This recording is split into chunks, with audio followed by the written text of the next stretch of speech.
All right. We are picking up our playthrough of Etrian Odyssey 3. Decided to do things a little different today with a screen overlay in VTuber Studio. Something I mentioned last time, I wanted to look into the message in a bottle quest. Thus far, I've already spoken with the NPC from the inn. I believe I'm gonna ask somebody else and get some additional flavor text. Does that mean you're going to ask everyone else in the city what I should write? That's a great idea. I have work to do, so I can't do it, but I can count on you. Yeah, we're doing a screen overlay today, Anna. Should add some fun flavor. So if you go to the firm, welcome. If you're looking for a value, come to the... What do you want then? A letter, you say? You could tell him to write about this new crossbow I have in stock. I'm joking. Stop looking at me like that. That boy at the inn's a very good worker. Why not have him write about what he does at the inn?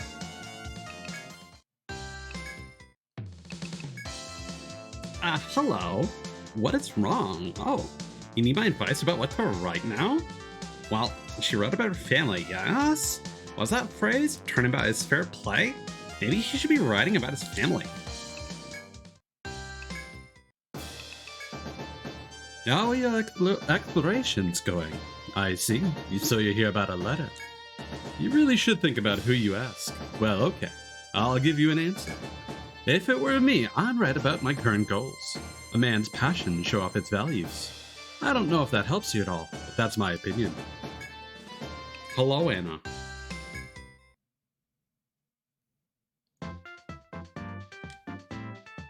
Oh, this is, again, fresh say, oh god.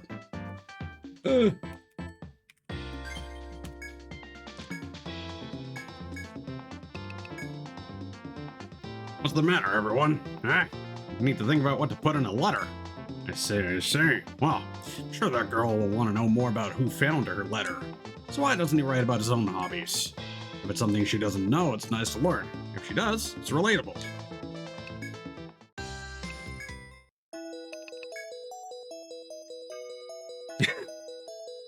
Hello. And what is it you want today, huh? My age. Getting rather ahead of ourselves, aren't we? Find the city at the ocean's floor and I'll tell you. What's with that? Welcome in specs. I'm reading granny dialogue. What's with that look? Get going with that long face. Off you go. Shoo! I haven't got time to waste and I don't suspect you don't either. Let me, screen share for you. Surprise bear. Bear jump scare.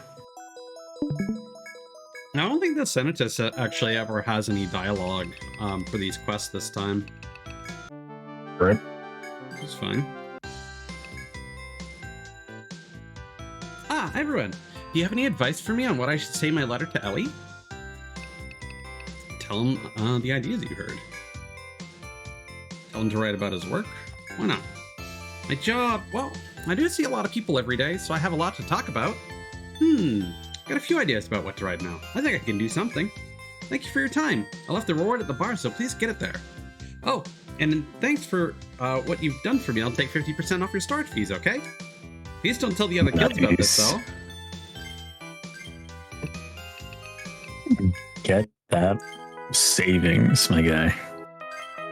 Yeah, that's something that we got long ago. You get that regardless of how you complete this quest.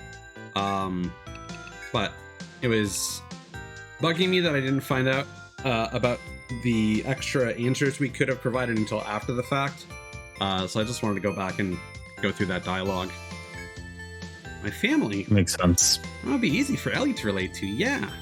My parents find out I wrote about them, I might get scolded, but life's about risks. Thank you for your time. I left the reward at the... okay. That's the right mentality.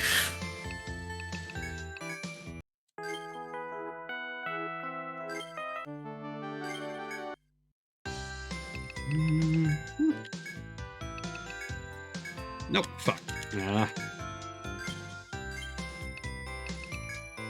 I don't like this they didn't bother adding a scrollable list, so it's just like, do you want to tell them about option number 1? No?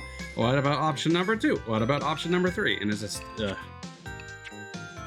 tell them to write about hobbies. My hobbies? Well, I go fishing a lot. Could I talk about fish or my equipment? Oh, I'm sorry, I was just thinking out aloud, but I do have an idea what I can say now. Fishing's a good choice. I could say a lot about it. I'll give that a try.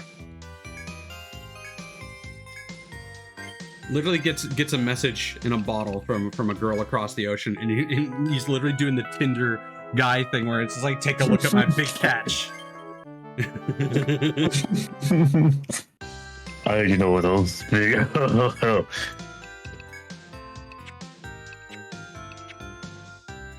him to write about his goals. My goals? I want to catch bigger fish, and I want to be a better helper at the end. Wow. I have a lot I can write about. Most of it is fish. I wonder if it's weird to have so many goals that are fish related. Haha. Yes.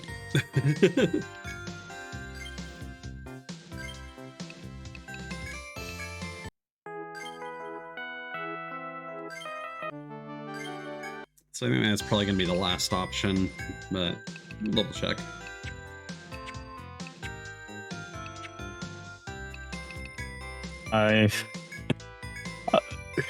Guys, help me. Mm-hmm. I'm about to thinking about buying a Fortnite skin again. And don't. But here's the thing. In this one, here's the thing, but I want it. No, but this is a cool thing actually. So you know how you use the fucking sprays in Fortnite? Let's be real, nobody uses sprays in Fortnite. Exactly. Yeah. Isn't it cool how there's just a feature that nobody uses that I'm thinking of buying something related to? Yeah. Let me finish, goddammit. There's this fucking skin that lets you put the sprays on the character in different places. Oh yeah. I think I've seen like a few skins that kind of work like that. Yeah, so like think of the high school customizable one. You can just have more like, hold on. I'll send you a screenshot. Sure.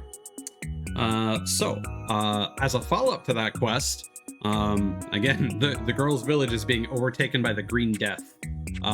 So we've gone to the Deep City. We've got some Scarlet Sage that we're going to bring to the tavern owner here, and she should be able to hook us up with some kind of cure. Have you tamed the Scarlet Sage? Please, hand it over at once. Thank you. I'll begin preparing the medication right now. Please wait here for a while. Sorry for the wait, everyone. The remedy is ready. This will help those who are suffering from that disease. No, you don't need to repay me. My orders from the Abyssal King are to help people. Please make sure this medicine gets to those in need. We got the green remedy. I send you the message, and basically it's like you can just stick the sprays around the character. Let me take a look at this. You can customize how big or small or how much wear. I mean, that's all right. Again, I feel like that's a thing that they're going to do again at a later point with some other skins. So again, if it's a legit concern, I would just wait until the next skin. Like they're supposed to be doing those Persona 5 skins coming up, right? They're going to fleece you for all you're worth. If you're not careful. Like you're saying, I do not care about Persona 5. Oh, have you managed to find a cure for that disease? Huh? You found the remedy? Thank you so much. I'm going to send this to Ellie right now. I've left the reward at the bar. Please get it there.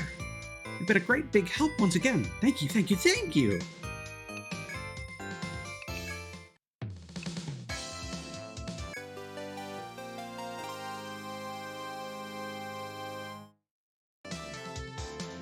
Yo, you did it. I heard you found a cure and gave it to that kid. You're all fantastic, all of you, even you. You can beat anything in the world, from the biggest monster to the smallest microbe. Here's a reward the kid left for you. Thank you so much. I guess so much. Now go die. Yeah, did you not? I see. Cold topics off the next roof. Yes. Oh yeah, where are these? Hold on, I should probably get the guide on screen here. Give me a second. And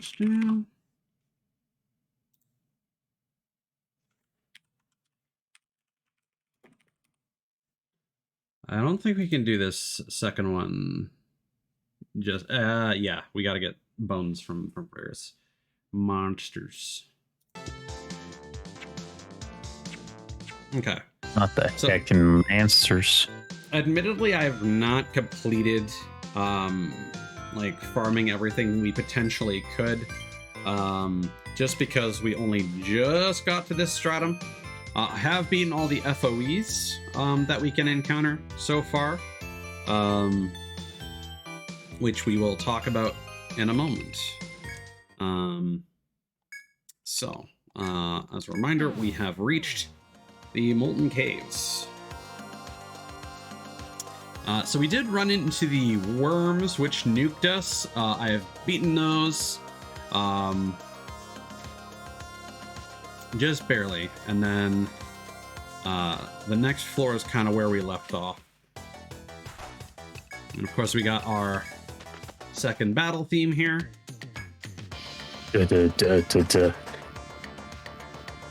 So this floor just has an absolute shitload of damage tiles.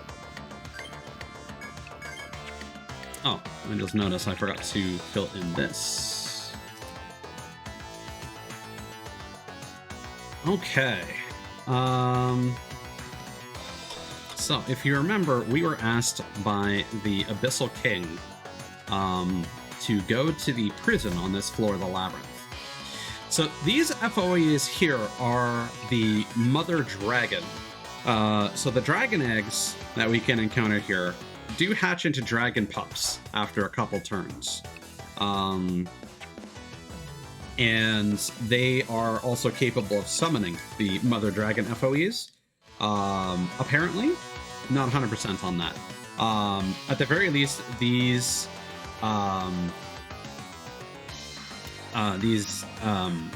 FOEs will aggro on you if you are in combat anywhere near them in this particular room here.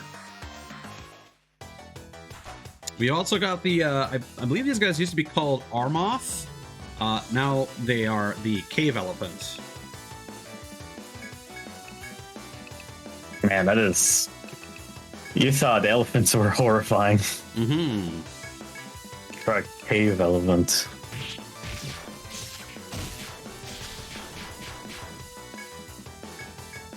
Yeah, so that FOE is approaching us from behind.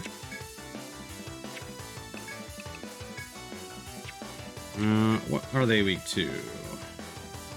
Pretty much whatever. Lines will probably be for the best. Oh, we should probably review what everybody's subclasses are.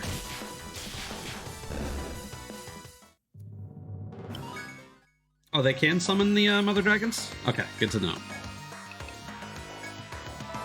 So, again, we're kind of sitting on a whole bunch of points right now. For mod, we've gone with Sovereign to give some additional potential healing skills and the ability to remove buffs from enemies and debuffs from our allies while also restoring some TP. That could come in clutch later. For Nia, we went with Ninja so that we can have 2 of her on the field and defend both lines at the same time, or get an additional attacker while also providing extra defense for our front line. Nice. I have temporarily gone with Ninja myself, again, just because I thought pairing up a duplicate with Chase Blow might potentially be really interesting for some boss fights. But we'll see how that goes. Currently, we have the Jolly Roger that we got, I believe, from the Ghost Ship. So You'll notice that my attack stat is like double that of pretty much every other character except for Cthulhu's, because Arbalists just have a shitload of strength. So currently I'm hitting hard.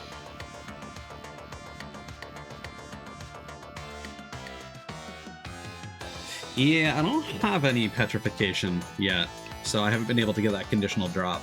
For Kana, because we're going with clubs, we've given him the Arbalist subclass, pretty much so we can just give him proper form, and maybe some other usability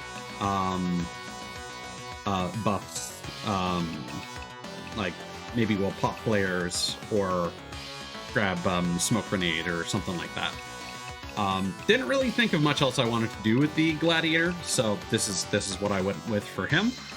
And then for Cthulhu's, I wanted to go with Zodiac to give him buffs for increasing elemental damage and potentially synergizing with some more strike damage. This will also allow him to hit enemies multiple times within the same turn. But TP cost is high, so this might backfire. Yeah, Lasada. Guys, if you were sent to an isekai, I hope it's Etrian Odyssey 3. Oh, why do you say that? Shit's difficult. You already know enough. You're already exploring enough too. As you continue through the cavern, a cloud of steam obscures your vision. You approach the steam and see hot water pouring from a rock. It seems to be a hot spring. You decide to sit here and investigate the spring for the request you accepted. The warm water is just the right temperature to cure your exhaustion. You write down the effects of this hot spring and its coordinates. You can go back to the bar to report in, or try finding more spring sources elsewhere.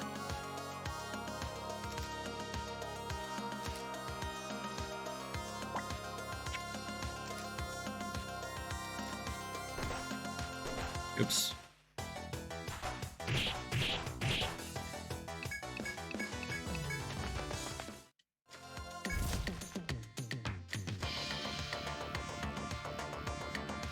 Again, I don't know how quick it's going to be to explore this stratum, but I'd really like to try and finish the third stratum on stream, if possible, today.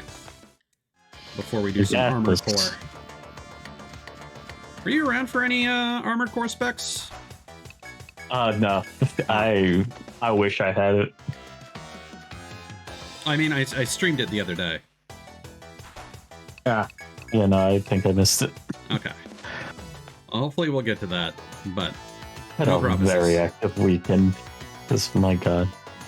As you continue through the cavern, you notice the strong smell of sulfur. You approach the source of the smell and discover a stream of hot water pouring from a boulder. You decide to sit here and investigate the spring for the request you accepted. The hot water stimulates your skin and calms your nerves. You write down the effects of this second hot spring and its coordinates.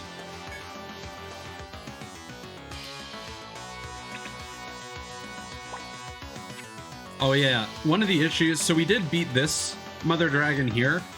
It's very difficult because you basically have a finite number of turns before the other ones swarm you and join the battle. So we only just barely beat them by like one turn.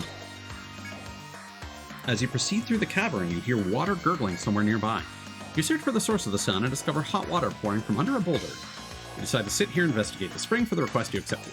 You dip your hand in the water and realize that this spring is far too hot to bathe in. You write down the effects of this third hot spring and its coordinates. This should be more than enough. All that's left is to turn your report into the bar.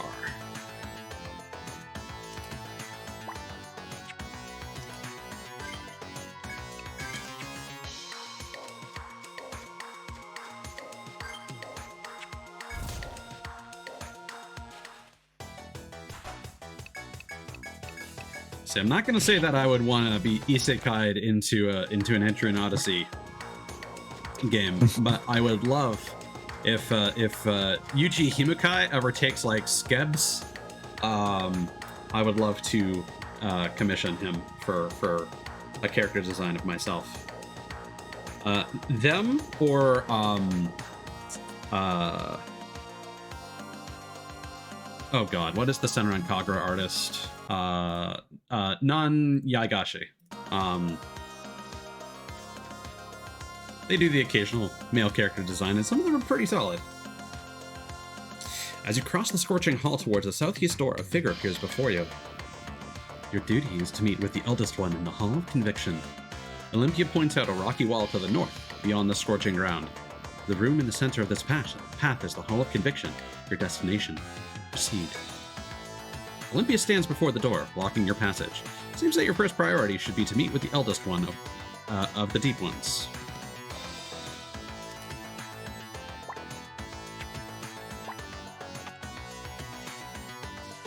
Yeah, so I got here, and this is basically where I stopped exploring.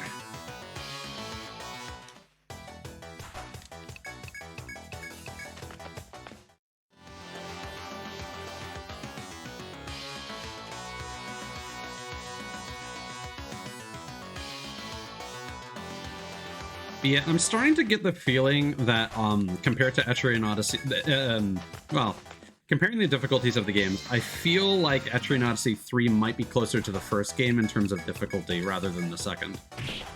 Or at least somewhere in between. Because at least thus far, I haven't felt like we've run into any major walls, which is nice. But those could be famous last words. Ah, good stuff. I feel like that's a good place to be, because the first one definitely was too easy once you got to the third stratum. You just kind of steamroll the rest of that game. You tread the scorching floors of the large hall and enter a small room where Olympia waits. You are here. This is the Hall of Conviction, where the Deep One's god is imprisoned in seclusion. Olympia points to the door behind you and moves on. Seems the intense heat affects her little. Beyond this special door is the Hall of Conviction and the Deep One. Have a care. Olympia then produces a key and uses it to open the door before you. As you enter the door through the small room, a small figure stares at you from the corner. It appears human, yet aspects of it are clearly other. It looks somewhat like a young boy, but its crimson eyes glow eerily as they gaze at you. How long it's been since I last supped. It's an indistinct, hoarse voice, but as it mutters, you feel an intense sensation of menace. In an instant, monsters appear from nowhere at the child's feet and fall upon you. Okay. Deep Lady, Deep One. Well, this is boss music, so oh, let's go all out. Let's not chase blow.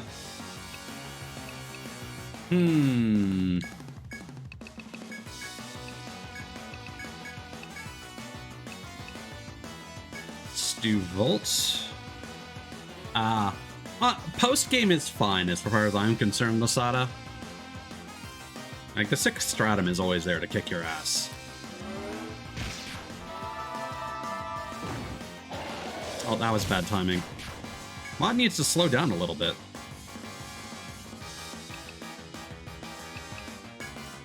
Okay, defend that front line.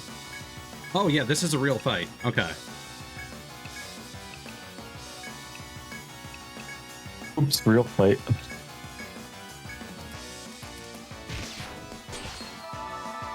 Oh, they're not super strong though. We might be okay.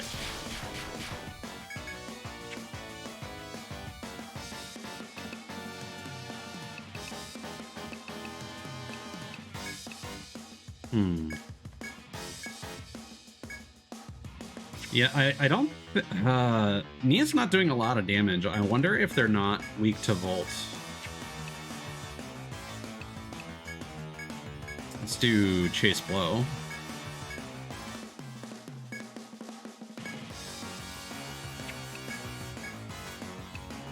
Let's maybe try Ice.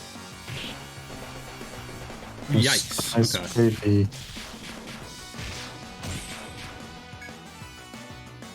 Oh, Mod didn't attack, so that was actually a bad move.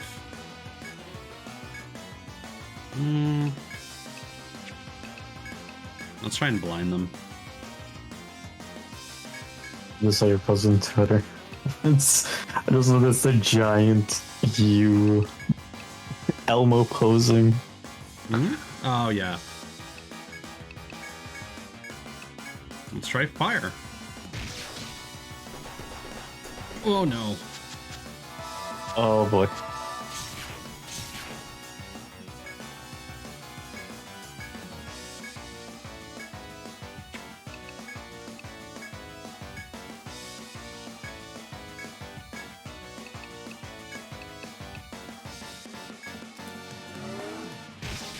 Okay, elemental resistance is up.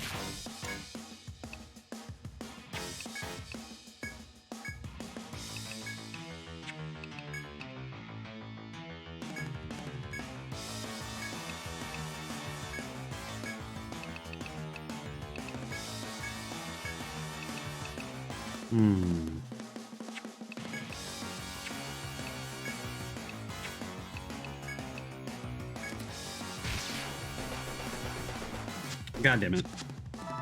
Yeah, this is a botch. Ouchie.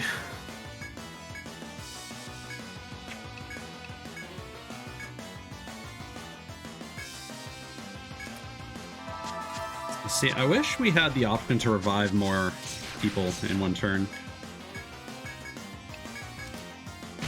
Yeah, we might need to get some new gear.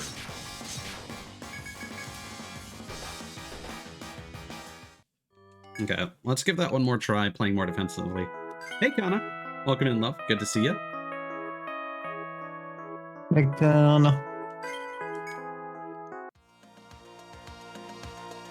Yes.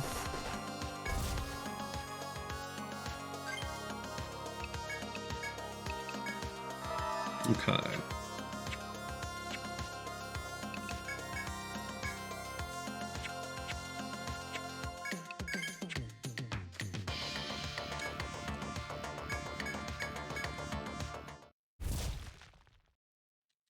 You're bold of you to just go through the lava like that.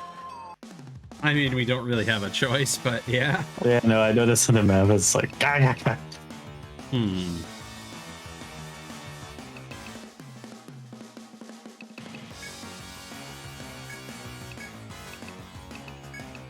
So, blindness. Now, this is the one that's attacking the entire party, I think. So, let's try and focus her if possible.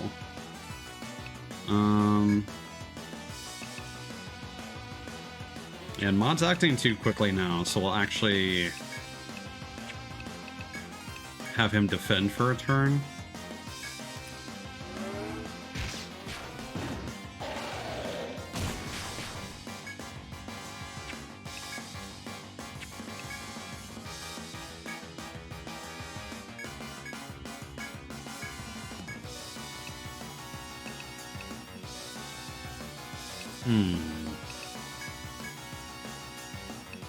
I'm curious if maybe the Deep Lady is weaker.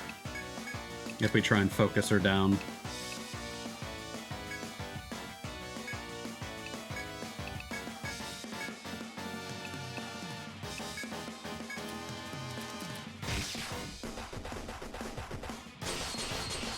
Oh, that's so much damage, man. How did that do? Oh, boy. Yeah, we're gonna need new gear, I think.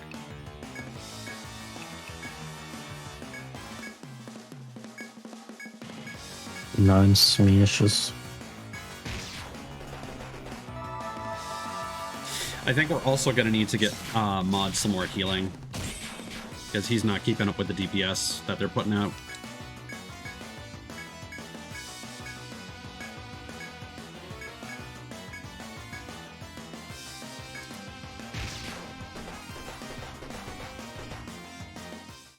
Oh, I also just noticed the Fishman is performing a counterattack.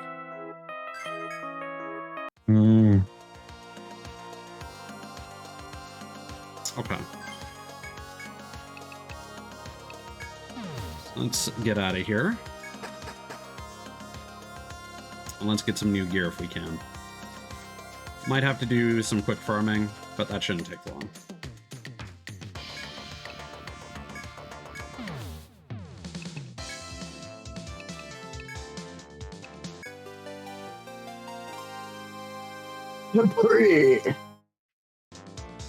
Welcome back. Do you find the source of the hot springs? Fantastic. Wow, you found 3 sources. I bet Audie's gonna be really pleased about that. Say, have you ever tried the hot springs here in Amarode? There's a famous resort here. The springs are popular among explorers too. I love the hot springs. Nothing is beating a good hot bath after I close the bar. You should relax it back and kick in the hot springs once in a while too. Well, here's your reward. Nicely done. That is exactly what we need right now. Loads of money. Okay. What have we got for gear? So the statue finger. That comes from a sea quest.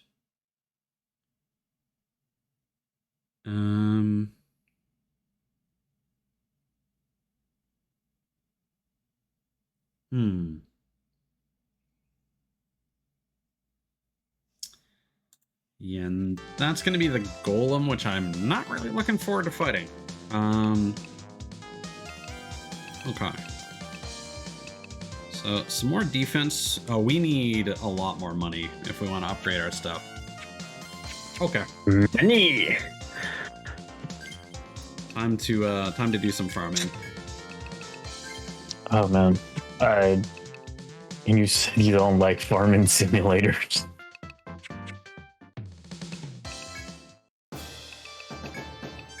Well, this does give us an opportunity to talk about our team of farmers, which I have also given subclasses to. Let's go, farmers. For the most part, they're going to match their class pictures. Like DJ, we made an arbalist. Silent, we made a zodiac. Hyacinth made a ninja. I based that on the idea of his dream and nightmare forms. Becca, I was thinking either Buccaneer or Shogun, but I ended up going with Wildling, just because I like the idea of her commanding beasts, and also because I need a character class that is able to potentially apply status ailments to enemies for the sake of conditional drops when I'm farming those in the future. And then David, we made a monk so that our farmers have some heals. But for the most part, we're not really using these guys for serious combat, because whenever I do farming, I just do it on picnic difficulty. Makes sense. So, not really a big concern.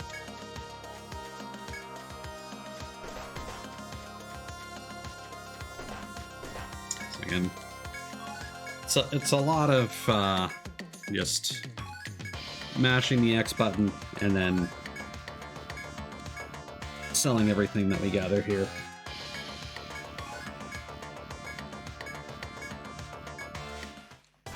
Yeah, I'm really not feeling like we're gonna have much of a chance fighting the golem as we are.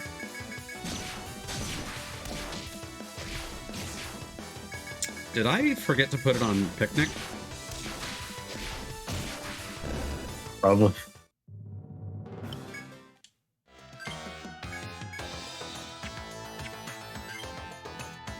No?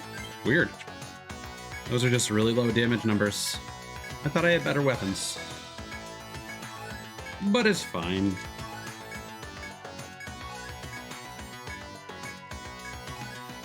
Thankfully, with each stratum, the rare drops are worth more. Nice. So now instead of 100 for each rare drop, we're making 300. Let's go. It's still going to take a bit of time to gather the money that we need to kit out our team, but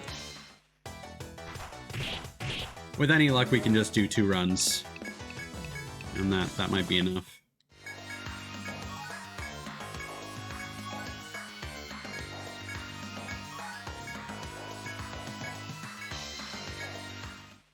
We are getting bad RNG, unfortunately, because when you get those prompts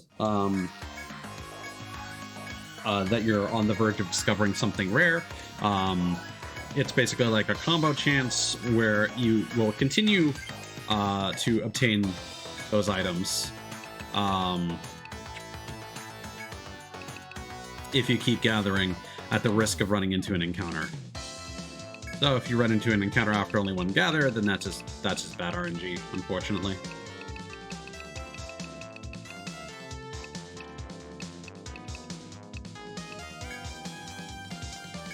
So there we go. Not too much time. We made, 4,000 N. Not bad. All a day's work.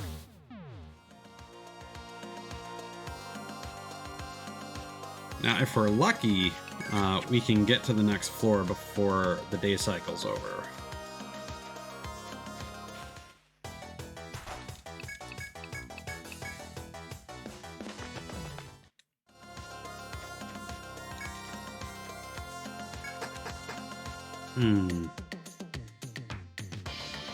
Maybe. Just barely. Perfect.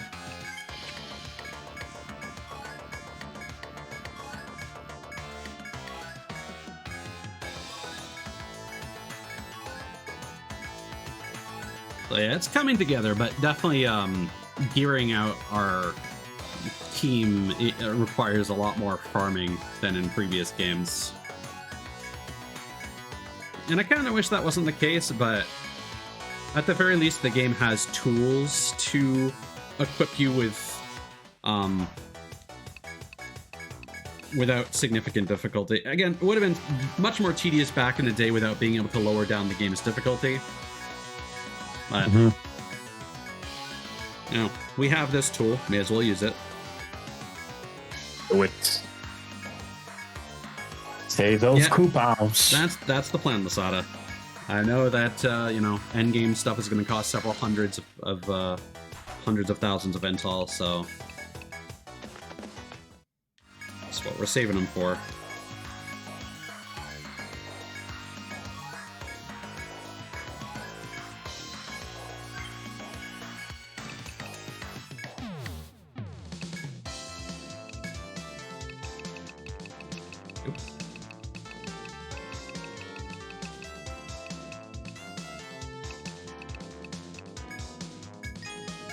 There we go. That might be enough.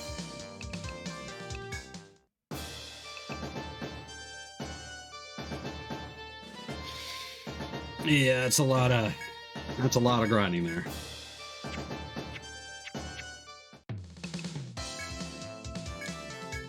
Okay, let's look at our weapon situation first. Because now that we are actually using Nia to fight, what drops the Tsunami Fang?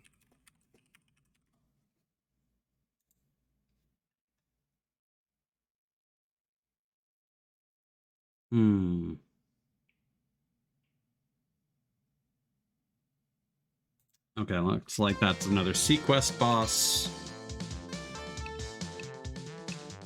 And that's going to cost loads anyway. I doubt we can... You know what? Before we start doing stuff, before we start spending, let's take a swing at the golem and see what we're dealing with there.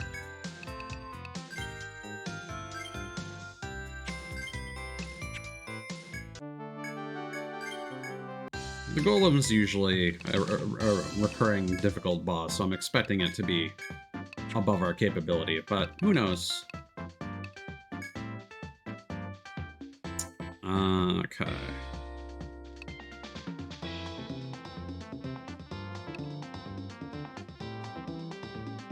Okay, so this one's probably going to be the easiest, because the golem is apparently weak to elemental damage. Let's go. Elemental damage for the win. So I'm just seeing. So ideally, we'll want to bind his hands, and possibly the head to prevent HP recovery. Okay. Or we can have a prince, or pugilist, I'm assuming, is going to be a monk. Let's go with the Signal Sisters. I'm a fortune teller specializing in ice, but you know what? Ice sucks. It's so cold. My sisters and I argue all the time over whose element is more worthless, but I know I'm right. So please, come with me and let me prove them once and for all that ice is the lamest elements. Ruby, an astrologer's eldest daughter, this rowdy girl attacks with fire. An astrologer's middle daughter, this quiet girl attacks with ice. An astrologer's youngest daughter, this random girl, uses lightning. Now I'm noticing their levels. This appears to be a level 40 quest, so I'm not expecting us to be able to beat this, but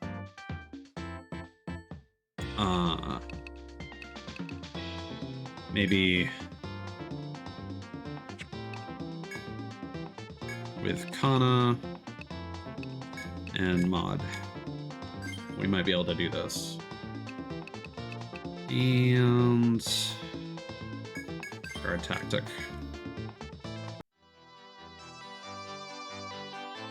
Despite the three fortune tellers' foul moods, you finally reach the isle where the huge statue lies. The three sisters quickly disembark the ship, pushing each other as they charge recklessly forward. You pursue them into the ruins, but it's so dark that you can't tell where they are. At a loss of what to do, the ground suddenly begins to shake violently, probably throughout the island. Like three flares, a red, blue, and a yellow light illuminate the darkness. It seems to be a spell. In the glow of their spell, you see the three sisters fighting a hulking stone statue. There's no time to think. Hurry and join the battle. Oh, that background. Oh god, we're not healed. Whoops. Oopsie doodle. Well, let's try and lower its defense and queue up a party heal.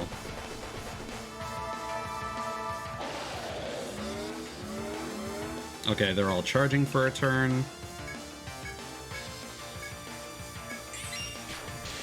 Kablam!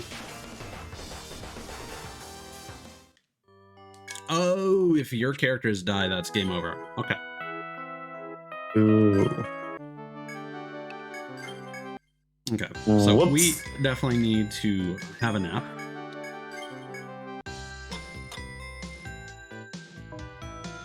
So we're definitely going to need healing. I think now is when we definitely need to max out Form Chi.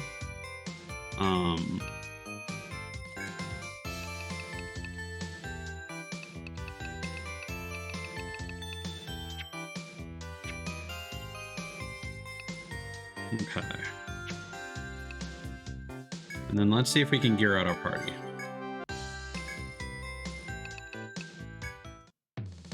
Oops.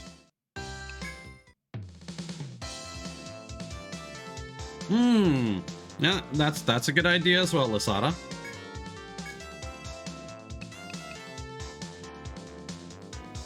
Yeah, I'm gonna bring either myself or Kana and then Mod for heals. Because we currently got like the best weapon for me, so I'll be doing great damage as well. The torn tail and the long tongue, I don't think we can get yet. I'm just gonna double check that. So the torn tail comes from the flame lizard, which I think is from the next floor. The long tongue.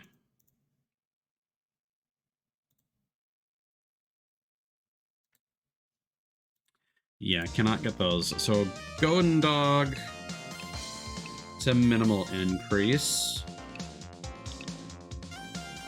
Cthulhu currently has the best weapon he can possibly have.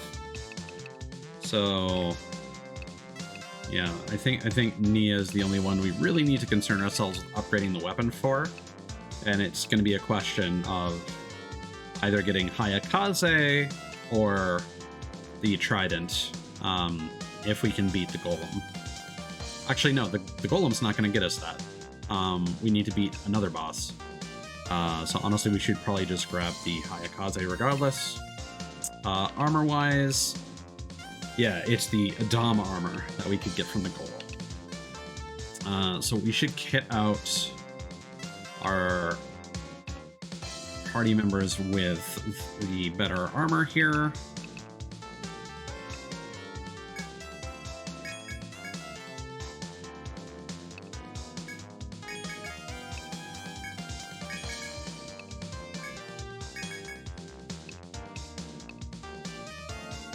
And then we also have... Okay, so protection against confusion. That's pretty nice.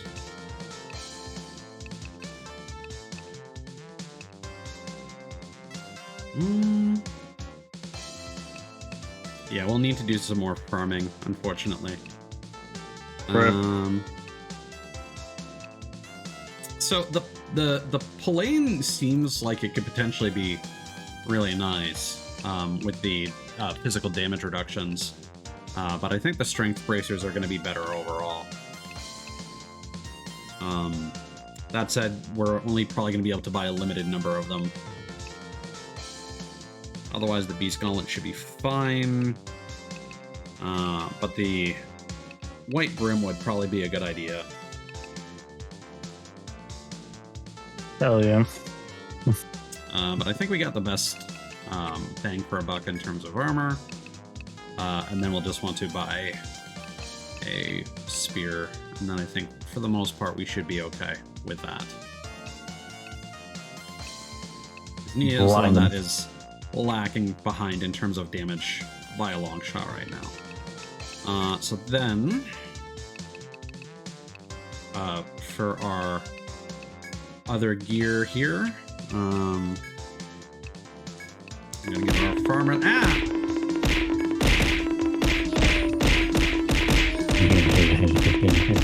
a lot. Now that's a lot of damage. Ow. That's what really happens to the explosion.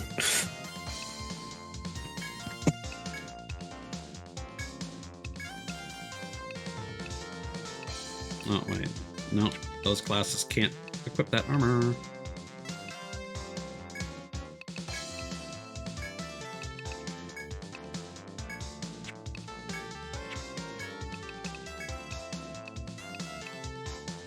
There we go.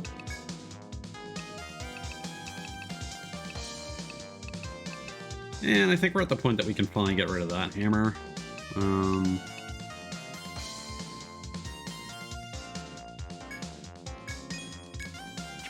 Okay.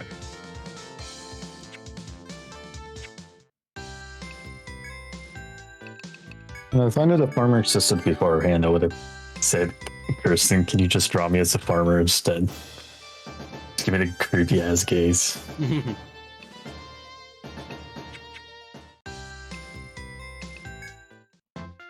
Alright, let's give this another try. We'll give it one more spin with Kana now that we're all healed and we have better armor. And if that doesn't work, then we'll try it with me and we'll try and blind him.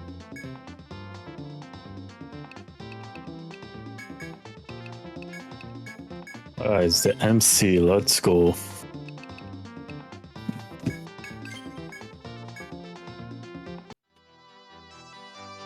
Because I feel like they are more than capable of out-damaging the golem.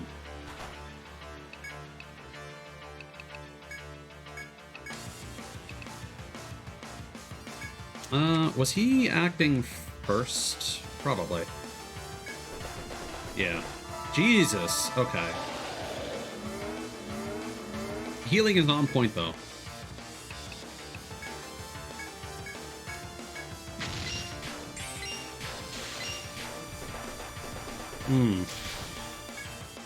And then not anymore. Well. Oof. Oof. Yeah, I feel like this is doable. We just need to give mods some more survivability somehow. You can figure it out. I believe in you. Hmm? I believe in you.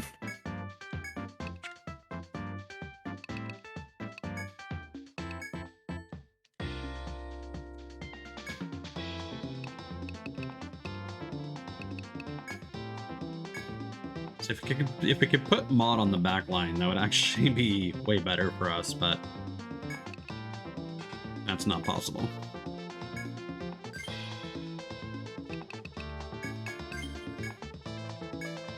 Or if we went straight in here with our limit gauge full, that's another potential option.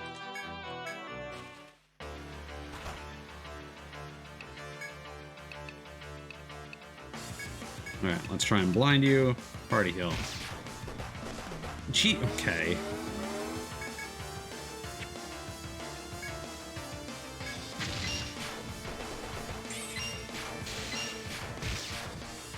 Nah. Mod really said, nah. Nah, fam, I am living this.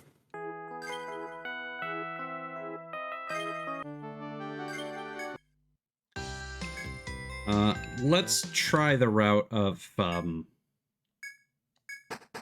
farming limit.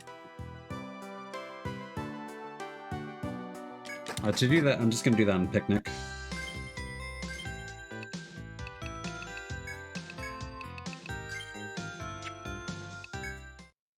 And you know, just to level up our characters at the same time. No, so.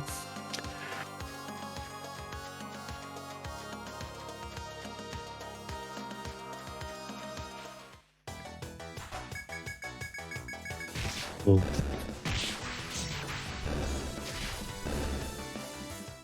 Look at us, monsters.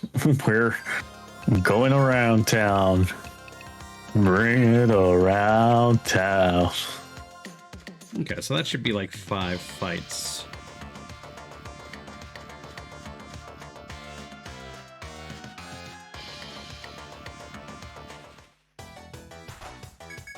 Yeah, the nice thing about the limit skill is that we should be able to use that to just give us 5 turns of defense, and that should be more than enough to buy the mages time to DPS the boss.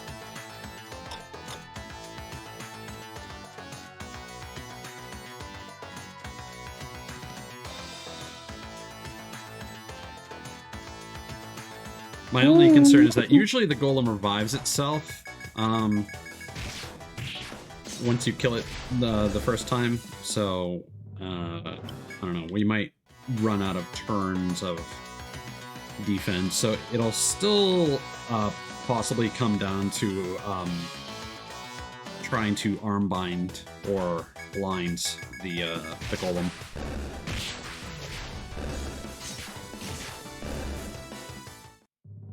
Alternatively, we could completely go for a stall tactic and bring Nia in there just to defend Mod so he can heal every turn. That's another potential option as well. Because if we just need to keep the mages alive and they do all the work, then, you know. Honestly, I'm kind of tempted to do that. Because they are there just to do damage. Okay.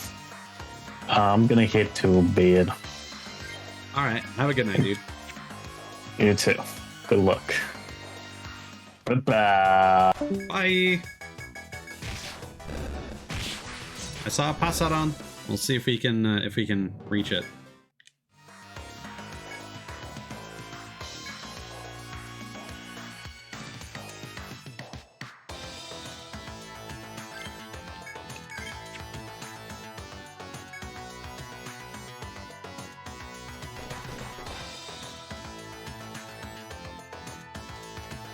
Where are you gonna show up, dude? Alright. You're going there.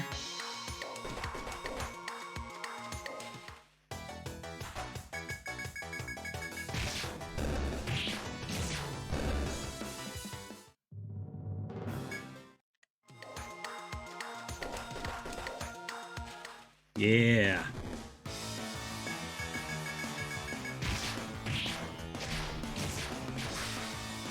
Nice beefy experience boost there.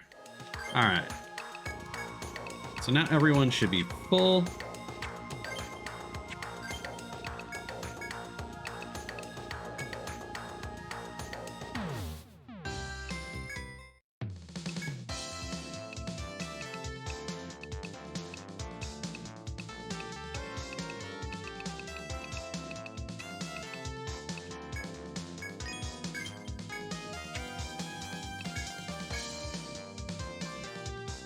Oh, there's another spear.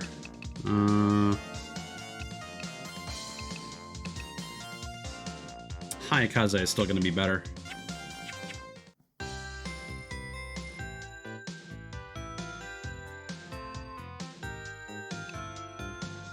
Alright.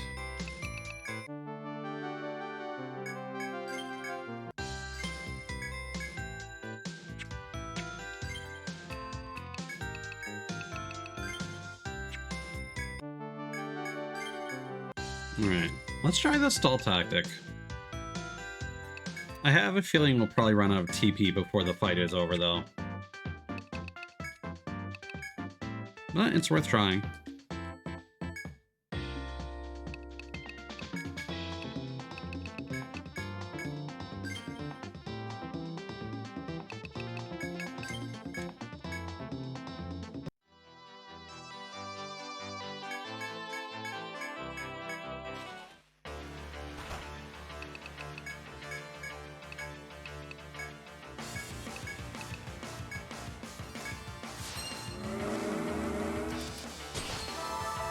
Oh, yeah. You know what? I'm even gonna get a little greedy.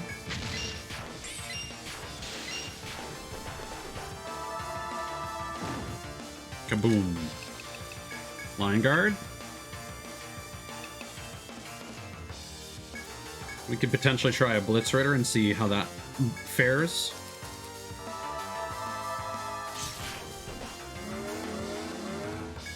Yeah, that wasn't really worth it. Can you double line guard? Does that actually work?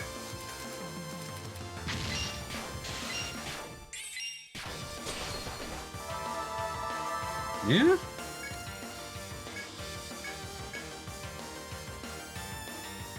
No, it doesn't stack? Ah, well. We'll just defend then.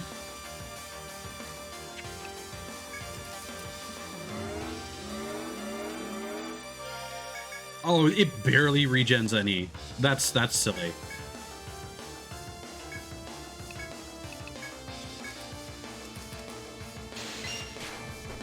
Oh no!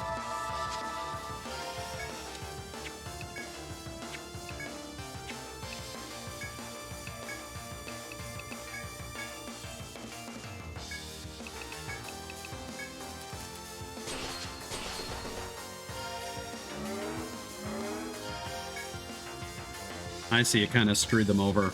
But then we have guard tactic.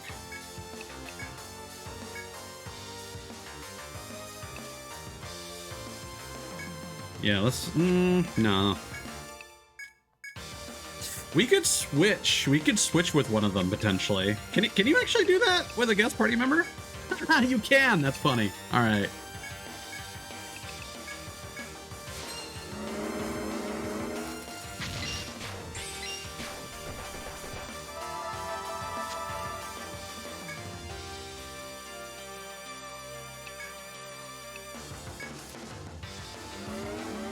Alright, they're charging.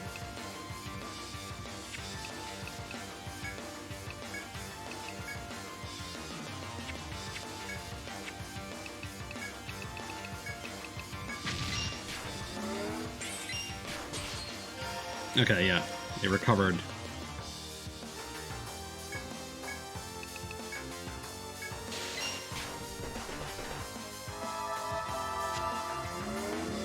Okay, and they're gonna charge. And that's all we got.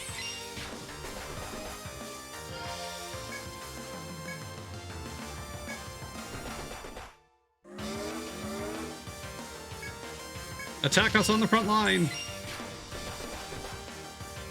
Yes! Oh, I can't use guard tactic, of course.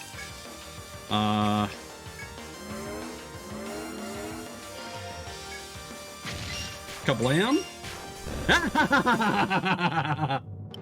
Nia survives! That was so silly. With the statue defeated, you turn around to find the sisters in good spirits, chattering mirthfully. Their high-pitched laughter is a complete reversal of how you found them in the Ocean City. The battle was exhausting enough, but the sound of their spirited giggles only fatigues you more. Disgusted with the sisters as they struggle to keep up, complaining all the while, you set sail again. Welcome back, everyone. Got word that you defeated the statue inside those ruins. Researchers have been examining it ever since you left. Its power source is still a mystery. Can't even recreate it with our current technology. So the question is, was it created by man before the calamity, or by something else? We'll just have to hope those scholars can find the answers. All that aside, you guys did great. Your reward this time came from inside those ruins. You should hold on to it. Ward spell 2.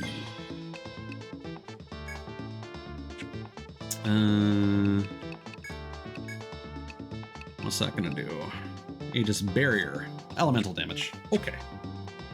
So now, I think, since we have officially beaten that on regular difficulty, we're gonna dial it down to Picnic.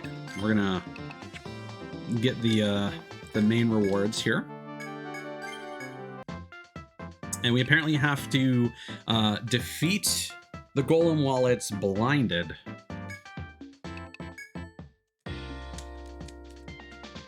Oh, you know what? Hold on.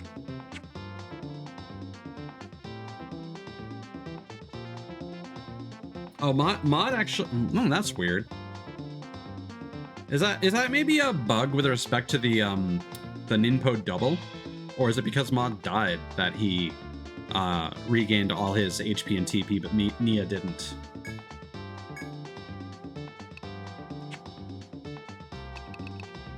There we go.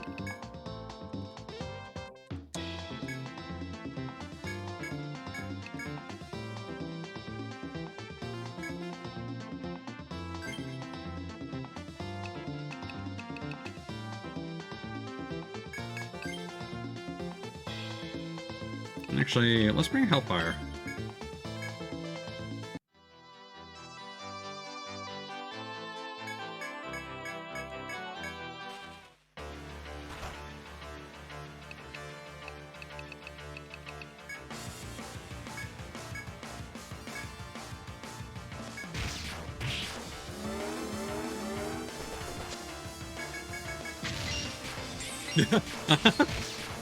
Yeah?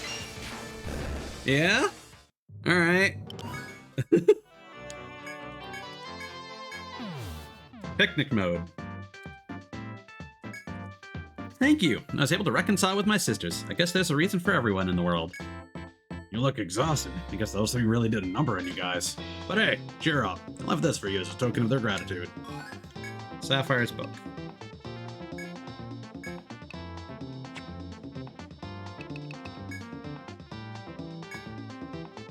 I'm Bongaro, a historian of Armorod, but I used to be a bare-fisted monk, and I haven't lost my touch. So they asked me to get rid of a giant statue guarding the ancient ruins on an island out there. No problem, I told them. I don't know much about it, so I could use a guild's help. A monk at the peak of his physical training, his fists burn with fire.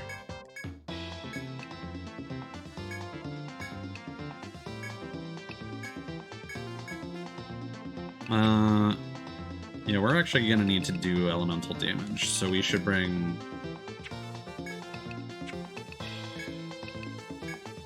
We want to still blind him if possible.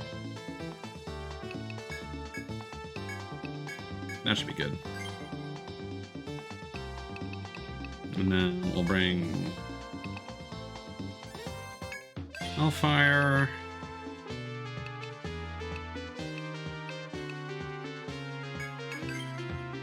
And maybe charge tactic. You meet up with your researcher client as you head into the depths of the ancient ruins on the island. The interior is so expansive it appears to have been built for things far larger than humans. While investigating the statue, suddenly the ground rumbles hard out to shake the whole island. As if on cue, the statue's eyes begin to shine eerily, and you're sure you saw it move.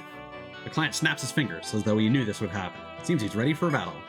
Now draw your weapons without hesitation and challenge the statue before you. Oh, fuck. Right. Should have rested. Should have also saved.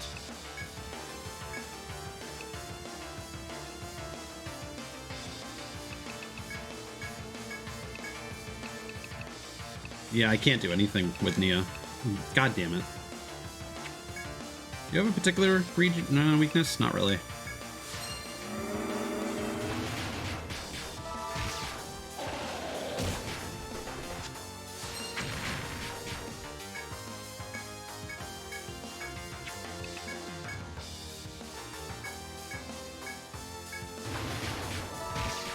Okay, well, at least his attacks are doing significant damage. Yep, blind. Okay, now we just need to finish him off.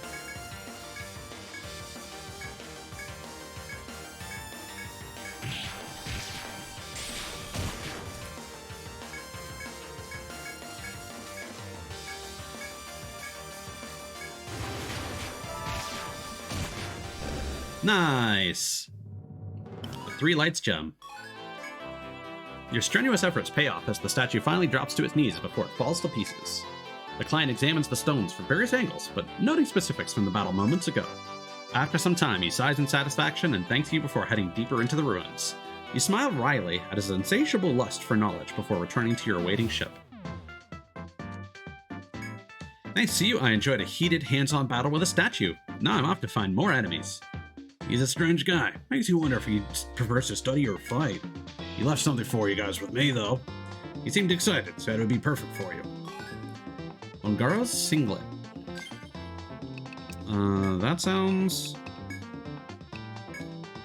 like some armor. Ooh, that's really nice.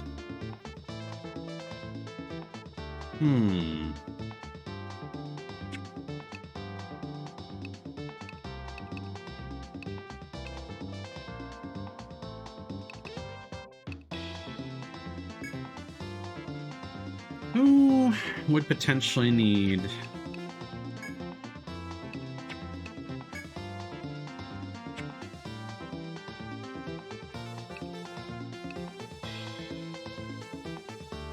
For now, since I'm doing the most damage, I think I'll put that on me, but we might swap it out on Nia, just in case.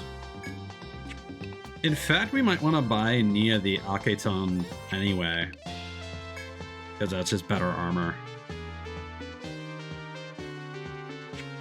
There's no reason for us to remain married to the heavy armor.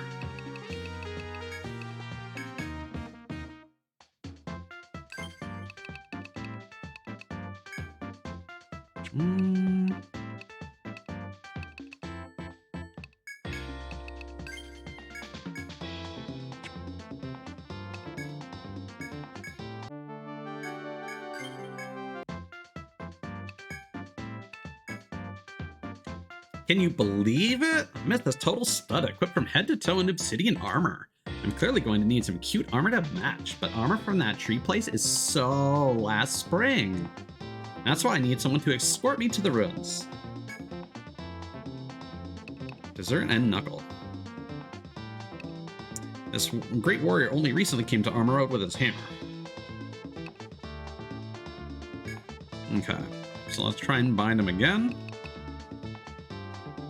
And if need be, elemental damage. And Nia actually has TP now, so...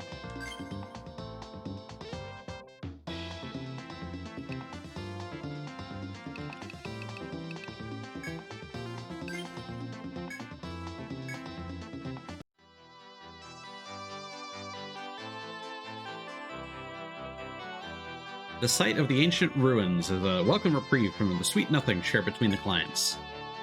The ruins are a dark, maze-like structure, probably built to obstruct would-be intruders. The 2 clients wander after you as though they have not a care in the world. Entering a hall, the princess notes a gigantic statue with a menacing aura. Her mood changes instantly. Seems that while the 2 may be flirtatious, their venturing skills are as sharp as ever. The princess only has a moment to shout, "Get back!" before a giant statue attacks with a roar.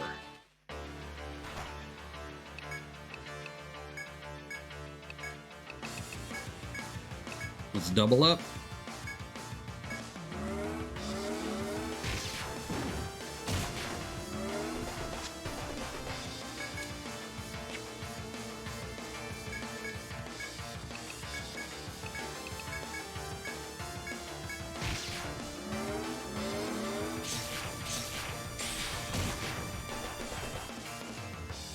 Now that's a lot of damage.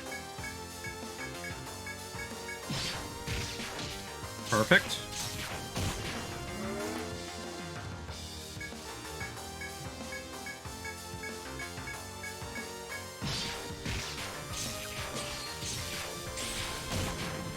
Nice. Thanks to the princess's precise command and the man's wild hammer strokes, you defeated the statue. As you revel in your victory, the princess packs up and stalks off sourly in the direction you came. Lending a hand to the shocked man, you hurry after the princess and head toward your ship. I wanted a swordsman, and all I got was a guy with a hammer. What a terrible disappointment. Well, at least she seemed mostly satisfied. Sorry to have put you through that, though. Oh, and she left this with me for you guys. Whether you use it or not, well, that's up to you. The dessert crown. What does that do? And is a helmet for anyone. Okay.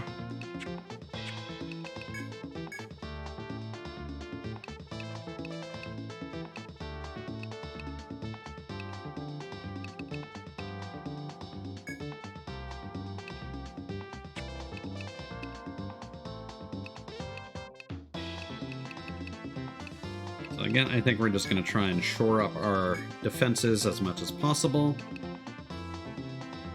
And we're definitely going to want that new spear.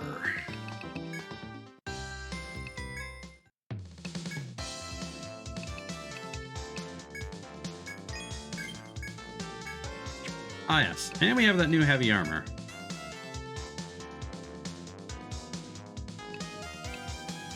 Yeah, okay, you're set. You're good.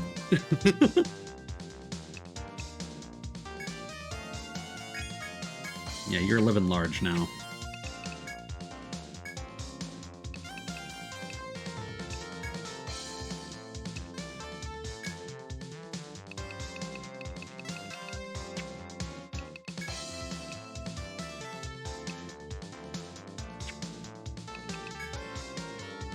And then Sapphire's book.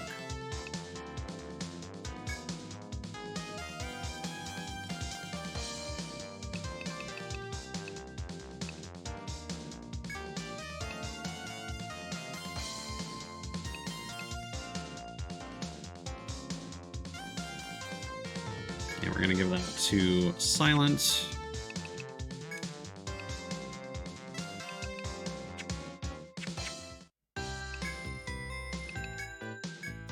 Store the pedant's book. And then do we have... I don't think we have the money for that other spear, do we?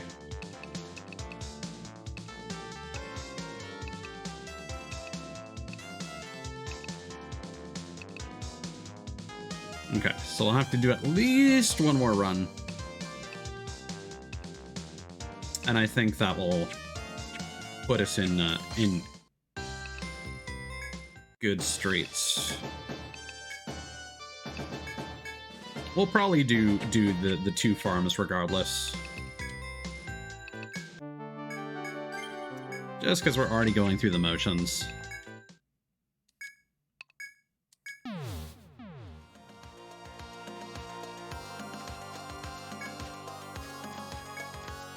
So we've officially beaten all the sea quests of the South Sea, so that's nice. Well, I suppose there is that place to the northwest, but I think you have to get there through the North Sea.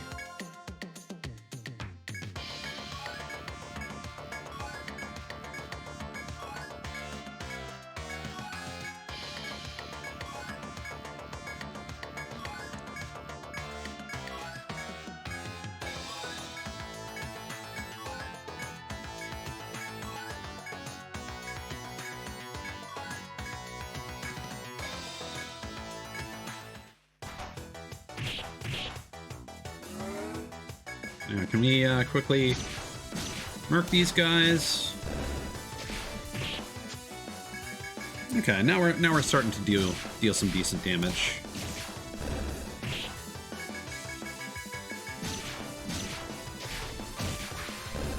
Nothing amazing, because we're using a lot of hand-me-downs, but still.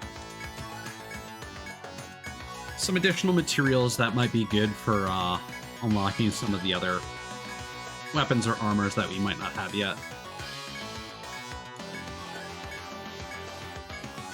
As some of the gear in this one, not quite as significant as the end of game of Etrian Odyssey 2, but some of the equipment has needed a decent amount of things to be sold.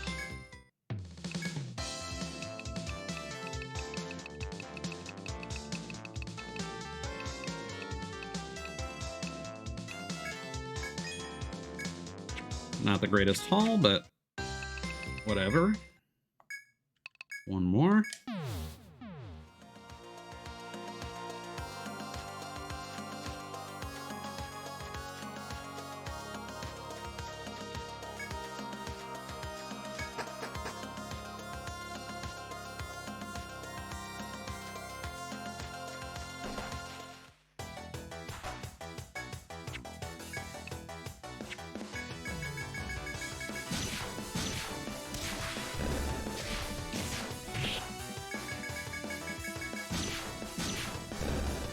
Yeah, not sure if we're gonna get to Armored Core after all, just with the way that things are going.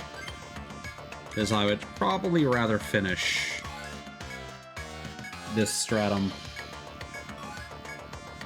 Because I am planning on retiring my character so that I can switch over to a Shogun.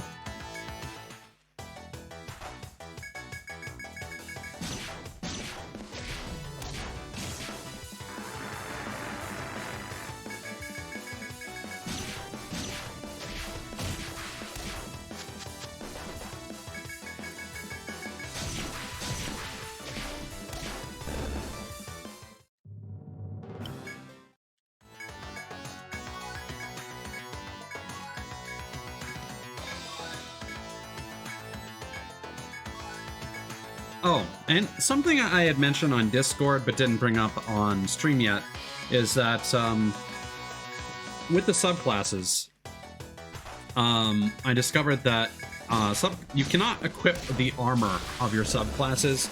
So, for example, if you make a subclass Sovereign or Hoplite, you cannot suddenly equip heavy armor. But you can equip weapons of that subclass, assuming that you've acquired the appropriate mastery skill. So normally, like an arbalist, for example, would just be able to use a crossbow because that's their class specialty. But when it's a subclass, you do have to gain at least 1 point in crossbow mastery for example, DJ, whose primary class is a farmer, to be able to use crossbows. So I thought that was interesting.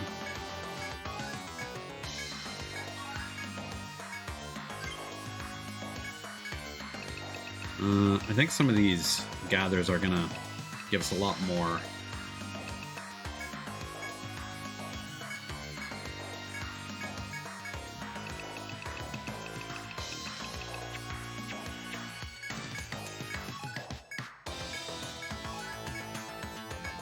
Alright, that should be fine.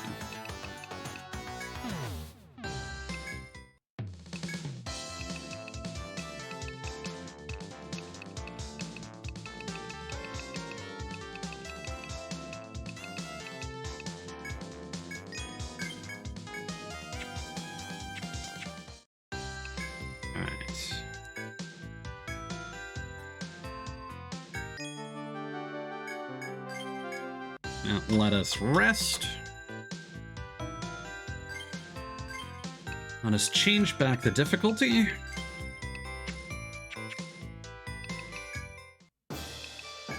Retrieve our primary party. Set up our limit skills.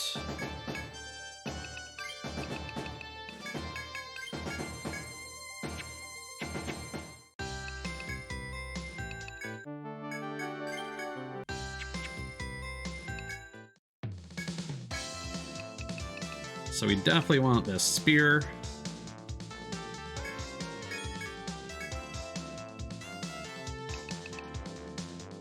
Oh, hey, there's another, finally another spear for farmers to use. That's cool.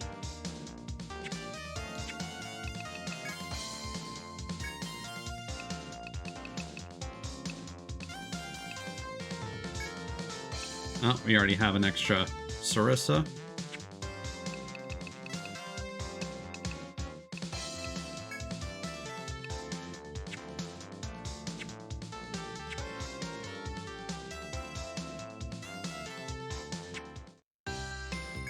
And that's an interesting detail as well. The Wildlings can use spears as their primary weapon, but because there's no spear mastery skill, Becca, who has a Wildling subclass, cannot use the spear. Not that it really matters. So we can sell that then.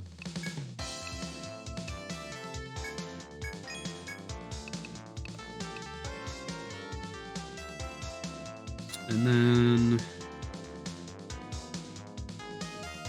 yeah, I think we can sell that one as well. Okay, so double check on weapons. So we could potentially get a better mace, but I don't think that's super worth it because that's just 12 extra attack. And then armor-wise...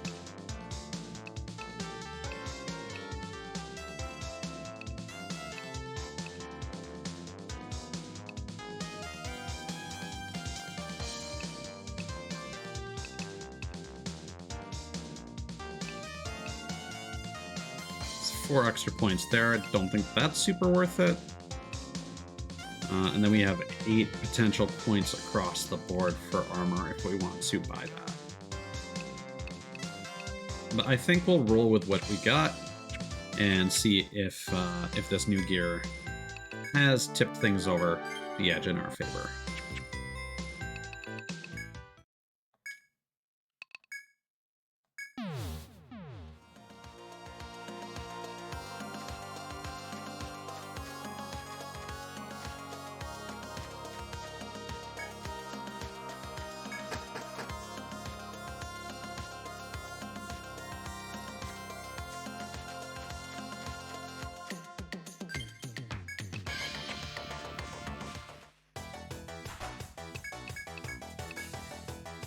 Actually, you know what? We should probably fight these guys so we can build... Can we just beat them with normal attacks? That'd be really nice.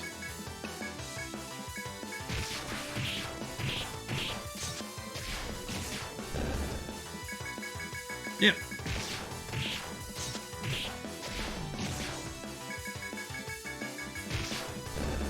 Start off the fight with some limit meter. Would be really nice.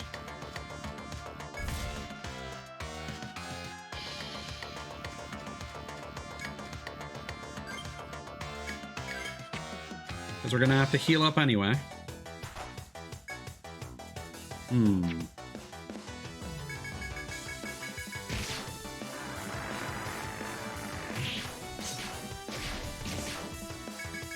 Yeah, we might have to use some skills to beat this guy.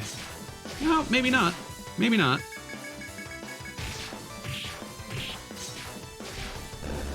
Okay.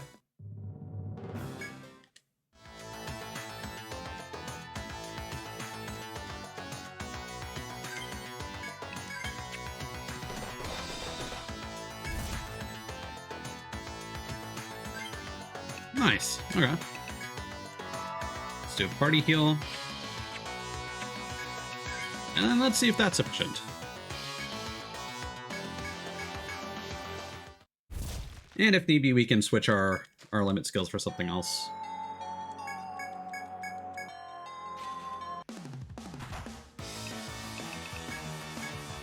Hellfire. Info double. Unyoken. And you know what? Since this was actually giving us a bit of a challenge, I'm just going to look up... Hello, Ice. Welcome on in, buddy.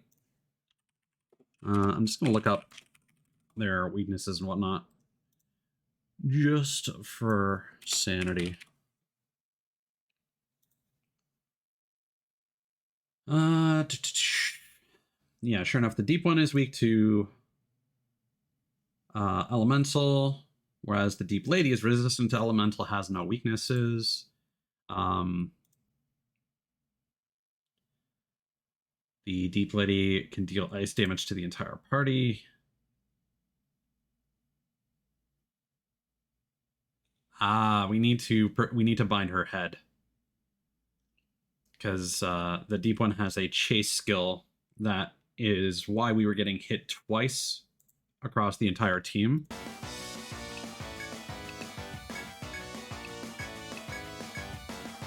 Okay, queue up a party heal. So any element should work, so we'll do Fire Barrage because we actually have 2 points in that.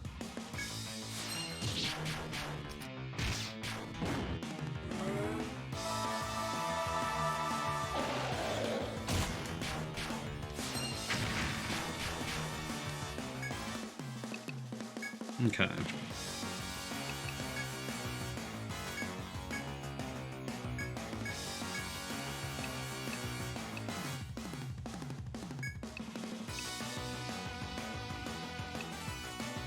So to that end, yeah, it might just be, we'll still attempt to bind her head, but I think for our damage output, We're going to try to go with Freezing Blow on this guy.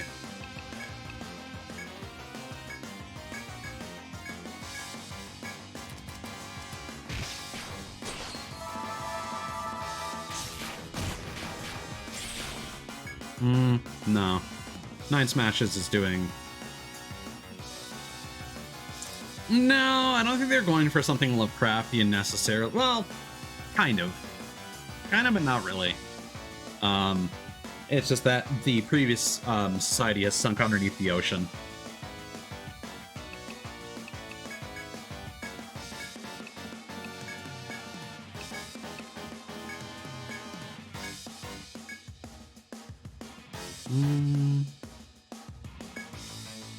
Should we keep using party heals, or should we... Yeah. Probably better to err on the side of caution.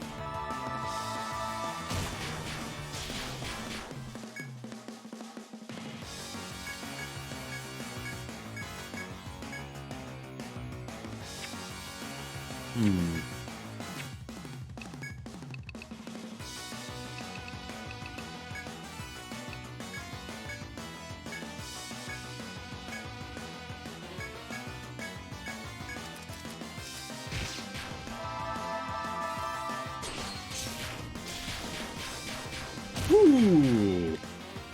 Those are some good hits.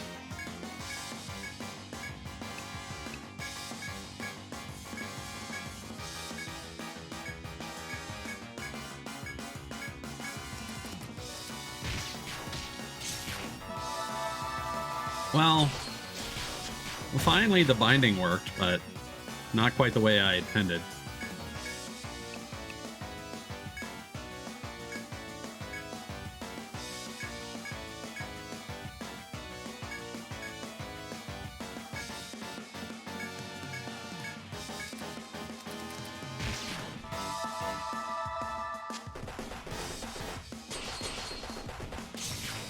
That was weird.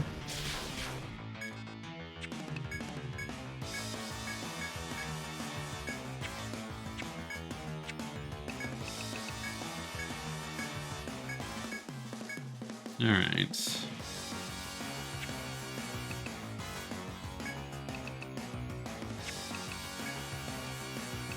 Yeah, we'll use a party here, and then I think we're probably going to be fine for the rest of the fight. Oh, hell yeah.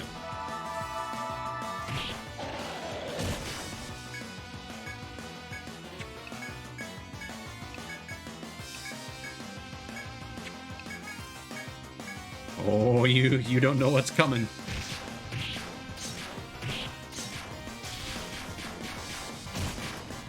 Ah, that's a good amount of damage. Love it.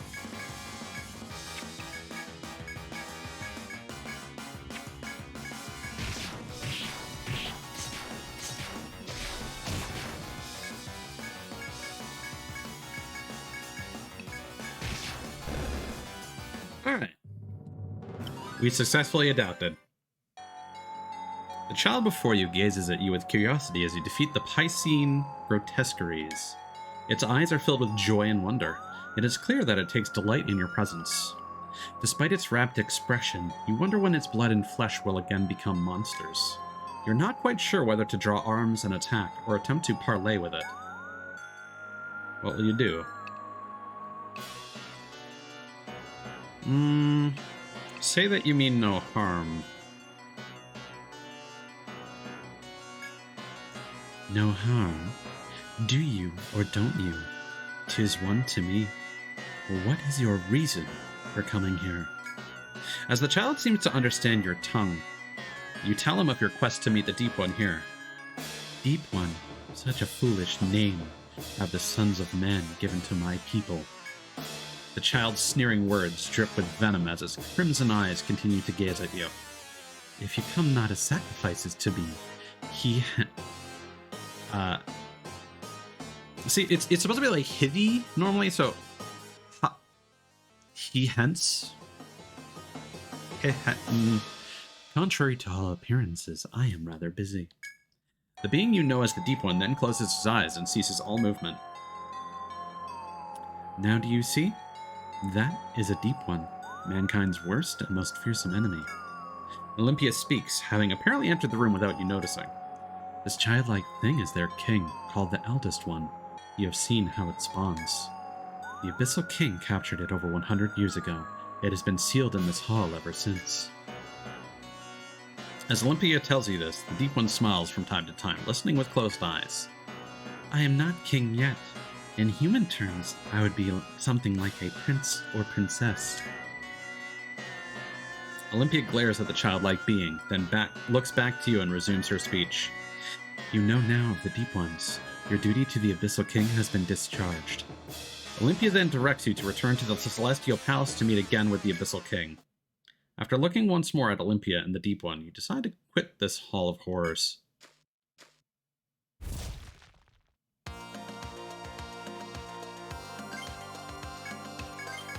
Yeah, so it seems that instead of getting to the end of the labyrinth and fighting something like the root of Yggdrasil, we just have this Deep One about halfway through that's making all the monsters.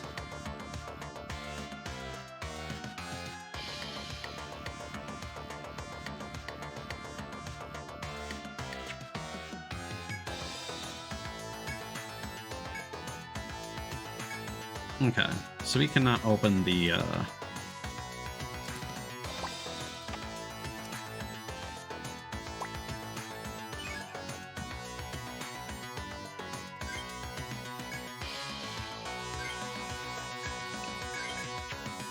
Yeah, exactly.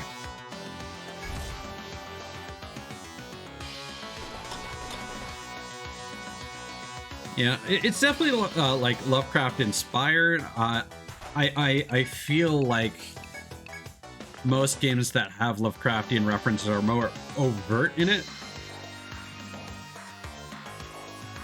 but I guess the bottom line for me is I like what they're doing with this, and I feel like in a lot of cases, Lovecraftian references are kind of shoehorned into stuff, or it's kind of like the entire reason for the game's existence, you know? What is the matter? Go back to the Deep City immediately and report to the Abyssal King. It'd be best to return to the Deep City for now and inform the Abyssal King of your meeting. I just want to unlock the shortcut lady. Why gotta be like this? Oh, we found basically the root of the monsters in this Yggdrasil, which is basically an elder god, and it summoned a Deep One and a Deep Lady to fight us, which was basically like a mermaid and a fishman.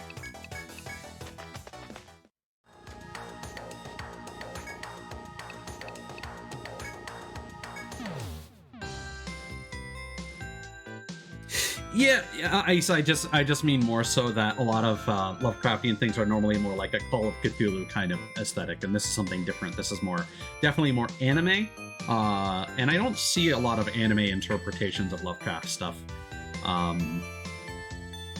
It's typically more like the other Lovecraftian stuff, oddly enough, that I feel Japan is more infatuated in, but I could be wrong. I may just not have seen a lot of specific examples that are more than likely out there. Ah, okay.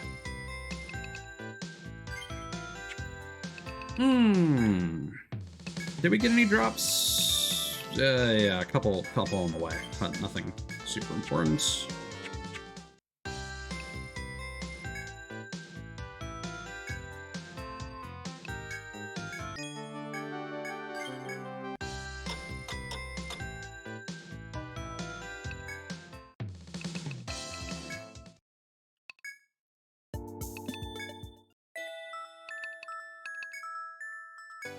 All right.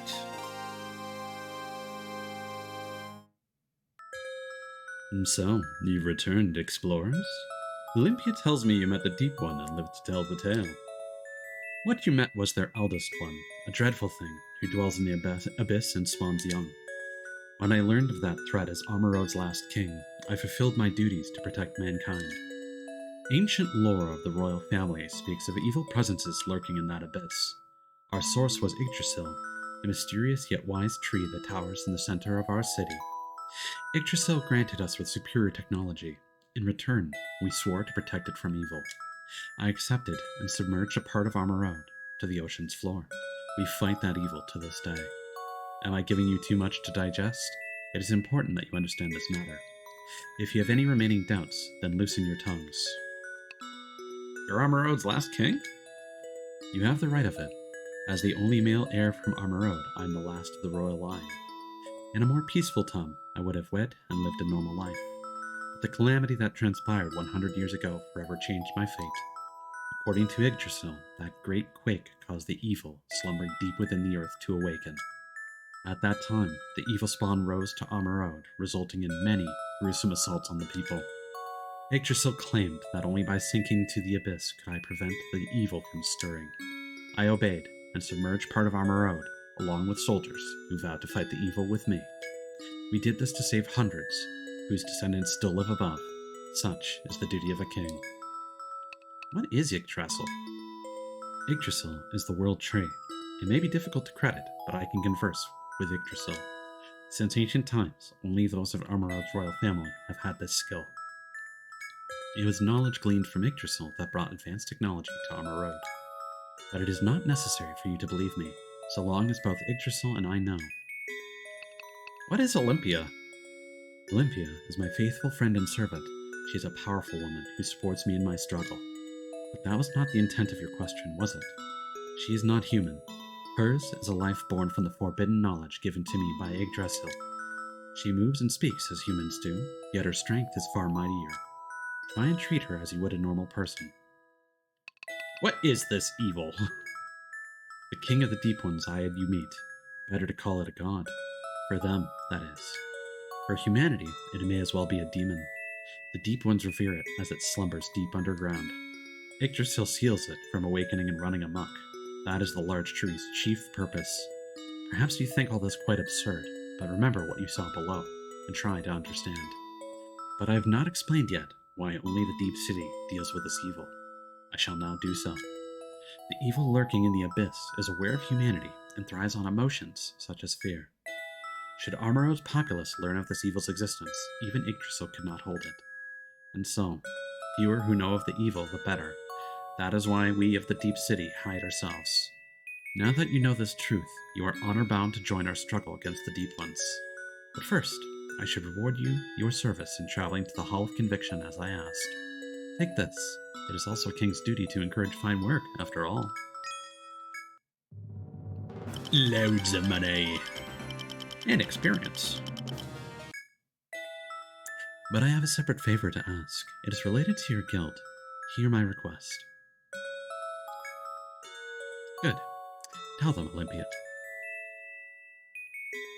Travelers from Armor Road, your home, you have entered the Deep City. Some have even passed the Hall of Conviction in the third stratum.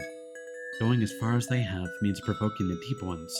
This is bad for all concerned. It would be better if you went to dissuade them rather than myself. That is all. And so we stand. I hope that you succeed in finding the trespassers and coaxing them away. Try to resolve this as peacefully as possible. I'm relying on your skill, explorers from Armor Road.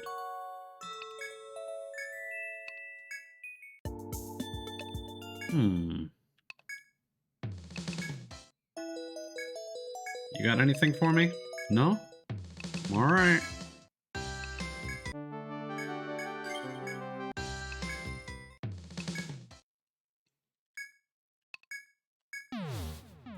Time to go tell some people to step off.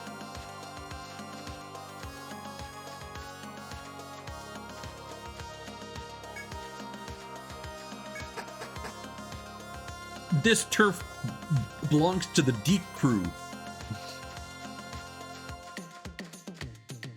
What colors you reppin'? If you're not reppin' blue, then get out of the red.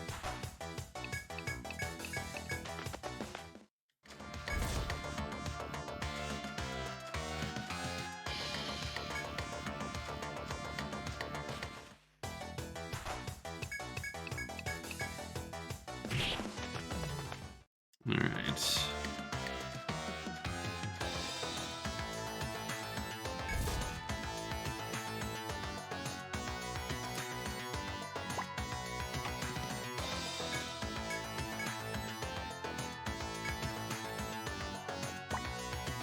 Oops. What? There we go.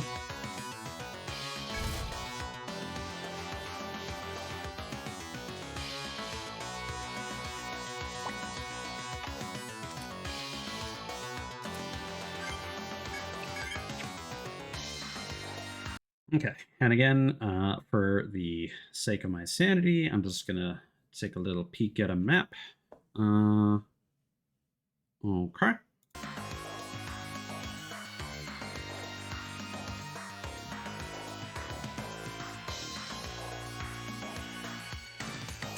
Oops.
Yeah, we do have the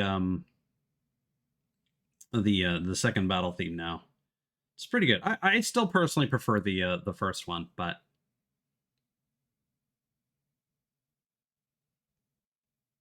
wait. I feel like I should know this. Is that actually a thing in Toronto?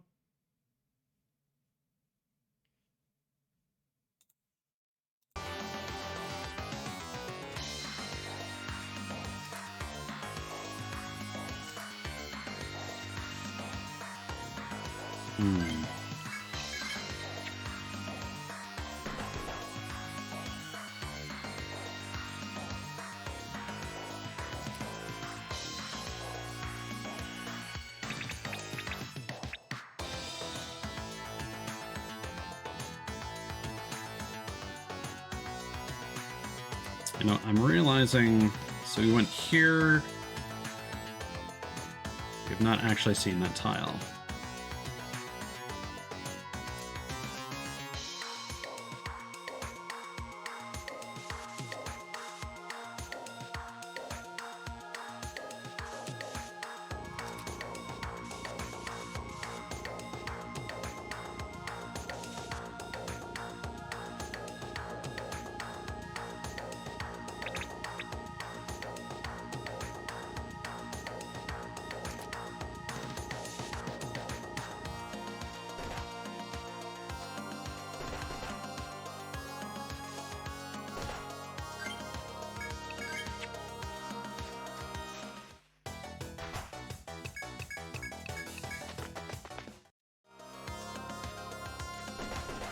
And thankfully we are strong enough to start avoiding these fights.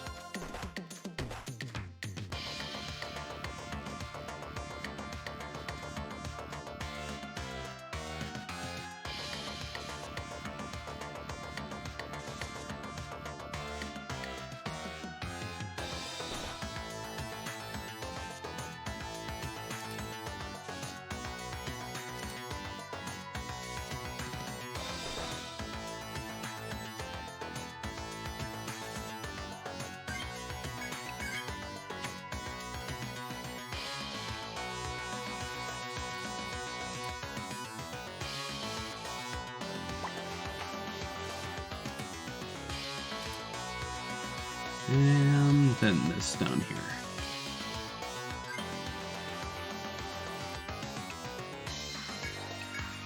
And that should be that entire room. Okay, so we'll probably still have to upgrade Party Heal later, but we're starting to get some good numbers for sure.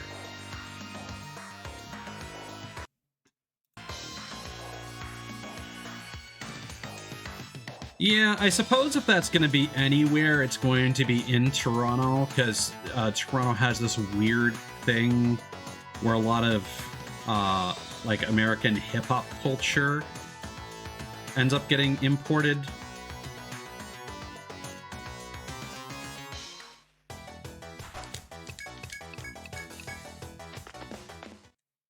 Like there is a video, and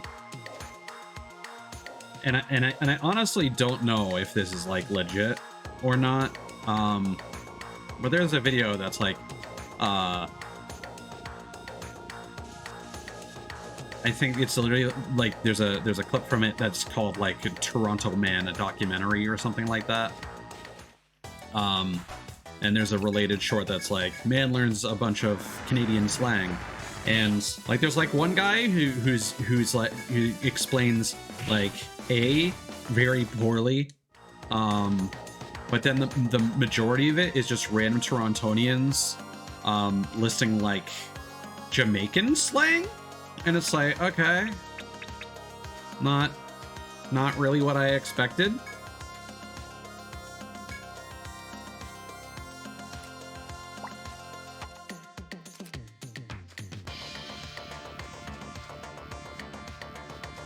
Because it's basically just like a girl with a very thick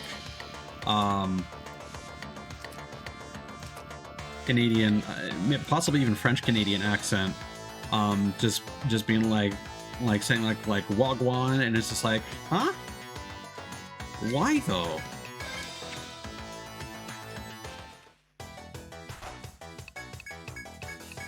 I'm not gonna even pretend to claim that I understand what's going on there. That cultural microcosm.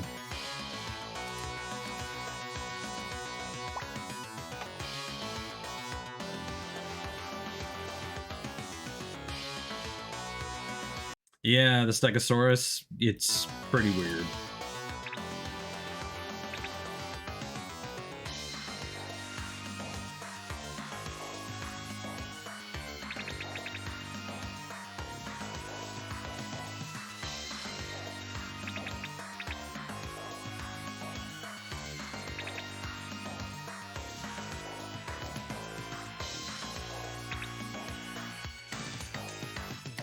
All right. On to the 11th floor. Rails of precarious decision.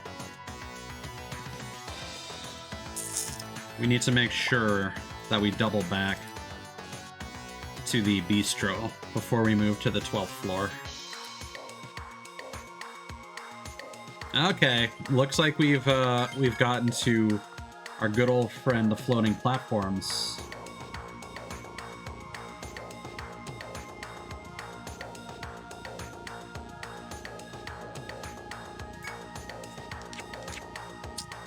You know what? I'm just gonna pop out chat so I can look at this map while I explore.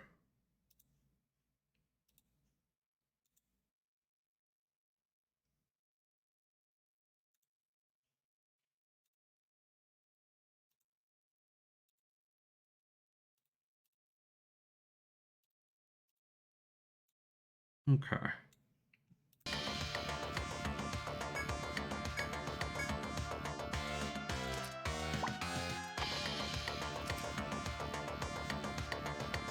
I love these trees that look like fireworks exploding out of the walls.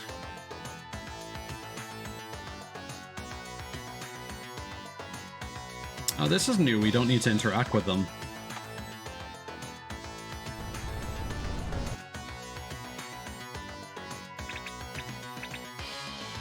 I don't like that.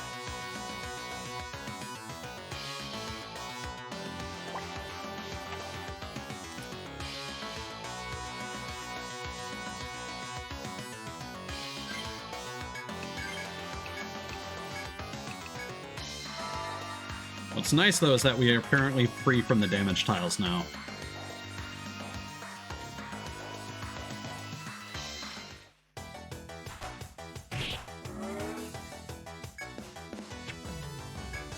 Yanni Puss? It's gonna put us to sleep instead of poisoning us.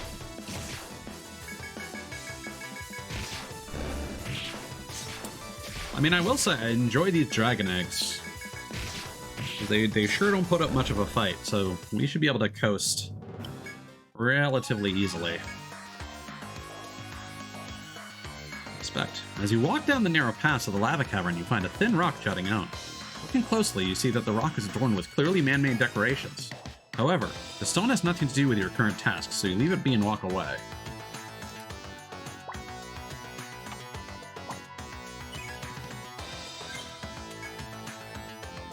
Hopefully that is for a side quest and not something we'll have to come back to, you know, proceed.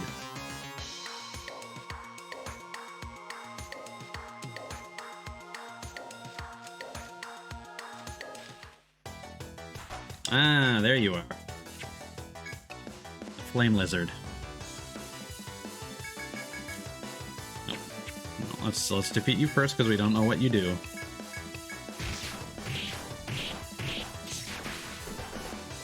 I think it's interesting how they've taken this approach. I think technically this started in Etrian Odyssey too, but they've taken this approach of introducing like mid-bosses halfway through each of the stratums.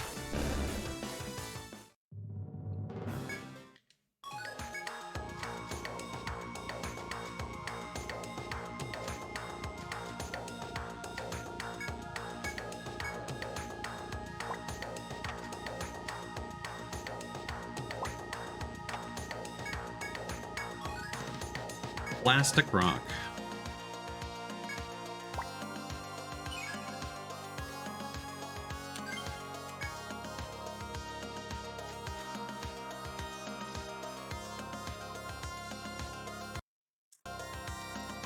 I am enjoying what I've done with the overlay here for VTube Studio with the lighting. I was thinking of waiting until we unlock the Shogun so I would still rock the Buccaneer portrait until then, but yeah. I felt like the third stratum would benefit the most from this effect because the heat radiating off of my face, you know? Ah, fire resistance. Yeah, let's kill you. Yeah, like everything here is going down in one turn.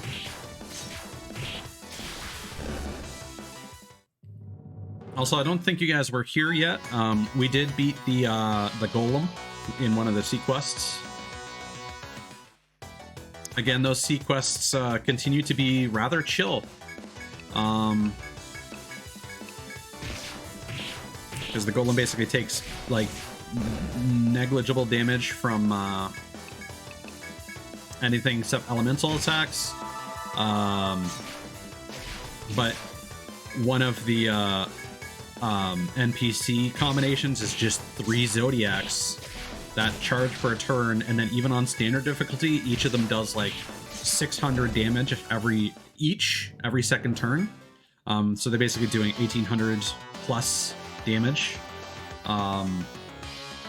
every 2 turns, and goes by real quickly. As you proceed through the cavern, you find 3 evenly spaced holes in the ground. You peer into the holes, but they're rather deep, making it difficult to see inside. The only way to tell what's down there would be to fish around, but is that so wise? Right hole. Tides fishes around in the hole to find a potato in... What? Baked potato? To find a potato inside. The potato is rather large and filling. Tides is quite satisfied after the meal. The rest of the party glares at Tides for hogging the potato. Tides feels chastened. Excuse me? Hello?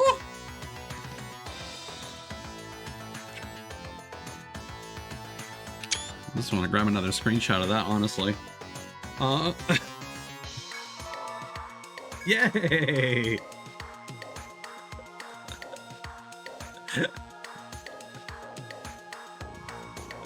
I feel like I just need a piece of Buccaneer ties in the corner of a fucking magma chamber, just greedily eating a baked potato all to himself.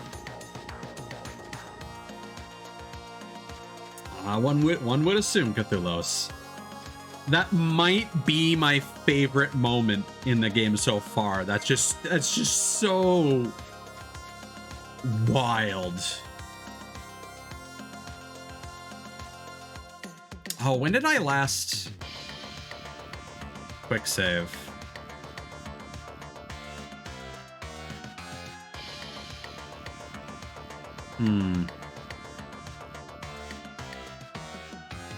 It would have been whatever.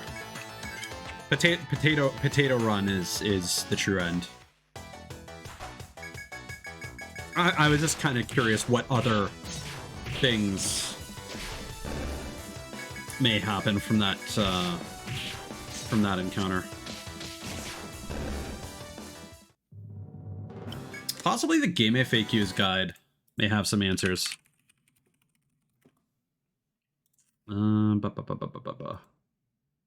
Guide.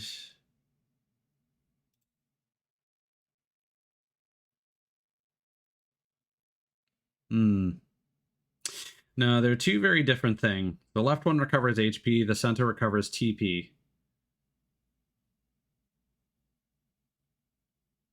And it doesn't specify which party member it is.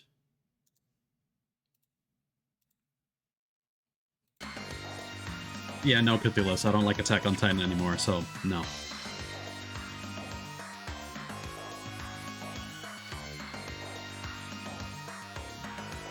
Like, to be specific, I actively dislike it. Like, yeah. Attack on Titan bums me out, because, like, I thought that series was fucking phenomenal until, the final season, and then I've, like, hated pretty much every plot point.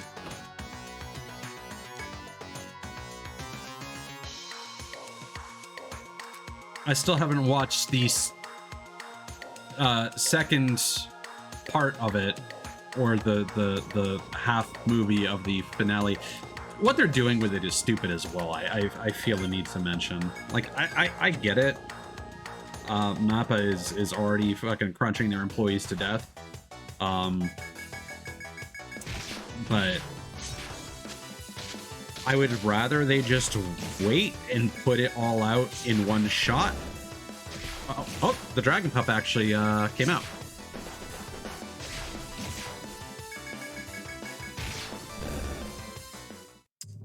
Well, I'm curious to see if you end up sharing a similar opinion, because I think Attack on Titan, like up to the end of season 3, masterpiece. I would honestly advocate to just stop there. But at the same time, I know that people aren't going to want to stop there, because the end of season 3 makes it feel like, oh, now shit's getting good, and then it does the exact opposite. The biggest curveball. As you walk the scorching caverns in the undersea volcano, a figure appears before you. Is it Kajura? Yep. I had thought to encounter the Deep City soldiers, but it's only you. Come to stop me, huh? The young man Kajura's manner and smile are both insolent. I hadn't mentioned it, but in truth, the Senatus and I knew all about what goes on down here. We knew, yet we still sent explorers into the labyrinth in search of the Deep City. It is all in anticipation of this day, says the young man while gazing at the lava. The princess is at the center of it all. The Senatus and I fought so long for her sake. The young man has an oddly far-off look as he speaks, as if he is reminiscing. Listen well, Tigers. You do not know the truth of this matter, or who your real enemy is. Go to Armor Road, listen to the princess at the Senatus, then the truth will come to light. Kajura makes as if to leave the room, still speaking to you. Decide for yourselves what is true and what is worth fighting for. That can only come from you. If you understand, then go, mutters Kajura as he blocks your path without meeting your eye. It seems you have no choice now but to return to the Senatus and hear their case. figure is standing within the scorching cavern as if awaiting your return. I thought I told you to go back to Amaro and listen to what the princess has to say, and decide on your own course of action from there. If you understand, then go, mutters Kajura as he blocks your path without meeting your eye. I'm hoping for a twist here, because thus far the king seems pretty cool. No, we do not want to waste our coupon.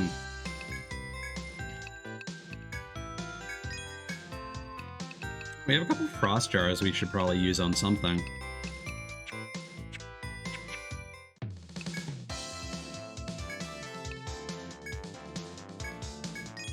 Next stream we'll definitely have to do some more sea exploration.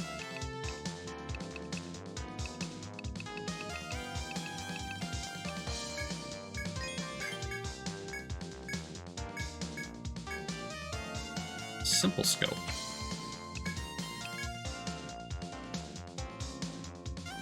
Huh. Interesting.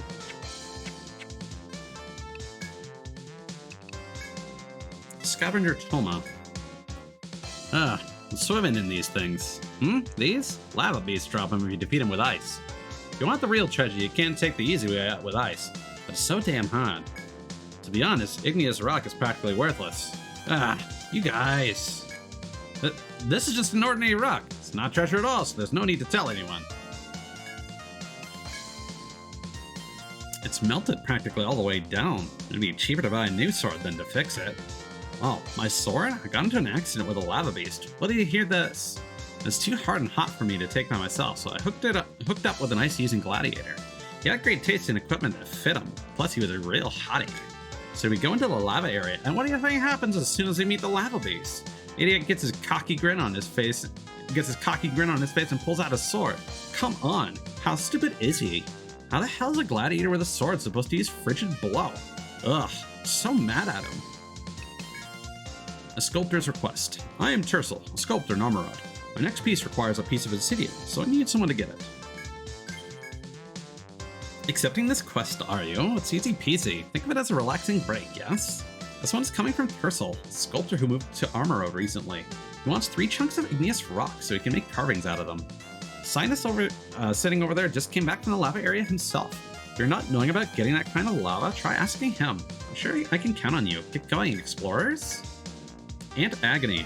My guild went to pick pomona fruit the other day, but we were attacked by ants. Only I survived. Please avenge them. You're taking on this request? I really would not be recommending it. After you completed the fruit quest the other day, another guild went to pick fruit too. They were slaughtered. Only one survived. I'm not thinking you of all people should be doing this. It seems distasteful. But if you're that determined, I'm not stopping you. The client is Ricky, the survivor of the attack. The request is get revenge. She said there is a secret passage near the fruit tree on B9F. She said the attack happened so fast she barely remembers what happened. Well, be making up your minds already. Are you ready for this or not? Filling the Monsters Codex. It is the duty of all explorers of Armorod to report on the ecology of monsters within the labyrinth. Welcomes! That request was issued by the Senatus. Something about a book. Have you been going to the Senatus and making reports about the monsters you see? If you've been doing that, just go to the Senatus and the request will be a breeze. And if you haven't, well, this is a good time to make your reportings, yes? Get them moving on, explorers. Nearsighted astrologist Sinus. Man, drinks after finishing a quest are the best part of my day. Care to join me? Igneous rock? Alright, but first I need to vent to somebody. The guild leader's a real creep. If a new girl joins up, he doesn't waste any time in hitting on her. Just the other day, he was getting static from this monk girl that joined, and he booted her. Just like that. Sure, he's a leader, but the guild isn't his personal plaything. Harmonious, laid-back guild my ass. No, sorry. You're asking about igneous rock? All I have to do is freeze a lava beast on B11F. Easy, right? Okay.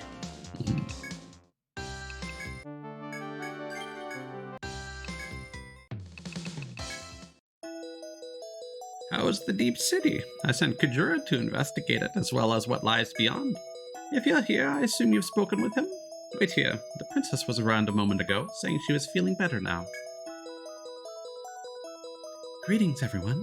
I heard you saw to it that my letter arrived safely. Thank you for that. As a result, Amrad's explorers and some of her citizens have been able to enter the Deep City.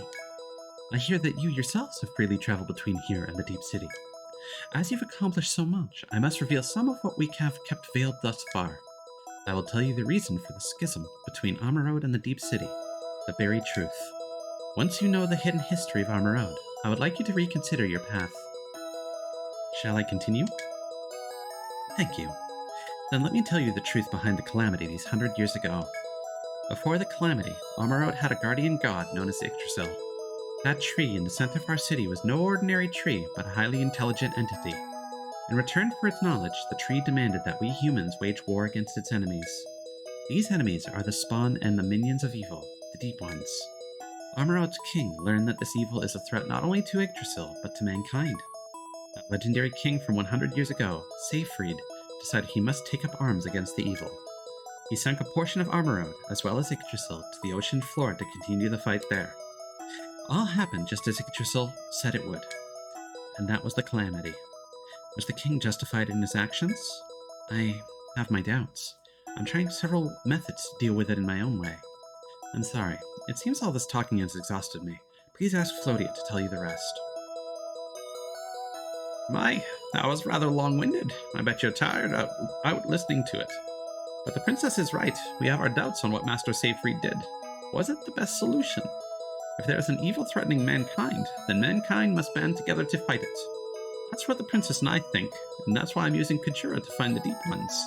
If we can defeat them, as well as whatever evil leaves them, there will be no need for the Deep City. That's why I want you to go find Kujura and back him up. And tell that king in the Deep City, we intend to fight the Deep Ones, so don't get in our way.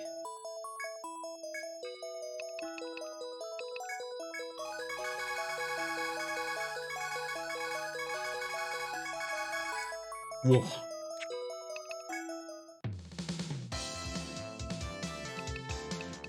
Is that enough to complete this? Do I have to talk?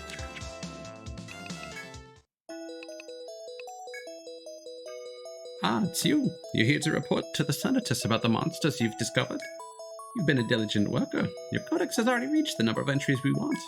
Your reward has been left with the owner of the Butterfly Bistro, so go there for it. Keep up the good work, and continue making your reports to the Senatus. Thank you.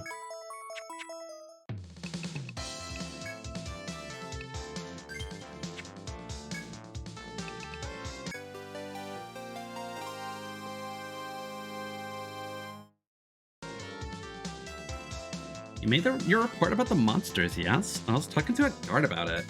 Here's the reward that the Senatus set out. Please take it with the city's thanks. Take a break from the adventuring and read your monster's codex for a while. You might learn something new.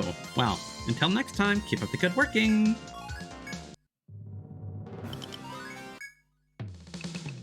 Alright.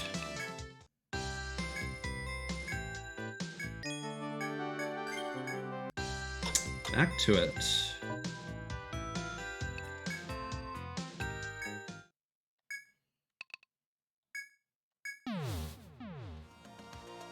So we're going to take a quick detour to fight the Ant Queen and see how manageable that is.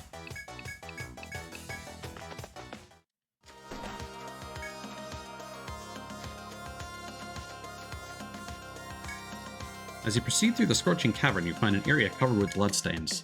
The blood on the wall causes you to notice an outcropping with a hole behind it. You recall the request you accepted to get revenge on whoever lurks beyond here. Ironically, you would have never noticed the passage if not for the bloodstains. If you are prepared, then you can enter this hole and track down the killer. You bend low and manage to creep through the hole and enter an expansive cave. The stifling atmosphere has an extra feel like eeriness that puts you on edge. You encourage each other to keep your spirits high as you continue deeper within.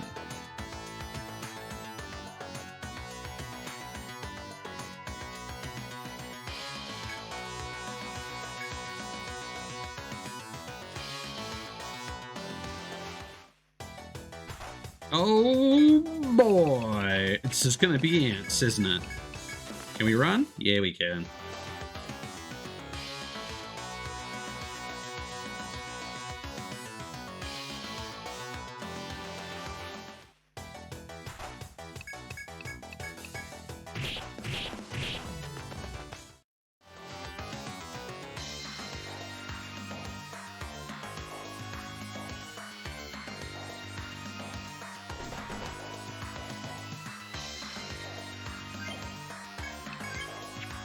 Yeah, so there's no real need to map this out expansively.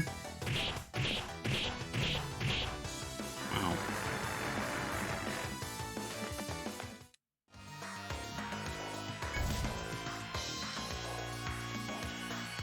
I'm basically just going to copy the map from the guide.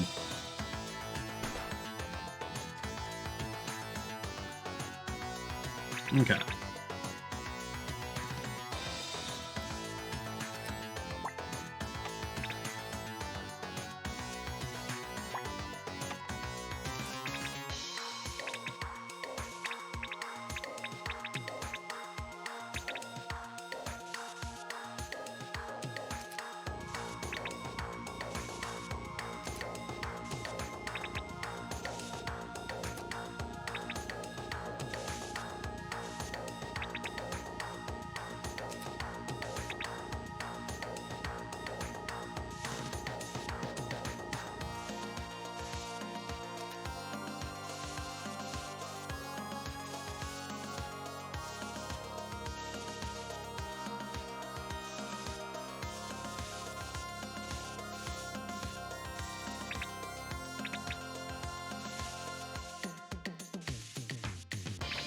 Okay.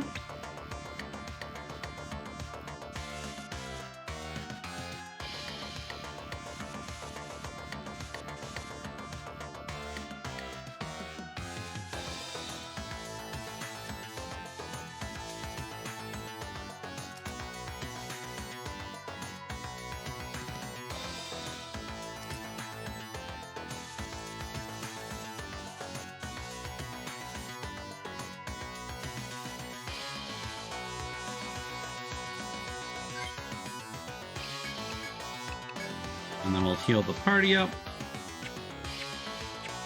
And that may be sufficient. You eventually reach a gigantic open area within the cavern. You see a massive, grotesque monster perched arrogantly in the center of the hall. The huge insect turns its motionless, inhuman eyes toward you. There's no mistake. This is the master of the nest that wiped out Ricky's guild. There's no time to lose. You must set your mind to defeating this threat.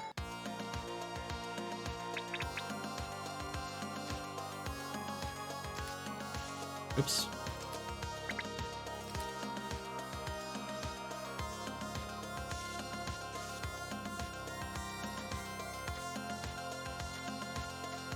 No, you're following me.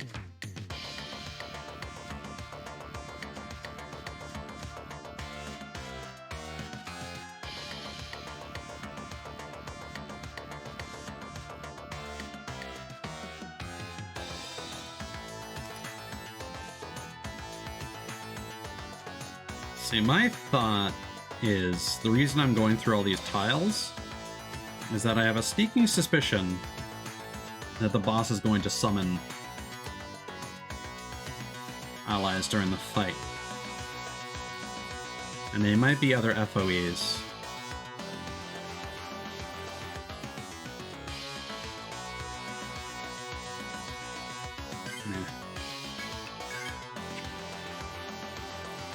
Let's give this a try. Wicked Queen. And...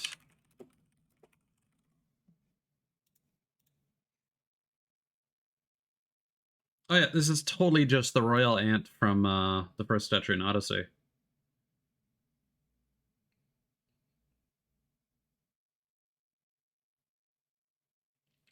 Okay, so we can try and find its arms.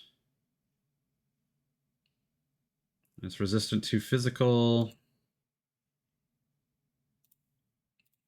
It reacts normally to elemental.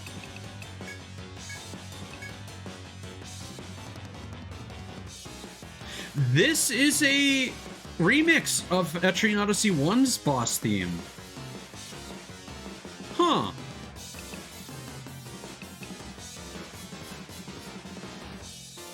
I think it was the arms I needed too. This is a pleasant surprise.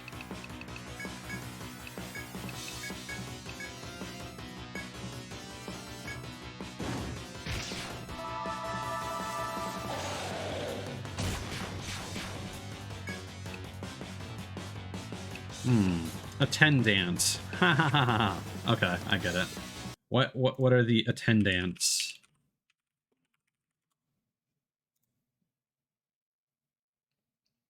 Weak to fire, interestingly enough. Okay.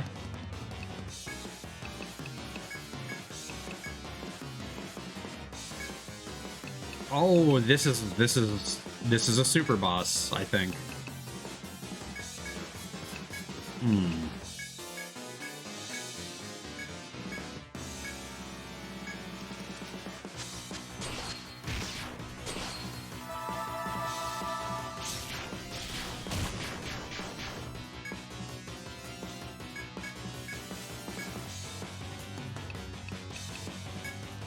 Yeah.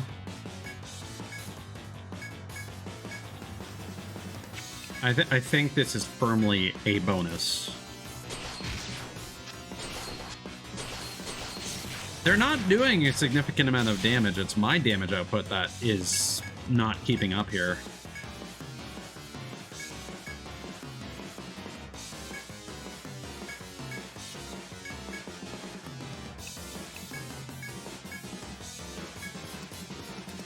Attendant stands ready. Oh. Oh, no.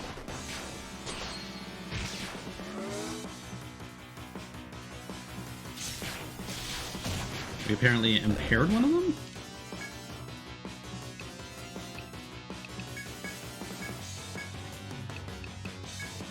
Yeah, this is a very significant amount of health. I don't think we have the HP or the TP to outlast this battle of attrition.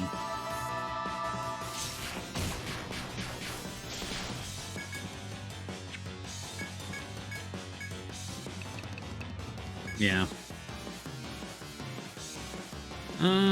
But we're not going to be able to escape, so I'm just going to restart the game. That was a pleasant surprise, though.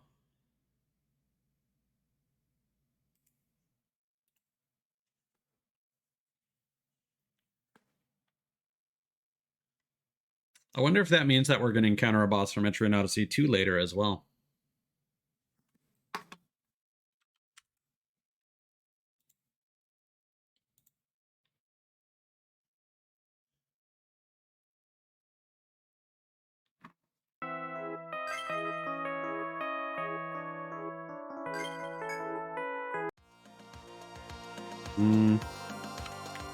There we go.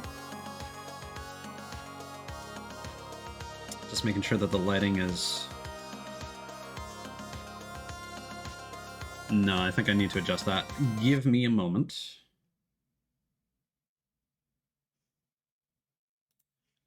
I think I'm probably fine to just do this on the stream. Boop, boop. There.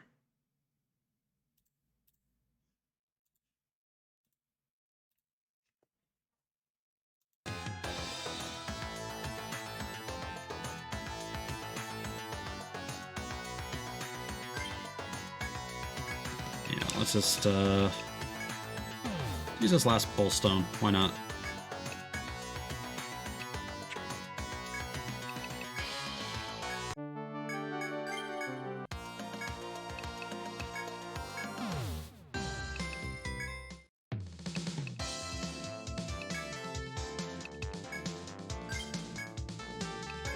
Yeah, we'll abandon that for now. Whoops.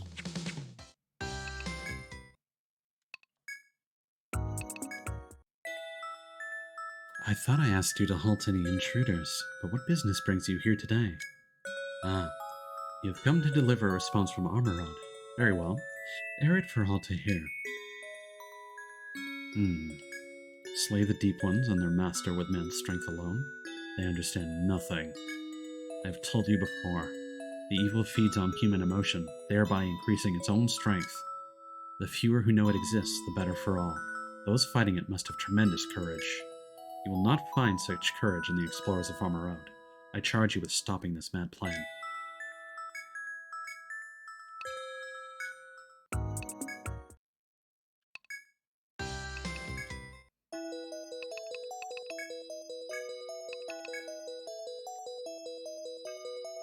Ever since you arrived, I feel like everything I've waited 100 years for is moving along quickly. I should be happy, but I can't help but feel anxious as well. What a shame. I'm growing old. Hmm.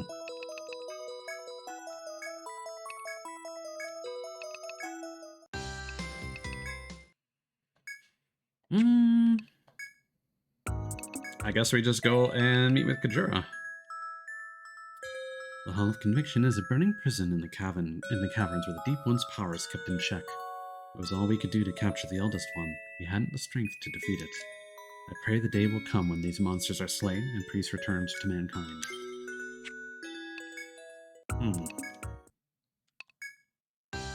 Yeah, I guess we just go back to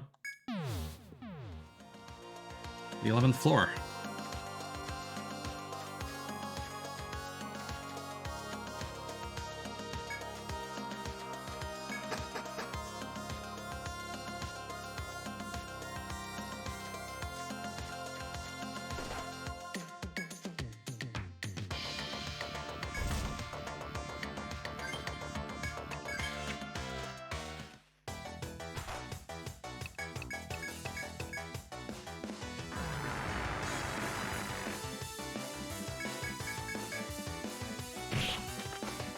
Rude.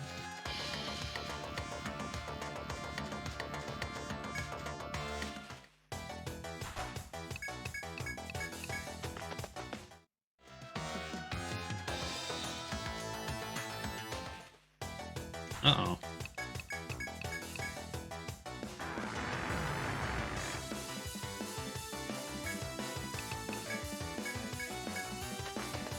Nice.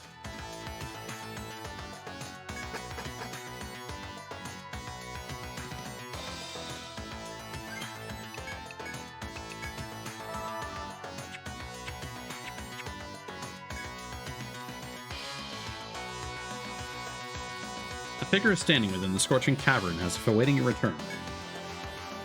You've spoken with the princess, then. Now you understand the true goals of her highness. And I assume you've also spoken with those in the deep city. They have their own desires. Kajura smiles slightly and begins pacing about. You are at a crossroads. I shall remain faithful to the princess. Where will your loyalties lie? Kajura fixes an intense gaze at you to impress the gravity of the situation before leaving. You vow to take his words to heart and think carefully about how to proceed from here. You have met with representatives from both cities and learned much from each faction. The time has come to accept the mission of the side you feel is just, and lend them your strength. A new mission is available at Armor Road. Defeat the Gatekeeper. A new mission is available at the Deep City. Protect the Gatekeeper. Okay, so I got the impression that we'd only get the second option if we agreed to keep the secret of the Deep City. So that's a dialogue option we'll have to explore on the next playthrough. But we are gonna be siding with the Senatus. I don't have any more details for you. If you want to cooperate with us, accept the mission.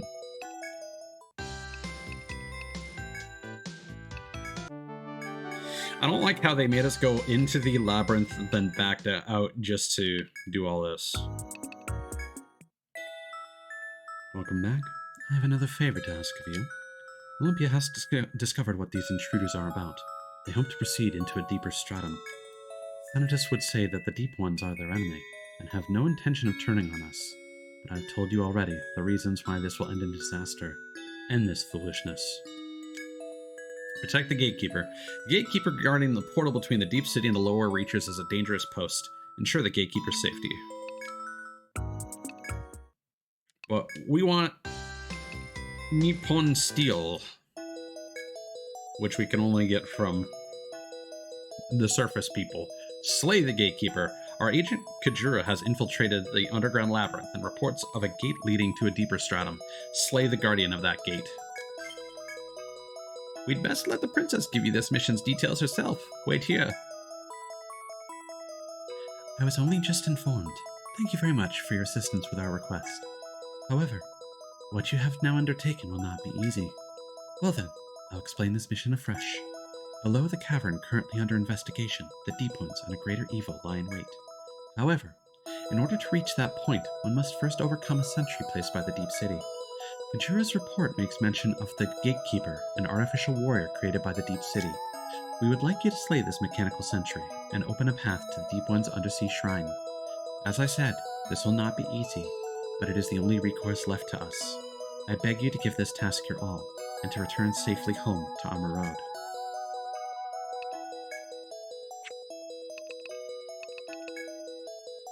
The artificial warrior awaiting you on the 12th floor is powerful. You must go fully prepared. I pray that you return here safely afterward with glad tidings.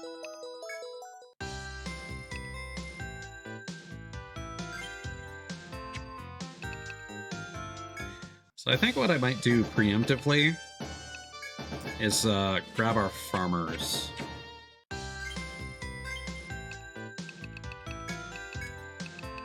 And let's grab some of those materials from the 11th floor.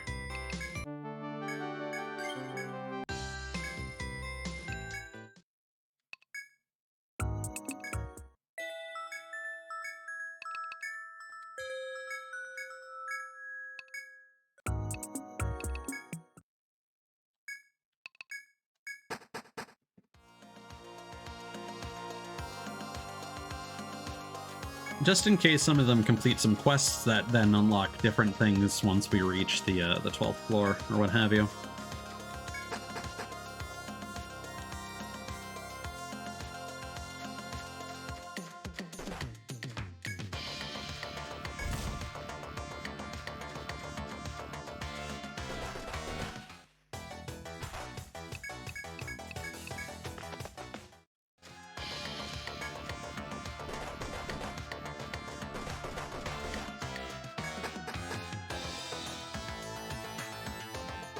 It's a pretty quick run of things, thankfully.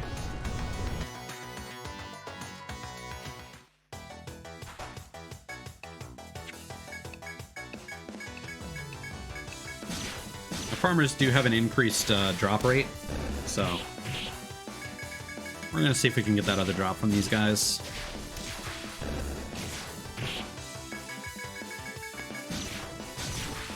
Some of the ambush enemies appear from like later floors, so we may end up seeing some difficult enemies come from this mine point here. Hey, it's Grundum. Hey, Raptor. Welcome on in. Good to see you, dude.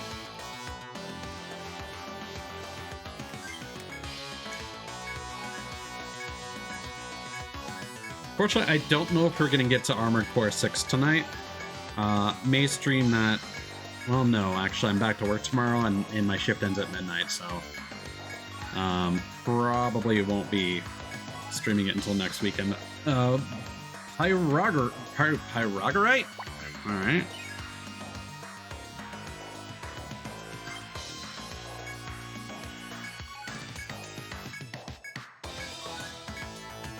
Also, this chibi model is definitely new to you.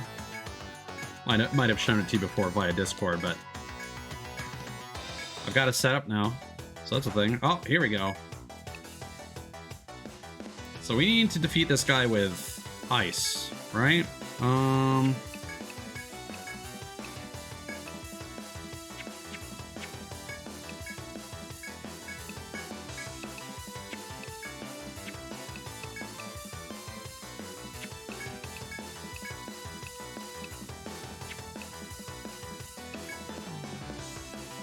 There is something where we needed to put an enemy to sleep.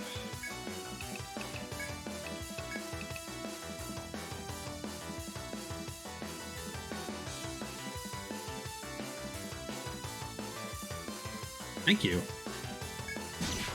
I'm glad I finally got around to setting it up, because it did take most of an afternoon to set up the parameters and whatnot.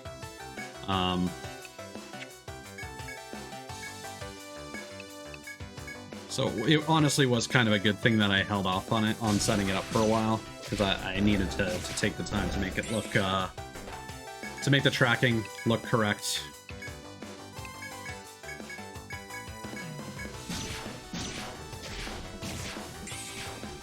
Yeah, glad that kind of worked out in a way then.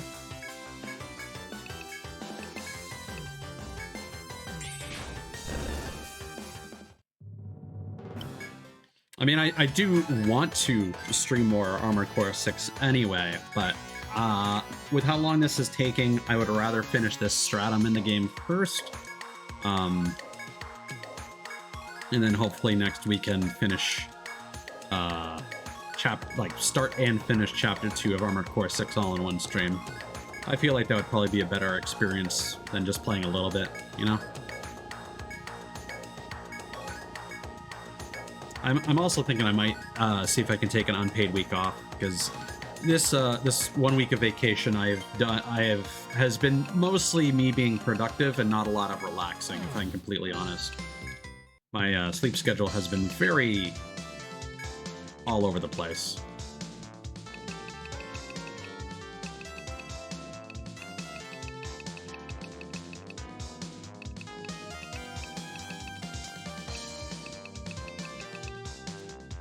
As much as I should probably hang on to that igneous rock, I am going to sell it so that the stuff associated with that is available in this store.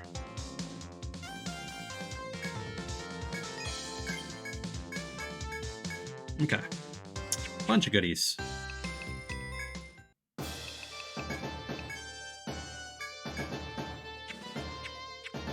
Okay. And back to what we were doing.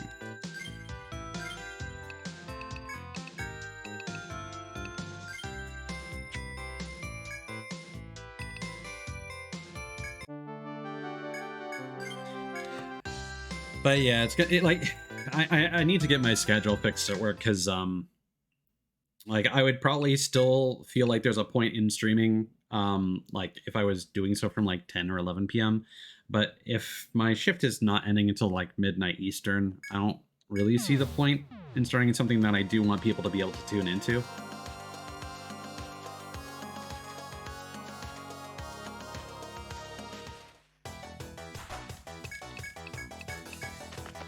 Etrian Odyssey, I've just kind of come to terms with the fact that it's not a very stimulating game to watch, so like, I'm just getting these in because I want to. But Armored Core, I feel, especially as the days go by, I might potentially get some additional eyes on it. So I feel like streaming that at a bad time for potential viewers is just not going to help anyone. But that also means I have like 4 days I'm going to have to wait before I can play Armored Core 6 again. Unless I want to try and get some S ranks on missions. And like, that's fun, don't get me wrong, but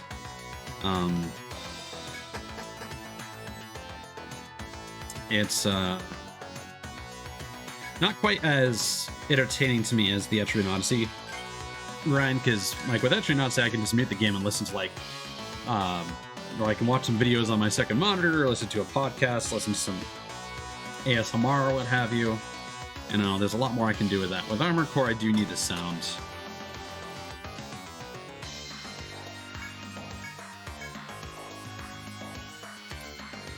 Yeah, so that'll be a later shortcut. And I suppose if we finish the stratum here, since I'll have to do some grinding to get our Shogun up to speed here, you know, I'll be able to do some grinding in Etrian Odyssey to fill the gap before next weekend. Really? Huh. We collected the monster bones that were requested by the monster researcher. All I need to do now is take them to the bar and turn them in for the reward.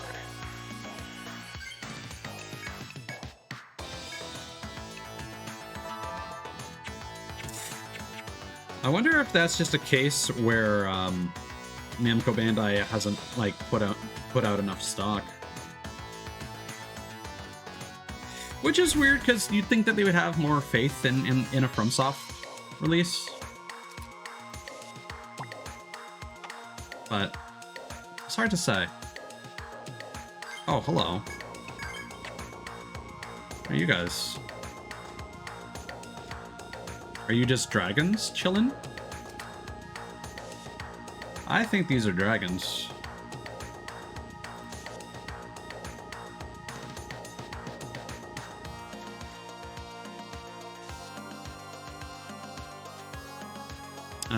Let's see. 1, 2, 3, 4. 2, 3, 4. PS4.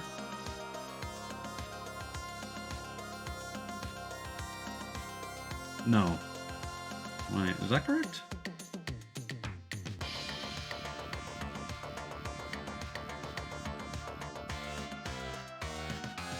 According to the map that I'm looking at, they're on that tile. I don't know if that's true. As much as I'd like to fight these guys, I don't want these guys to aggro on us.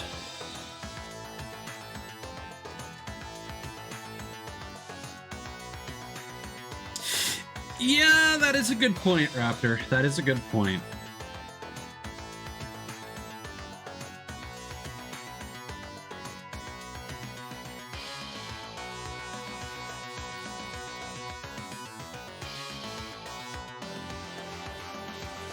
Apparently there's one over there.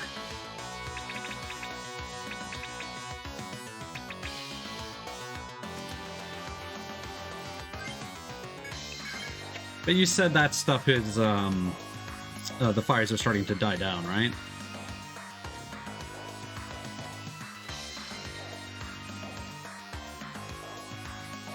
It's weird. Normally, I hear about that sort of thing on Twitter, or on Reddit or whatever, but I haven't heard anything about the fires going on right now.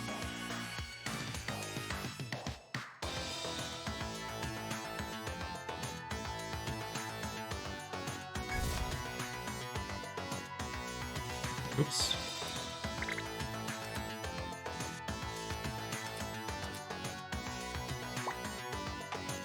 Oh, that's not right. There we go.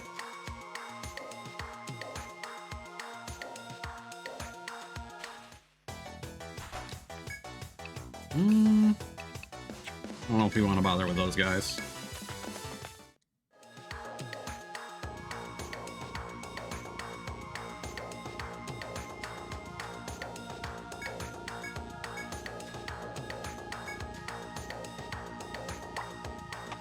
Yeah, thank goodness for that.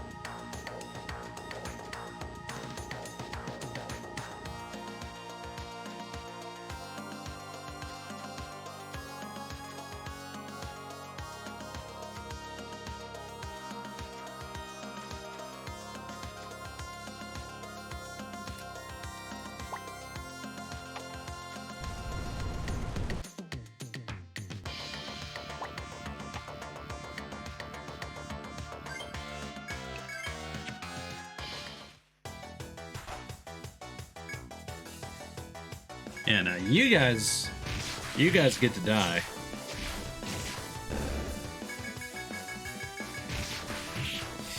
But yeah, I'm hoping that they end up adding crossplay for Armored Core, because it would be fun to play that multiplayer with you.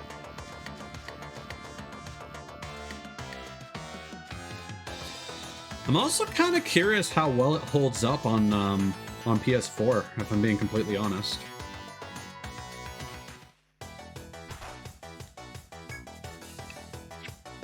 I'm not gonna buy it on PS4, but I'm still interested.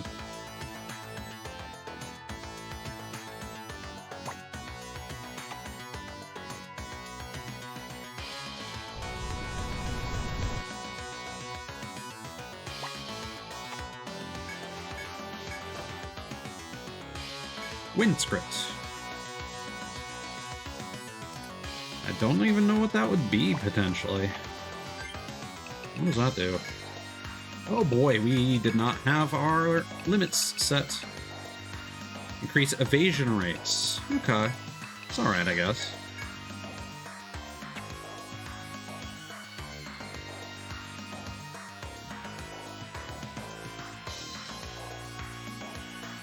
I don't think they have been. Honestly.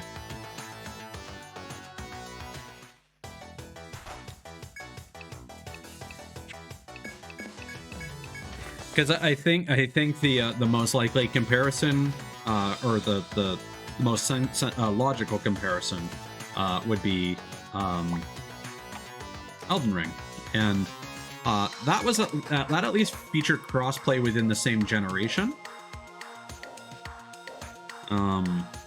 But that's I believe that's something that Armored Core 6 is even lacking.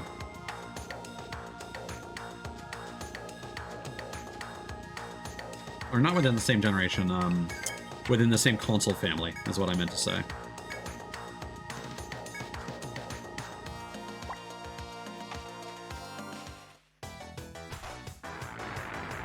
So, like, with Elden Ring, I believe you could do crossplay in Code Vein as well. I think you could do crossplay, like PS4, PS5, and then the Xboxes. Then PC was on its own. And to be fair, that does make sense with PC modding and whatnot, but for Armored Core, I don't think that's as much of an issue.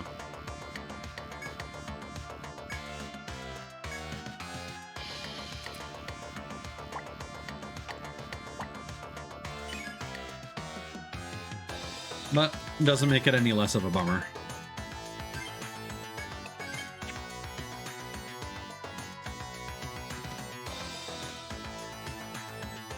I suppose the question is what they're going to be doing to potentially expand the game. Are they going to be working on like a DLC campaign? Are they going to be working on DLC weapons? Are they going to be making like new multiplayer modes potentially? I think a co-op campaign would be a really fun DLC to add. And that would give them an excuse to be like, hey, you know, as a free update, we're adding crossplay to the game so you can play with your buds. But to play it, everyone still has to buy the DLC. You know, I think that would be a really smart cross promotion.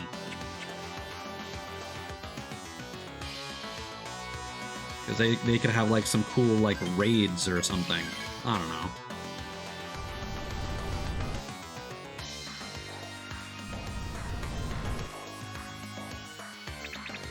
Oh, these are like one-way paths, I think.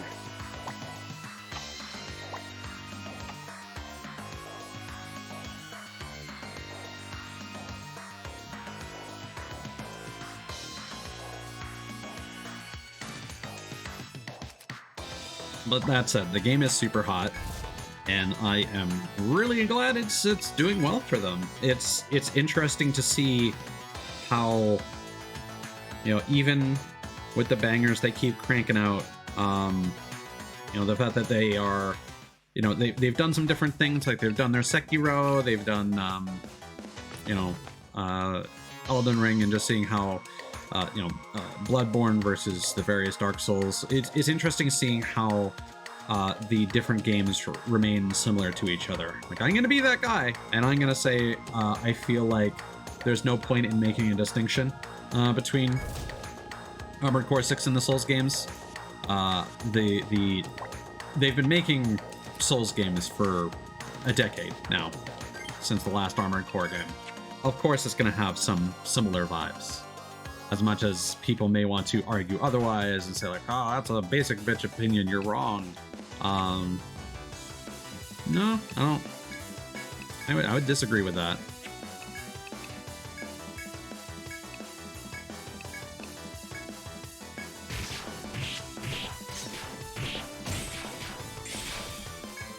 Again, the whole presence of the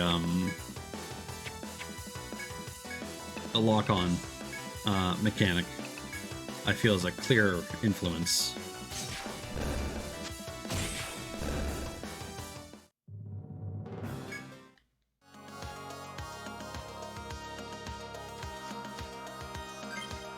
So I think we need to get 3 of those igneous rocks. And then we'll have to beat one of them without doing that.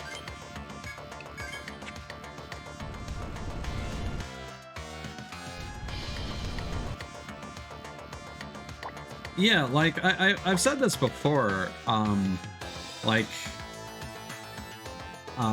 people had their issues with Dark Souls 2 for being linear. But it was personally my favorite, like, despite the bite-sized level design and the The world structure being like more like spokes on a wheel rather than like a proper like Metroidvania-esque open worlds interconnected affair. I thought it was nice to have one that was a bit more straightforward in terms of navigation. Now we have Armored Core that is just, you know, bite-sized missions. You know, most of them you can crank in a few replays. It's kind of here's another basic bitch comparison. It's kind of like the Devil May Cry-ification of Dark Souls formula.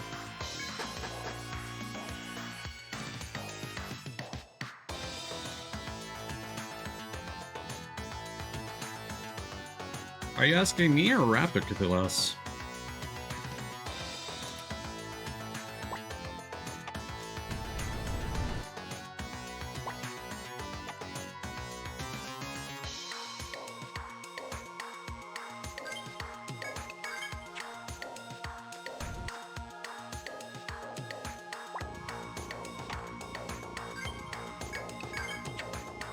I mean, I've been on vacation for the past week, so I haven't been working, but I do need to look into getting my schedule corrected so that I can get back to late night streaming. But as I mentioned earlier, I'm thinking I might take an unpaid week off if they are willing to approve that.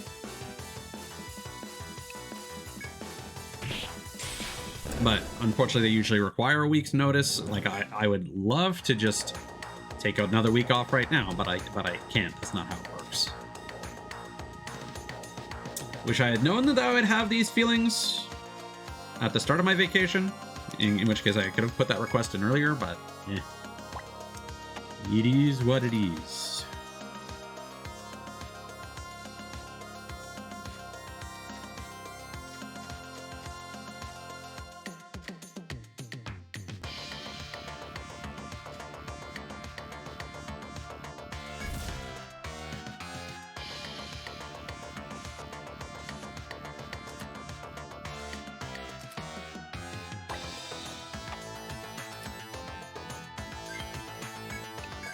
I'm glad that you've found a job that you're really into, and it really hold on. These guys moved around, or no? I think this guy just hasn't been met.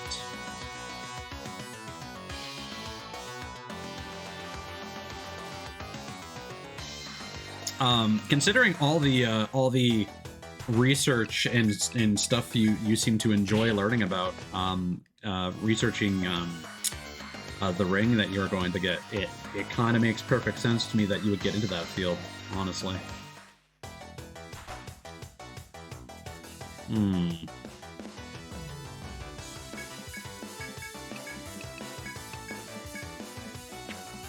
Let's queue up a party heal.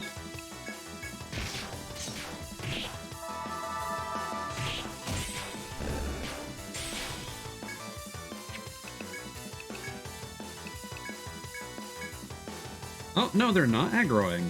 Huh. Okay, then. I officially don't know what these guys are. You have gathered the materials requested by the client. Take it back to the bar and turn it in to complete the request. I wonder if these guys are only active at... No, it is night. I wonder if they're only active during the day.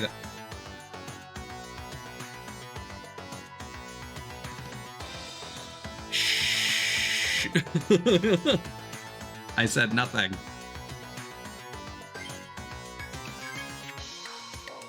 No? You're cool?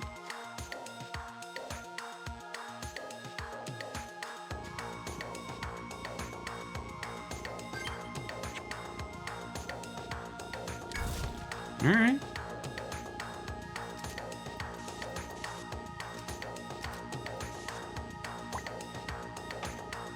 Yeah, I don't know what those guys are. Maybe you have to be in battle with a dragon egg specifically?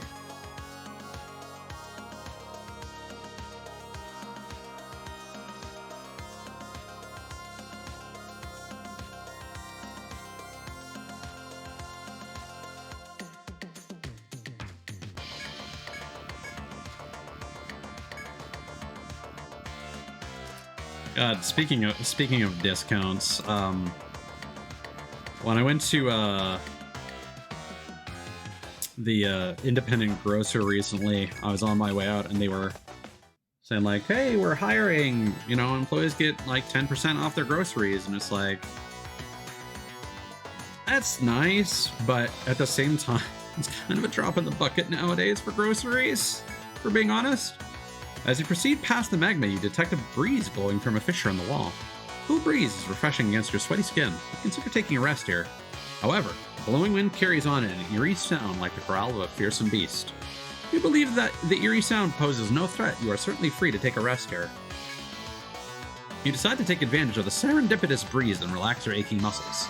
Everyone recovers 60 HP. There you go.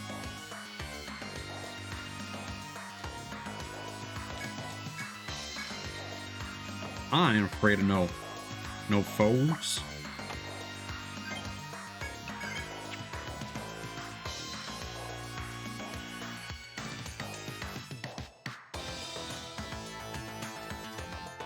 Yeah, I mean, not even Cthulhu's, because tax here is 13%. So you get to reduce your tax. Yay.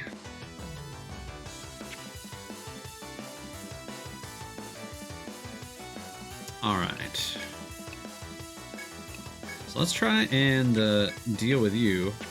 Fireball. That sounds like a skill that comes from the head. No, probably comes from the arms. So chase blow, arm breaker. And we'll hit it with Volt.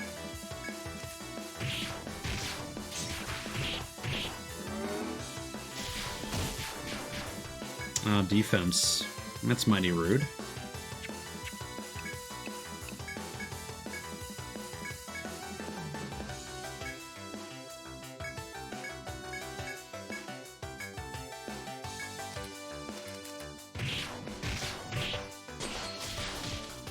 Nice.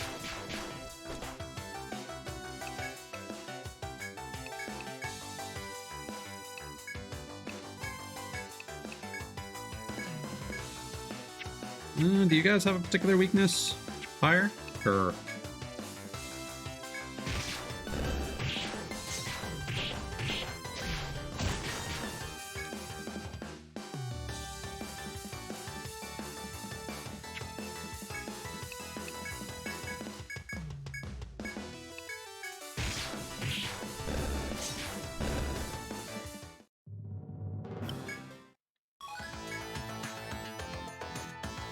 Yeah, that was my point, Raptor, that it's still not really a savings.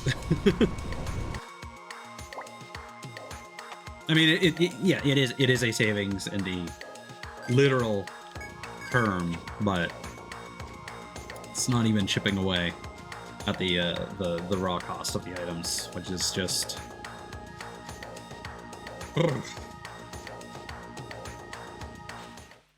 It just strikes me as a hollow gesture. I'm just getting more and more jaded when it comes to all this.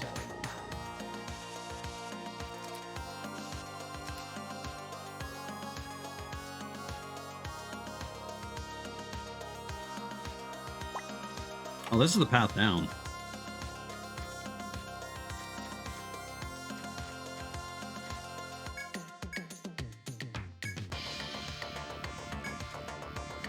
Yeah, any like mainline service industry. Because I feel like when you get into more specialized customer service stuff like your position, you probably have to deal with less of the crazies. Maybe wrong in that. You can probably fill in that blank. I don't think people are going to be trying to haggle over the value of jewelry.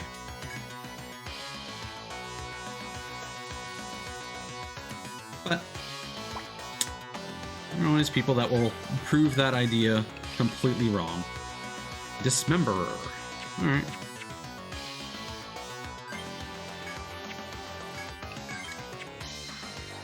I kind of like the idea of these weapons that have these debuffs built into them, but the fact that they're literally one attack power is kind of a bummer.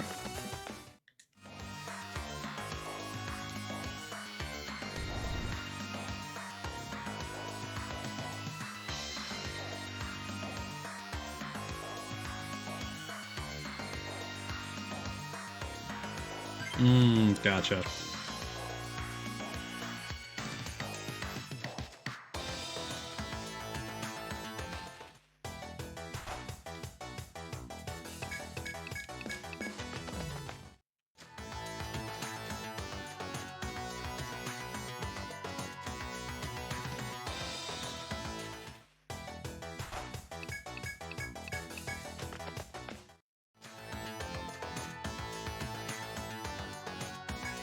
I mean, while we're here, may as well.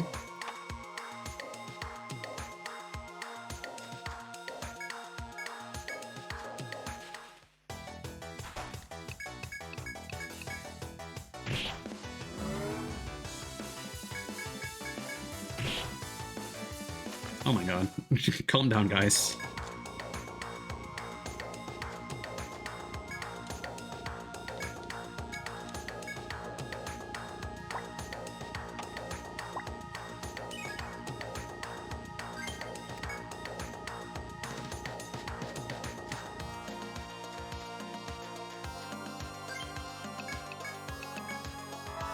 Yeah, we're definitely able to sustain much longer explorations in the labyrinth,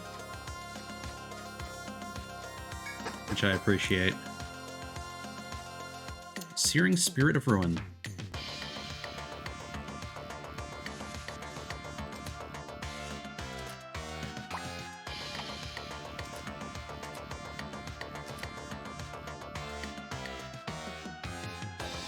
Okay, what are we looking at in terms of the map here?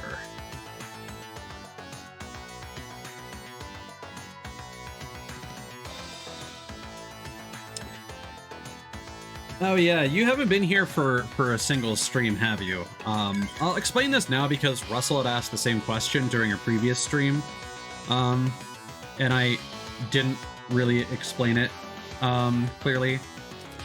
So, as you've seen by now, there's this random encounter indicator that eventually goes from blue to green to yellow to red, and indicates when you're about to, run into a fight.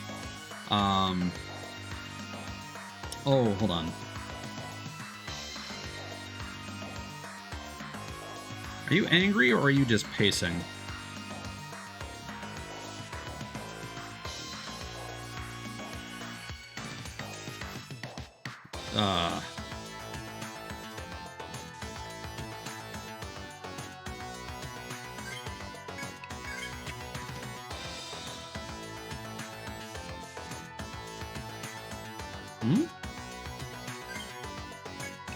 Okay, so to break it down, so aside from random encounters, there are these things known as FOEs.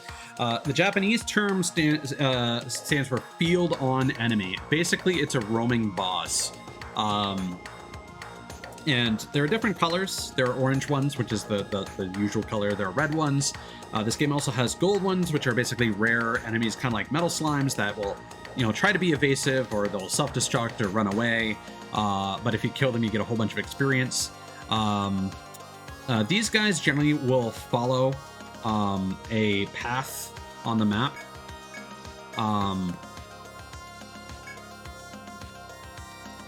And sometimes they'll roam, sometimes they'll have specific patterns, like they'll only move at night, or they'll only move in order to when you're in a fight near them, or if you're grabbing a treasure chest down a path that they were defending, they might come and attack you. But you can see them roaming on the map. They'll also move around each turn, each step you take, and each turn of battle. Although some of them will move like once every 2 turns if they're like a slower enemy or whatever. This guy seems to block a pathway. And that just seems to be their purpose. Oh, what's this? As you walk through the scorching cavern, you find a heap of animal bones and fangs at a dead end. Hot winds have weathered most of them, but you may still find something useful.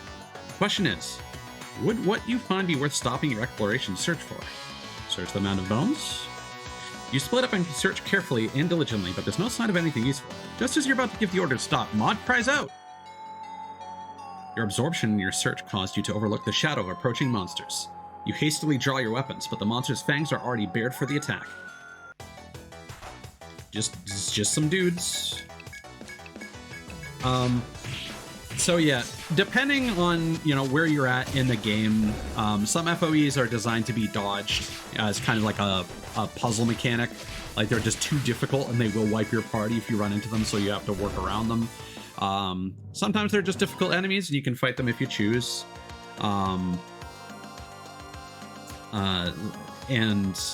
The things change from game to game as well. Like in Etrian Odyssey 2, there were blue ones that could fly over tiles. Like they could go outside of the map, more or less. There were purple ones which wouldn't actually appear on the map. It's also worth noting that most of them will only appear if you've explored the tile by being within one space of it. Like, for example, if we didn't stand here, we would actually not see the FOE once it stood on this tile. We'd only see it on, again, tiles that we've seen before, even if we paint them in on the map.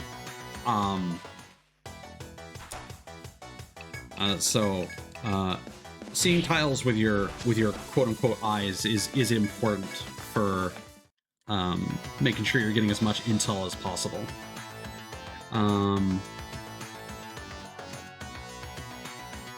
Yeah, they're really interesting.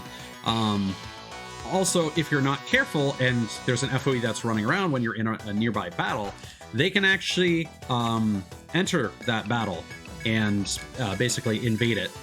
So if you're taking too long to dispatch some regular ass enemies, you could find yourself suddenly fighting a boss that you're already kind of not equipped to handle because you've just taken a bunch of damage from some random encounters, and then this thing comes in and attacks your entire party and, you know, nukes what little HP you had remaining. So lots of different aspects to the FOEs. And then the black the black fuzzballs are like the game's actual bosses. The red versus the yellow, I don't think there's a firm indicator for what they are supposed to be or represent, apart from, I think typically the red is supposed to identify more dangerous ones or ones that might have more aggressive patterns.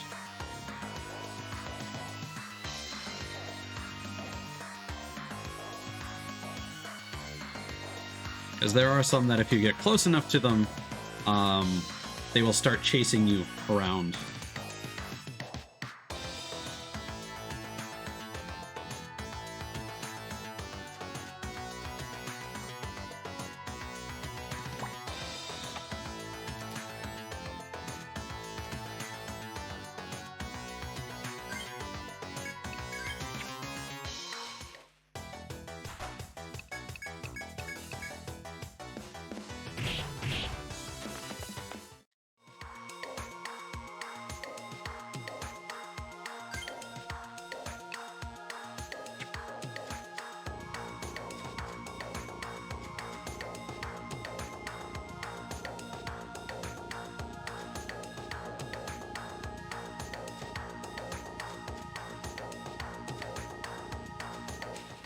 High turnover is rough.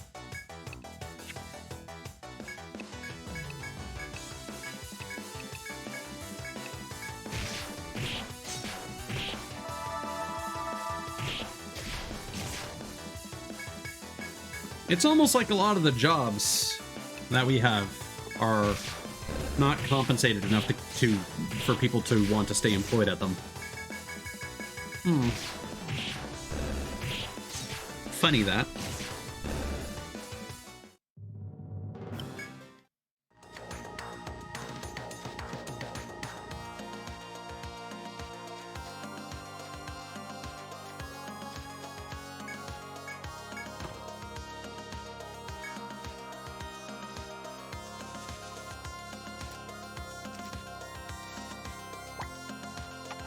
I think we might just sell those ice jars, because I don't think we're ever gonna realistically use them.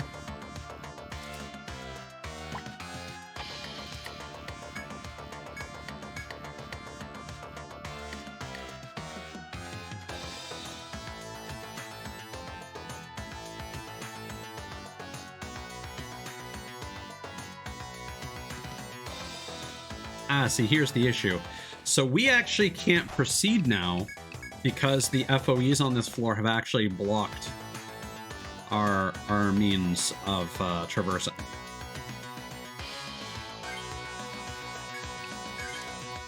And I imagine if we try and fight one of them, poison dragon. Let's look up the details on the poison dragon.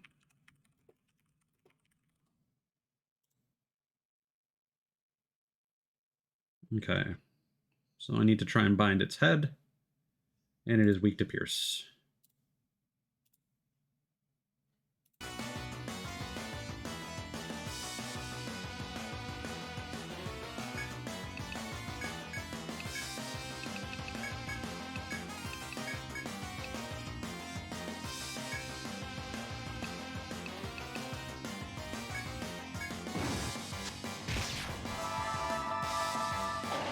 Well, we're doing decent damage, though.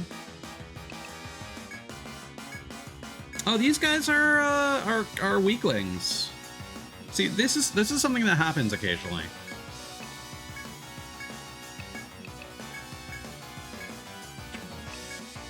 Not always intended to be super difficult.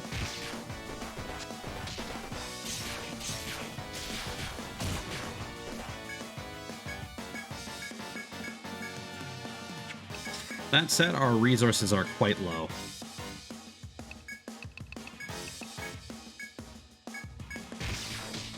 Nice! We bound its head, so now it can't poison us. And Nia's clone survived, so we're gonna get an extra turn.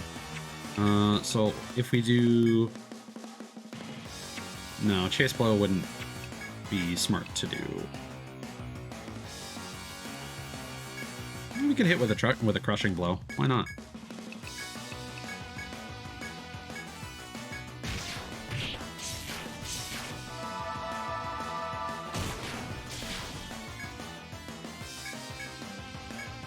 Oh, it unbound itself.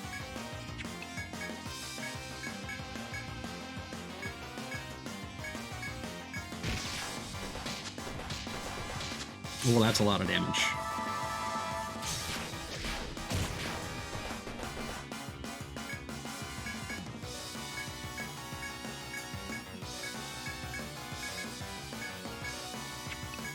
There we go. And that should do it.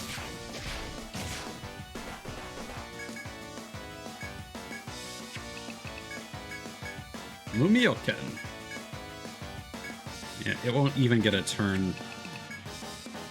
Actually, hold on. Do they copy their... Oh, they have the same limit gauge. That's fun.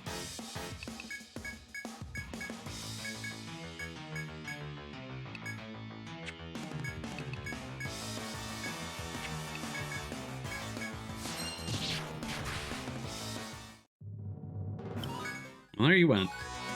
Poison Dragon.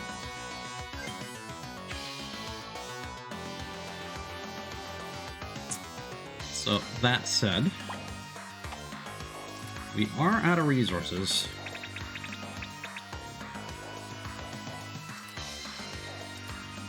And I think the path that they take is something like that.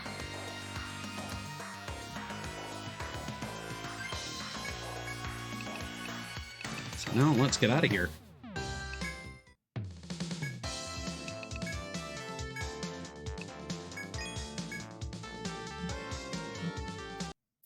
Let's see. Use.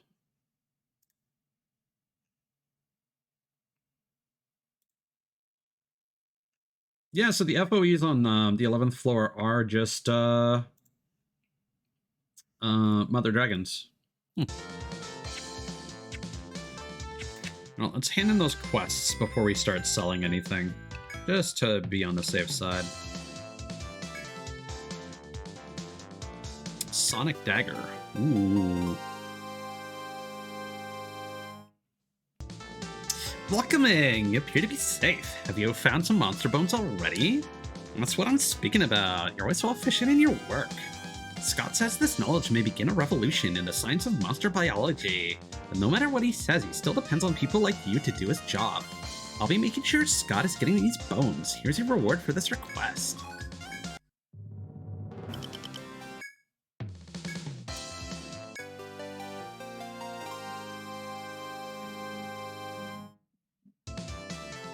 Hello, welcoming you back. I'm seeing you have the igneous rock. Must have been a breeze for you. Thanks to you, Tercel will be able to make some amazing art. Here's the rewarding for you then. If we have another jobbing, I'll let you know.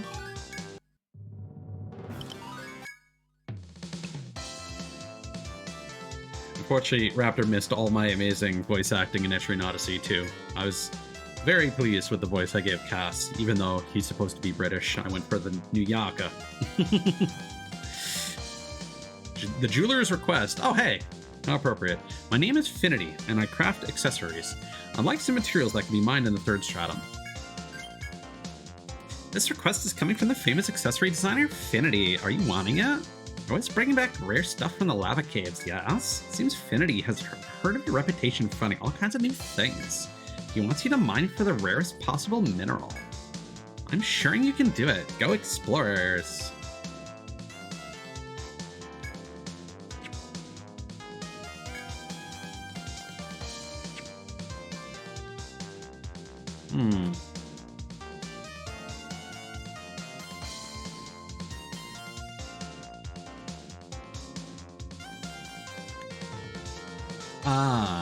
Do we... Okay, so the way that this works is depending on what you have, you will get a different accessory. So handing in the pyrargyrite, or however you're supposed to pronounce that, would get us a critical belt.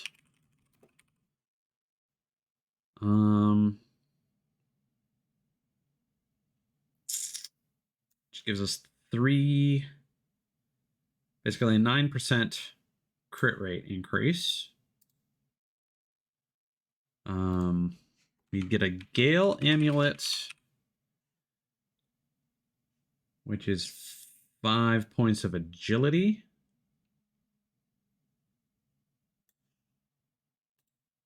Which is not great. And then Panic Guard.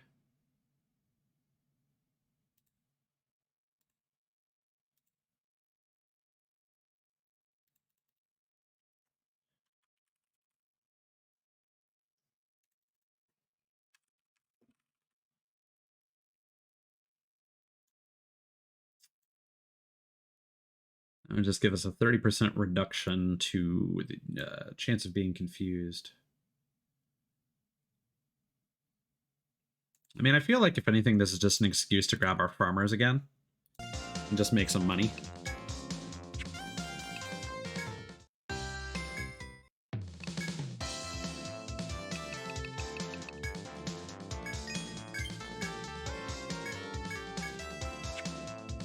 Because we are going to be fighting a boss, so we are going to need to get equipped.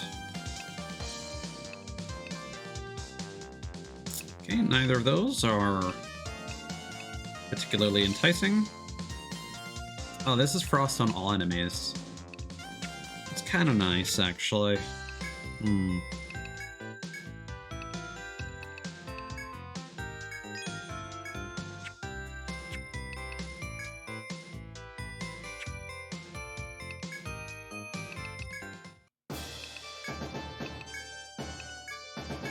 Let's grab the gang.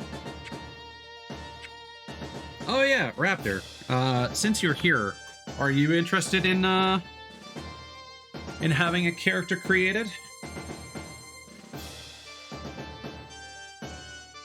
I don't guarantee that you'll actually be used in the party at all. But if you're still... All right. So while we're here, so basically our classes are laid out like this. So there's Sovereign, which is kind of like a bard-like passive buffer slash healer. A Gladiator, which is your frontline physical like DPS. Hoplite, which is a tank. I feel like that is probably what you'd be more into with what you've been doing in the games that we play together. Buccaneer focuses on team attacks. Ninjas are more debilitating, and they can clone themselves for some interesting techniques. Monks are physical fighters and healers. Zodiacs are mages, they cast magic. Wildlings summon animals to do their bidding and inflict a bunch of debuffs to the entire enemy team. Arbalists fire gigantic crossbows. And then farmers, we've kind of already got enough of those. They succeed. They basically excel at environmental gathering abilities. And then soon enough, we'll be unlocking the Shogun and the Yggdrasil.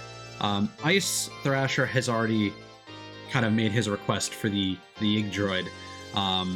So Shogun, Gustavo hasn't been by recently.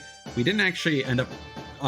Gustavo was part of the initial people who were here at the beginning, but wasn't actually around. He didn't stick around for when we actually created classes, so he kind of missed out to actually choose one. So I was thinking of just defaulting him to Shogun once we unlock that class. But if you'd rather snipe that as well, that's an option. Shoguns are... they have like various command skills. They can direct allies to do things, and then they have the ability to wield two blades.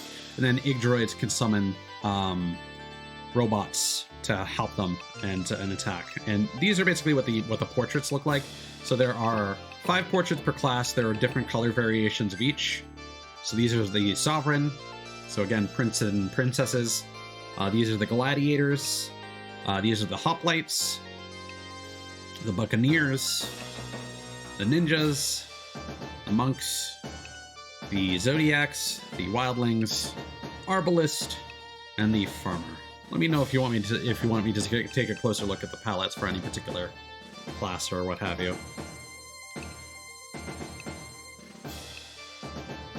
All right. And what portrait would you say tickles your fancy amongst the Hoplites?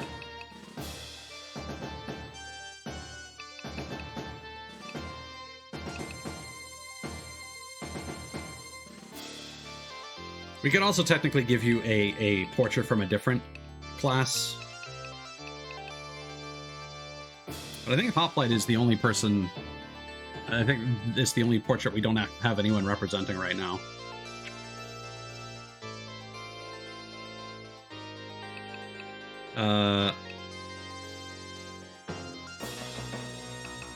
So this... Oh, this one?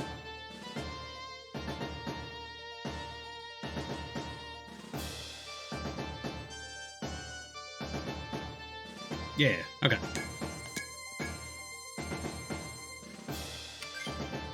There you go. You made it. You're finally back. You made it into the game. Alright, let's do some mining.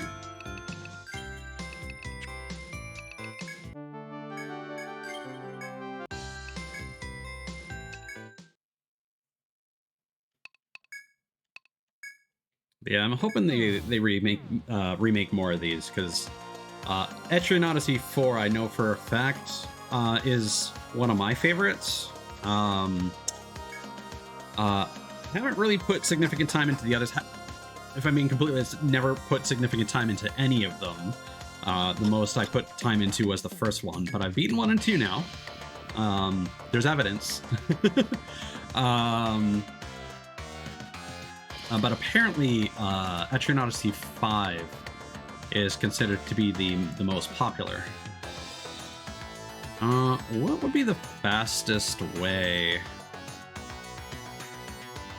Probably taking that and going down here.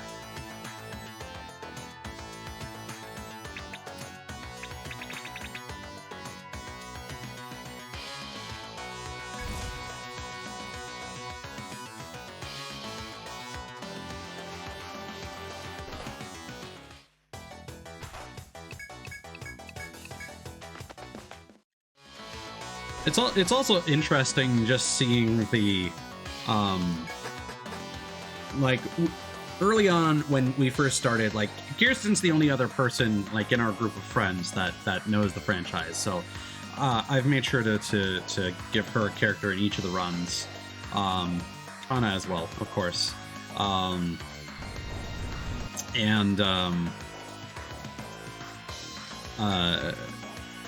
She ended up involving people in her playthrough and just kind of created them based on the classes she wanted to go with, and just named them after who seemed most appropriate based on the composition that she was having, and then kind of made portraits for everyone.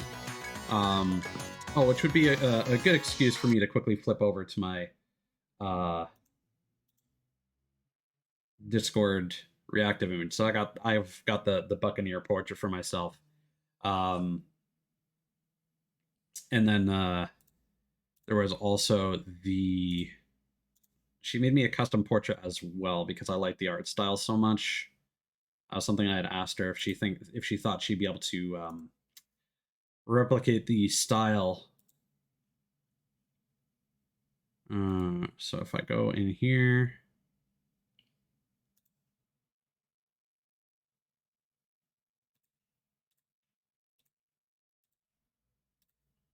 and just save that real quick. Yeah, so I've got this cool portrait here. Big fan, love it a lot. In fact, I might go back to using this one now that we're going to be switching to Shogun. Yeah, you know what? I think I'll just leave that. I'm going to go back to my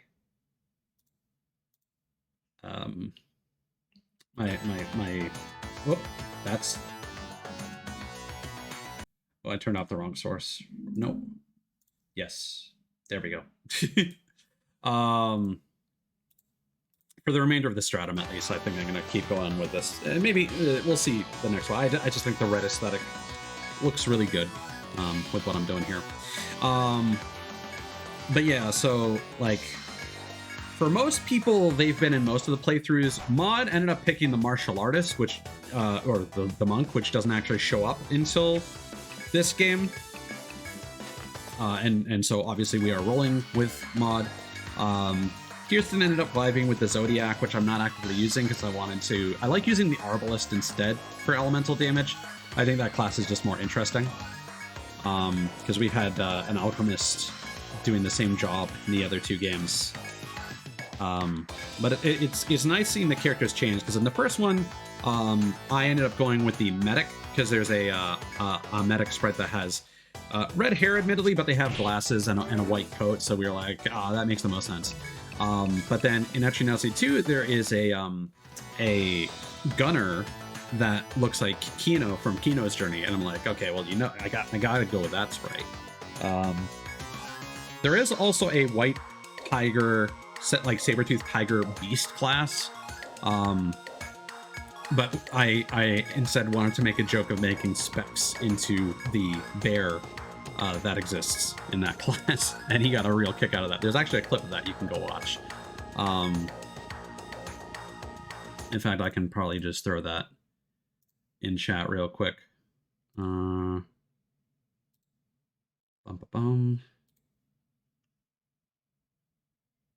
Should be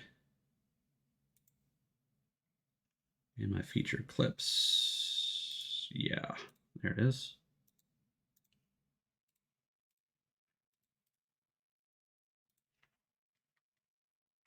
Should be that one. Yeah. that was definitely worth the payoff there.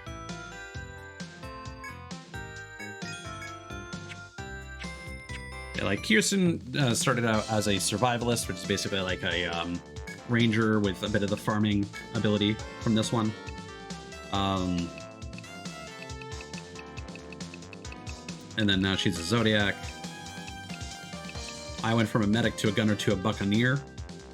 I'm not using guns in this one, but if we ever do Etrian Odyssey 5, the entire reason I brought up this weird tangent in the first place is that there's a class called the Dragoon, and I like the Dragoons in Final Fantasy, but the Etrian Odyssey Dragoons use cannons and bunkers, so they're kind of like a combination of the Arbalist and the Gunner, but also they're tanky.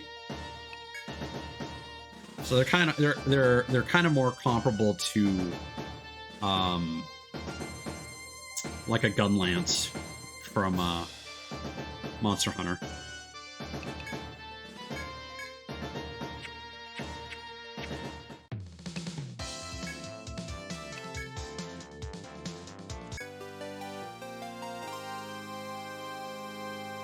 And there's a cool portrait in that one that I like, that I would use to represent myself. Welcome! Did you just get back? Were you able to get the requested item? You found something rare, you say? Really? Show me, show me. Ooh, is that the treasure you found? Let's take a closer look. Ooh, so beautiful, so amazingness, fantastic cool. Hey, you know I'm helping you out all the time, yes? Maybe I deserve a present. I'm kidding. I'll make sure to give it to Affinity. It's rewarding. I hope to be working with you again sometime. Alright. So we actually haven't been getting a lot of accessories, come to think of it.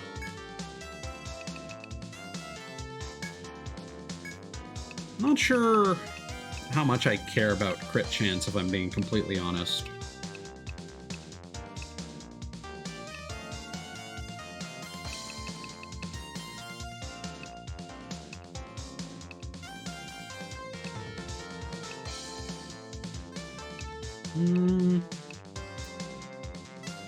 Yeah, Buccaneer makes the most sense for crit. We'll get that to specs.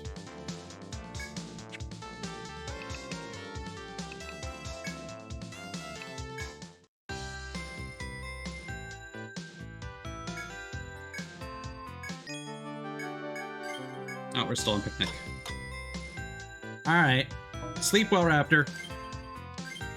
Have a good day at work. And hopefully I can show you some sick-ass Armored Core next weekend. Let me know when you're going to be free next weekend. I don't know how often, how far in advance you get your schedules and whatnot.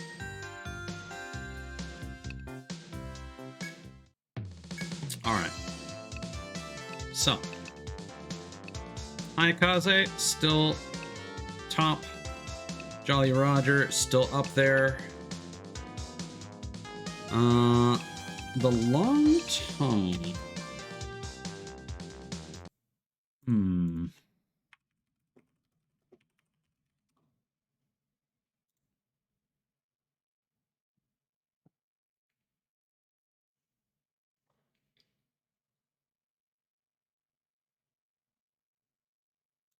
Oh, that's funny.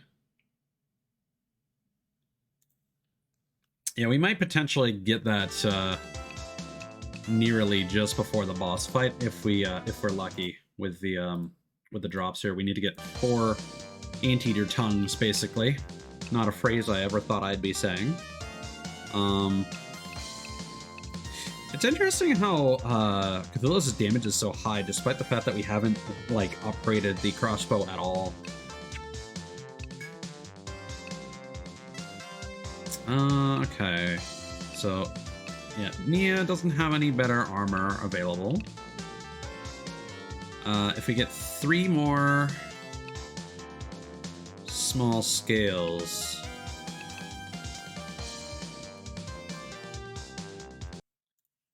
Small scale.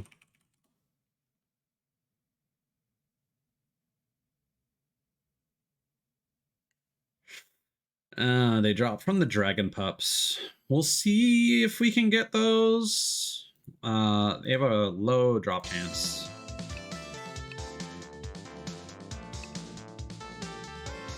And then we need to fight more of those fire lizards.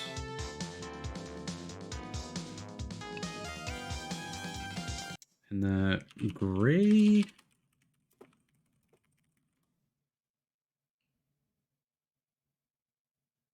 the gray shield comes from the hammerhead. We have to kill it with instant kill, which unfortunately is not feasible. The hammerhead has a 1% chance of being susceptible to instant kill, and only 7% of that means it's like some ridiculous number like 1 in 1,000 chance, so farming that off stream was not feasible. So I just didn't do that. And then black fragment. I think that comes from the magma guys.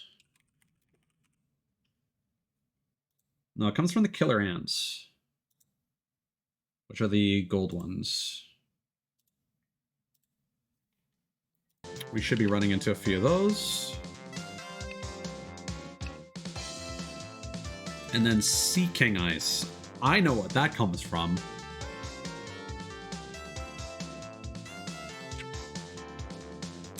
I wonder if that boss fight is going to use the Etrian Odyssey 1 theme. That's some food for thought.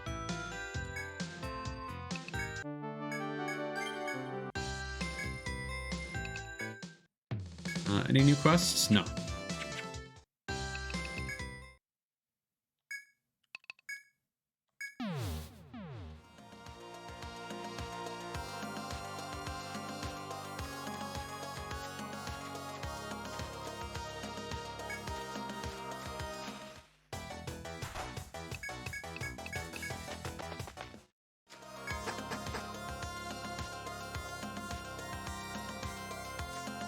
Yeah, thus far, apart from the issues that I have with the chase ability is on the Buccaneer, I'm quite enjoying this party.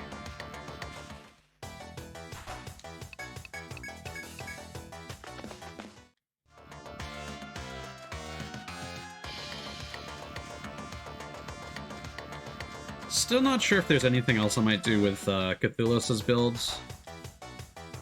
Yeah, honestly, let's fight these guys.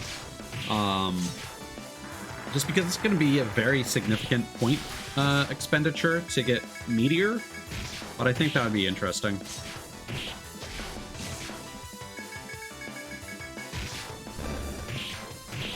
Again, might not matter a significant amount if we don't end up keeping the Buccaneer class. Because the thing is, even if we end up going with like subclass Buccaneer, oh, that was a lot of stuff. We would need a rapier equipped in order to perform chase blow, right? So yeah, not sure if there's going to be much point in giving Cthulhu's Meteor. Again, the only reason I'm really doing that is that I wanted a multi-hit. The thing is, Meteor scales with tech, and Arbalists get a whole bunch of strength. They actually don't get much tech, so it'll probably be a very weak move despite hitting multiple times. So I'm not sure if that's actually going to be the best investment of our points. But I don't think there are any good like multi-hit attacks that don't require a weapon specialty that would function from the back line. The other option is that we put Cthulhu on the front line and give him front mortar, which is what most people do with Arbalists, but they are one of the squishier classes, so it's definitely the glass cannon territory, which I'm personally not a big fan of. Okay, so this time we're gonna go over here.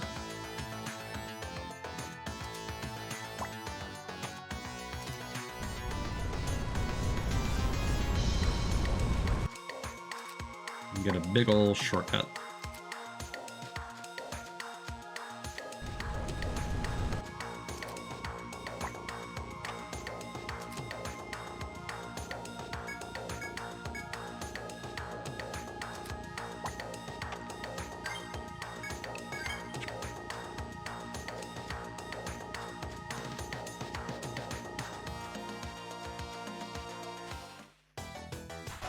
Oh, hello.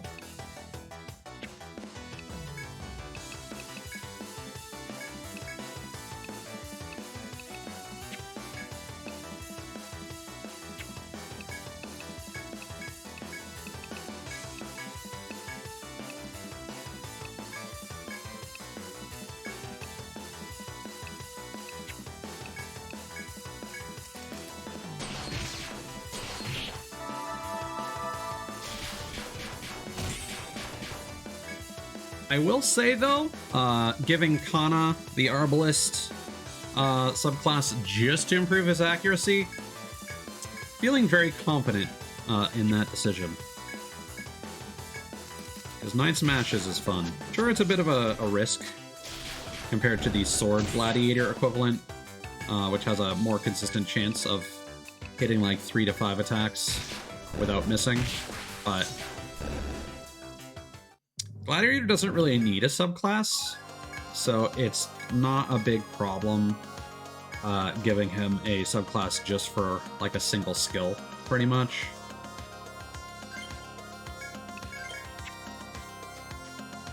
Oh.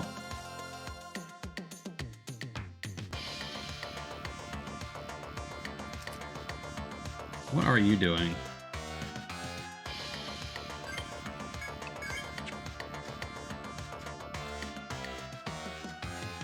Oh, you're stopped there, aren't you?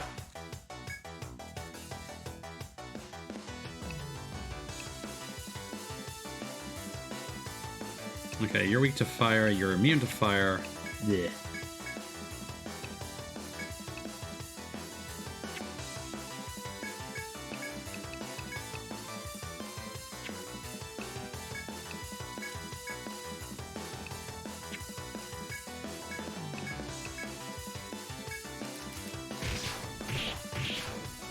Yeah, these anteaters make things a little awkward. Not gonna lie.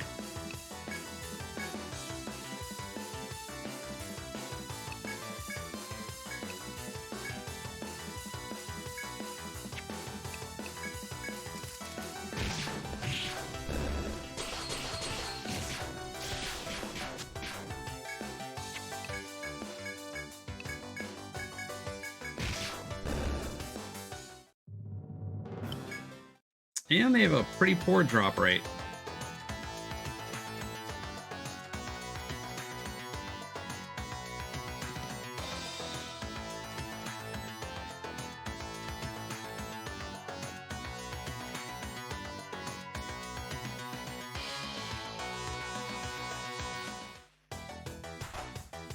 Well, we do need to kill those dragon pups.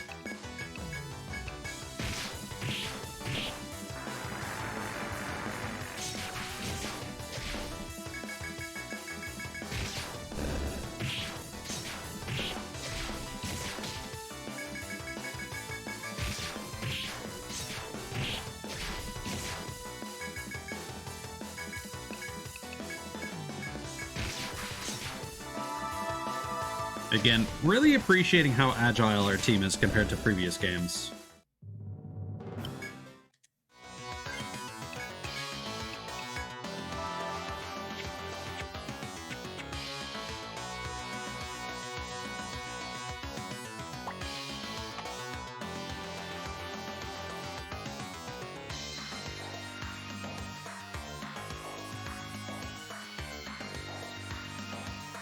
Welcome in, Ditto. How you doing, man?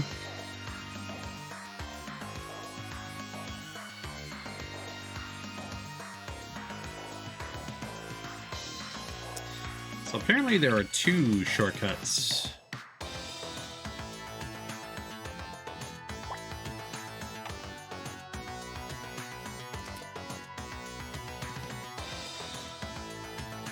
How is your was it your knee or your ankle that you fucked up?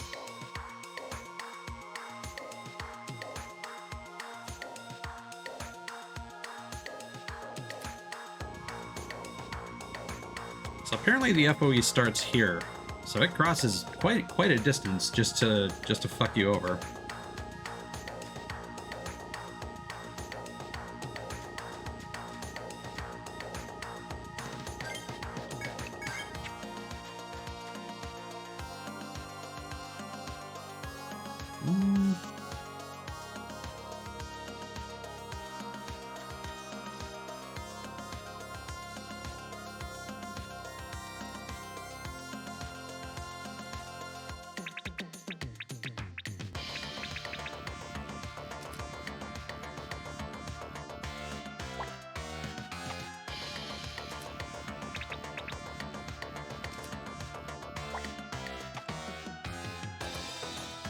Ah, yeah, that makes sense.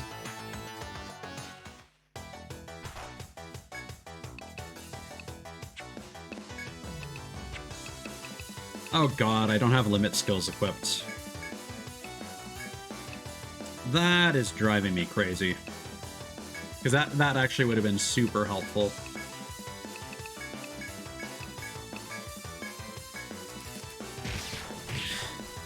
Well, hopefully you're able to keep the weight off that that foot and recover quickly.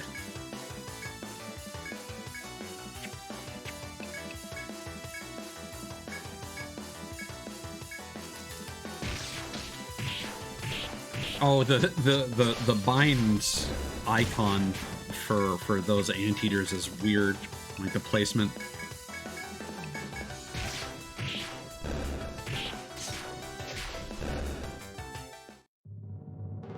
What's interesting is that the location of those icons changes depending on the type of bind that you land. Like if you land a leg bind, then it's around their feet. And I think that was a foot bind, so I think it was showing that it was binding its hind legs specifically, which is silly, but maybe it uses those for something. I don't know.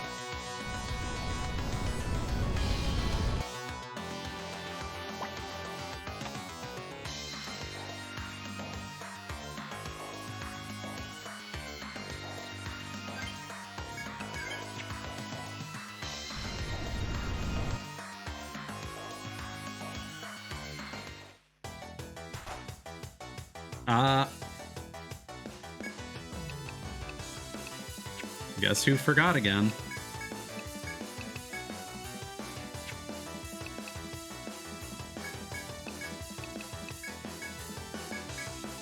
You know what? We should probably heal.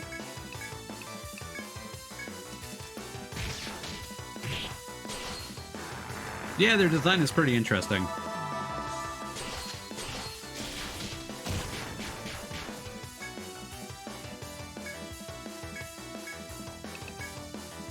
Oh, we did successfully blind it. That's nice. Gustavo, welcome on in, buddy. How you doing, man? Yeah, we don't use that one anymore. Ditto. The shoutouts are now automated. No longer plays a clip. It just shows Gustavo's name and avatar at the bottom left. So yeah, the slash one is what you want. But yeah, what were you doing tonight, Gustavo? Welcome in, Silent. Loves of Rengoku. Did you guys have a good stream? Everybody have a good time? My name is Tyz, currently playing through Etrian Odyssey 3 here, one of my favorite dungeon crawlers. We've made the various members of our party based on our many friends. Gustavo technically has a slot, but he was not actually present when we started picking classes for people, so I actually haven't made him. Shivi, thank you for the follow. I appreciate it. That said, we are about to unlock a new class, probably toward the end of this stream, that I was thinking of just assigning to Gustavo, if he didn't say anything otherwise. So, there's the ultimatum. Ah, okay, it was the classic Gustavo D&D. Good stuff. Did you guys have any fun shenanigans, or, you know, was it very productive? Did you get a lot done? I'll be honest, I don't know what else to ask about D&D sessions, so you're gonna have to help me out here.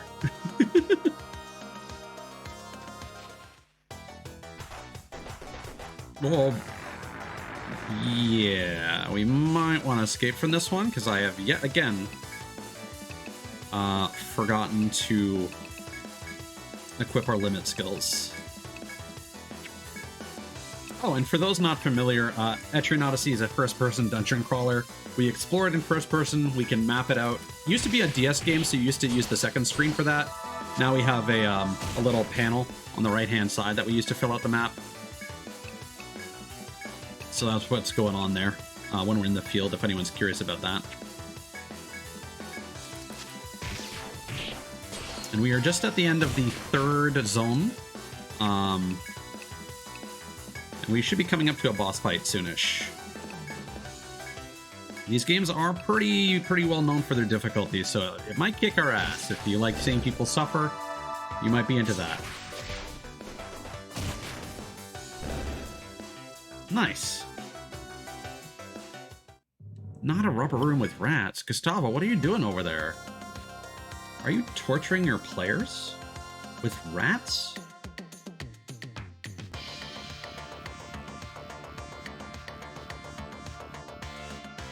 Let's see. Okay, before things get any more out of hand, let us actually remember to equip these skills.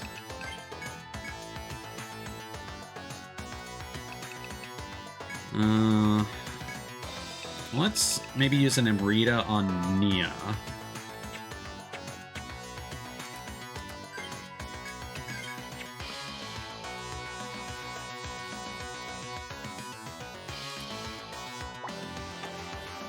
Yeah, how have you been, Gustavo? It's been a hot minute since I've had a chat with you. How you doing, buddy?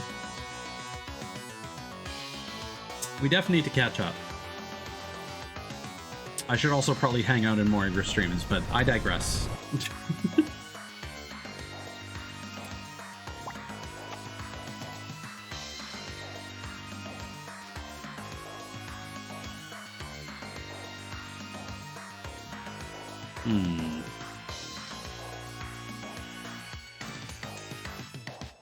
Let's see, so you're blocking a pathway. Normally extend from there.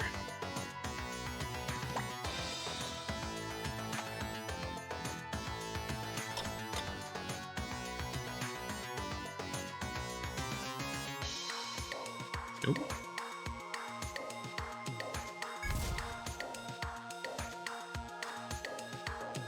Honestly, it's probably a good idea to camp here and just replenish our TP.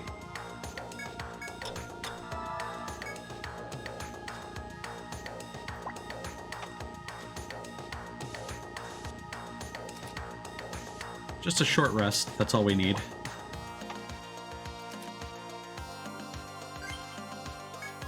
Well, hopefully it's a lot of good things. Or at the very least, you've been able to minimize the bad.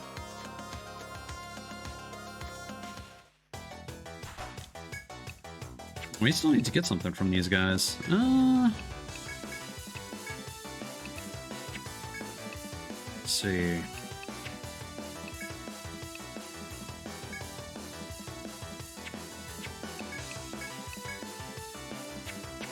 You know what? Mumioken is probably what we want to use right now.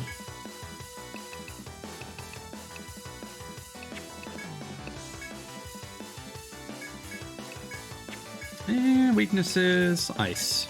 That should do wonders.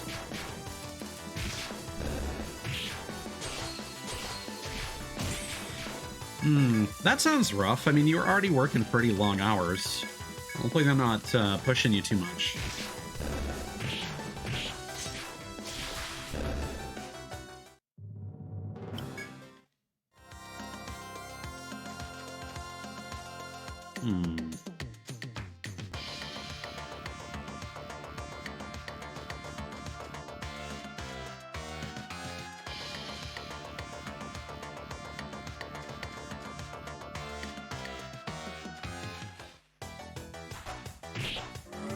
One thing I thought I would casually throw out, Gustavo, or even Silent, because I saw you in there. If either of you are looking at playing some Fall Guys or Fortnite in the near future, hit me up. I need to for Fall Guys specifically. I definitely want to do some of that Final Fantasy 14 pass that they're currently doing. Fortnite, I'm still kind of off on, if I'm being honest, but I know there's that Persona 5 collab that should be coming by soon, so I'm probably going to want to check that out. So, just thought I'd mention that, you know, want to play some games together. It doesn't have to be on stream. But, you know, just thought I'd throw that out there, because I know that's a classic for a lot of us.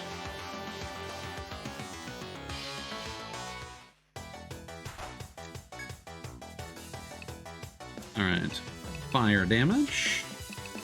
So let's use Hellfire.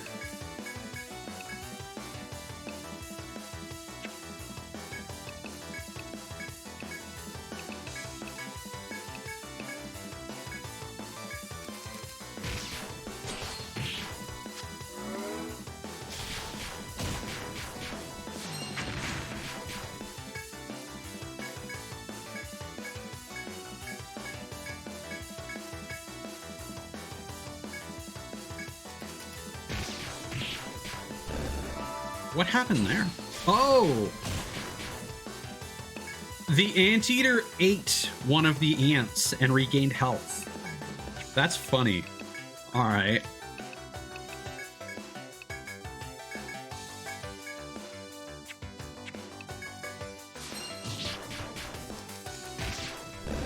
Sometimes this game has interesting interactions between enemies like that.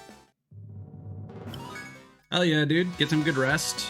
Have sweet dreams. Hope work goes well tomorrow. Yeah, I think we'll have a good time. Let us try and bind your head. Thus far, the boss fights in this have actually been pretty cool. Can't say the same about Etrian Odyssey, too.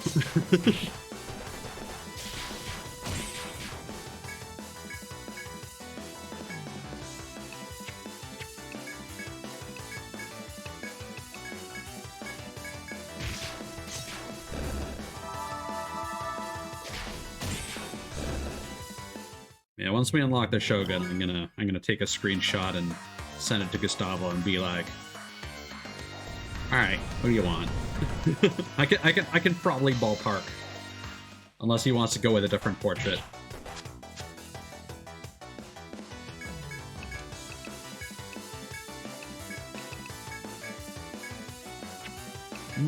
Line heal would probably work.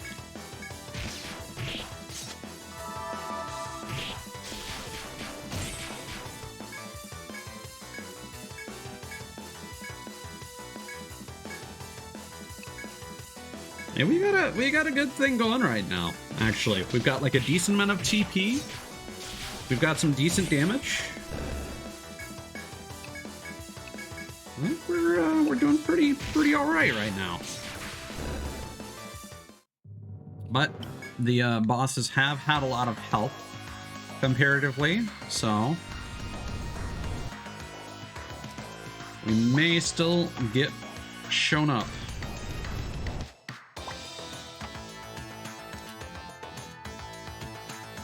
Alright, I'm just taking a look at the map here.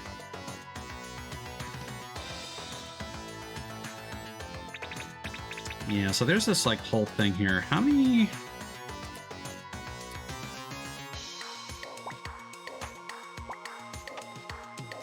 How many tiles is this? 1, 2, 3, 4.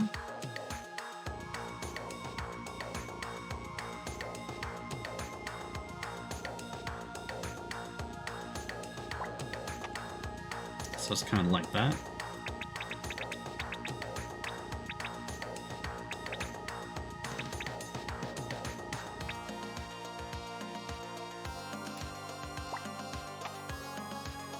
If anyone's confused what I'm doing, I'm consulting a map in the interest of making the stream go by in an expedient manner. I feel like we missed something here. Oh, no, I know it. Okay.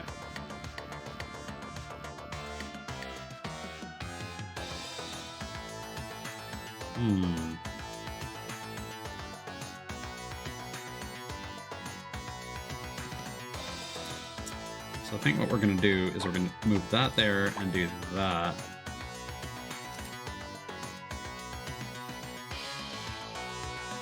Yeah, that probably makes more sense.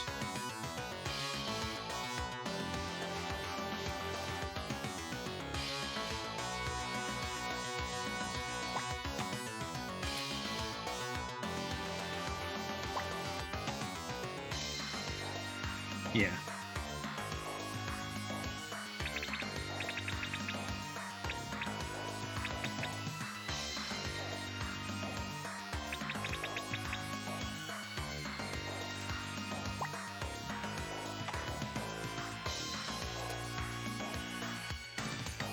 Is that the right tile? Yeah. There are a couple things where we have to grab one of those floating magma tiles and then ride it over to where a treasure chest would be. I'm not sure if we're going to be able to get those, because we have our path blocked off.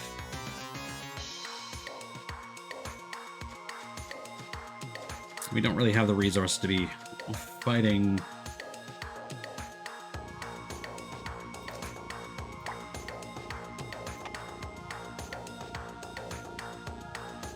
So there's this take spot all the way over there. Okay. Yeah.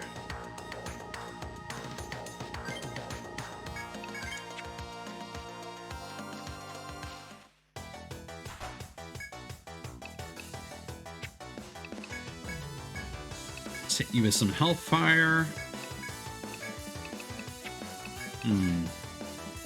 Yeah, we're starting to run low here.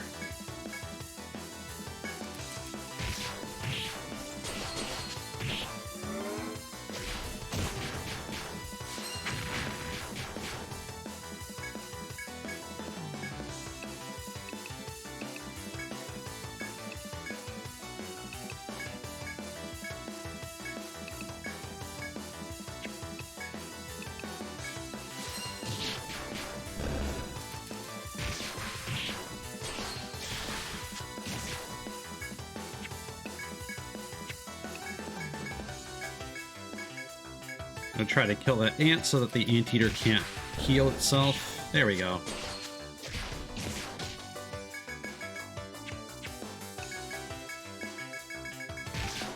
Perfect. Optimal.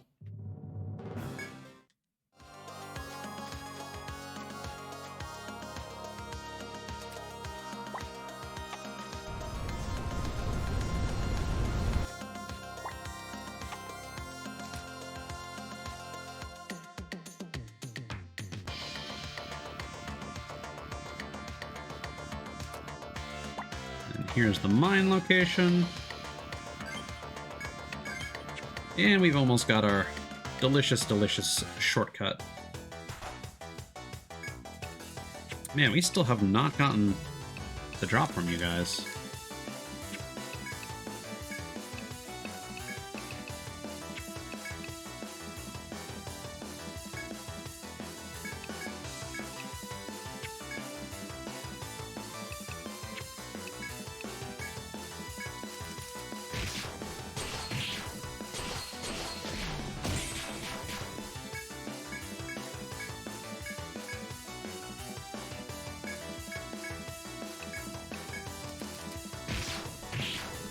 I do like that the hoplite has enough TP to sustain these continued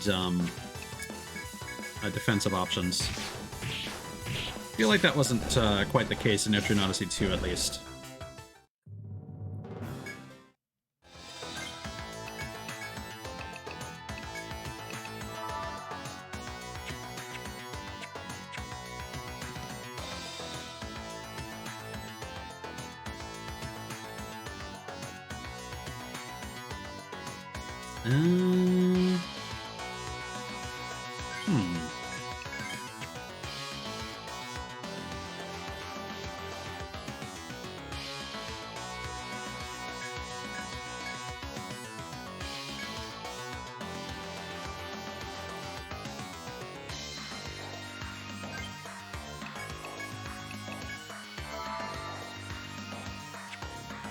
And even the monk is able to keep up with the healing.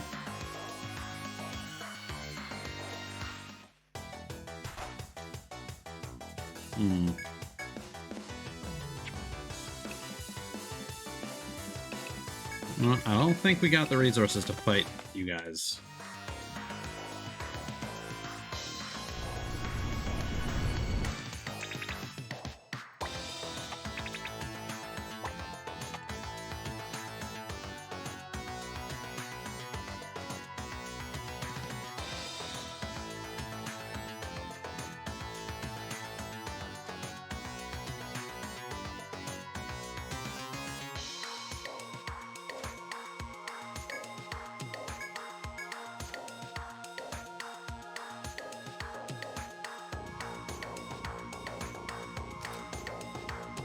Yeah, we have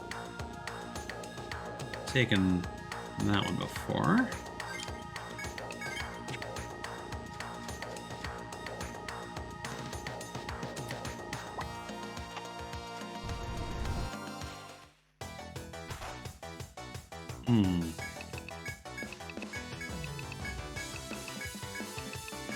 Honestly, we can probably manage this fight. Uh-oh, uh-oh.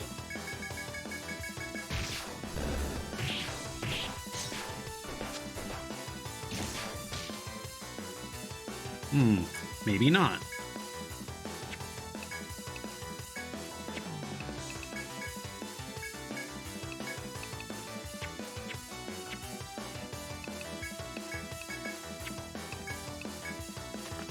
Yeah, no. I'm gonna reload our quick save.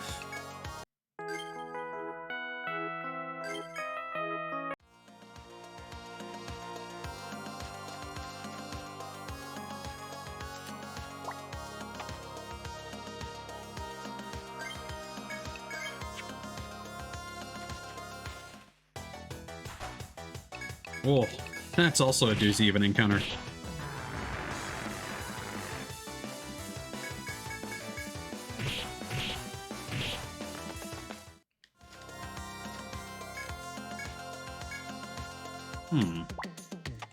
Okay.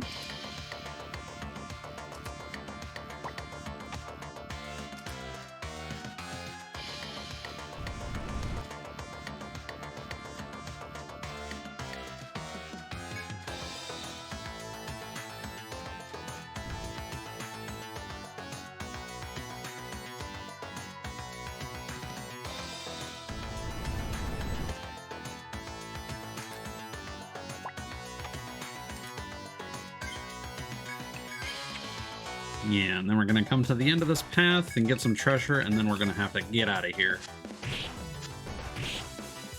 Jesus. Okay, gonna have to load the quick save again.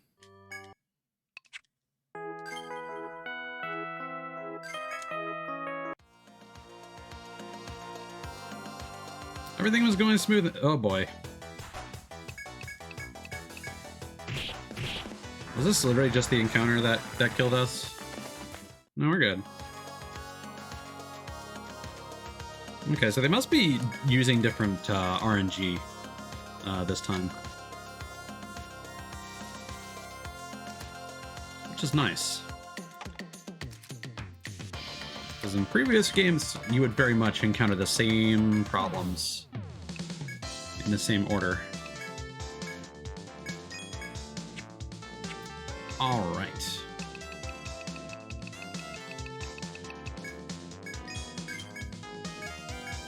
Oh, we finally got a new crossbow.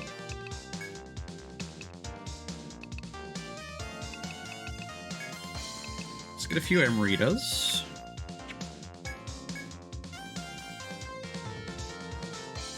Axe sword. No, that's weaker. Only 3 points, not worth it. Okay. What are we doing shield-wise? Wow, we got some bad RNG there.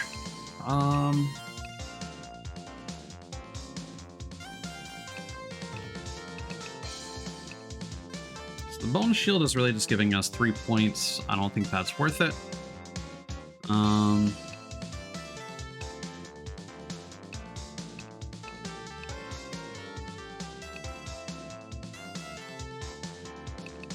So compared to the Viking helm,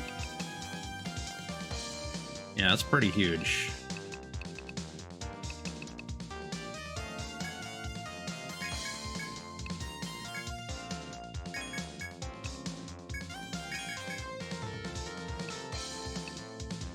And then for our gauntlets,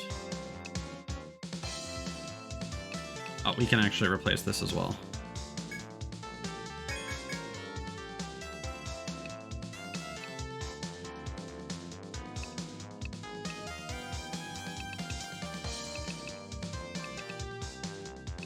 Yeah, so that's like 10 points.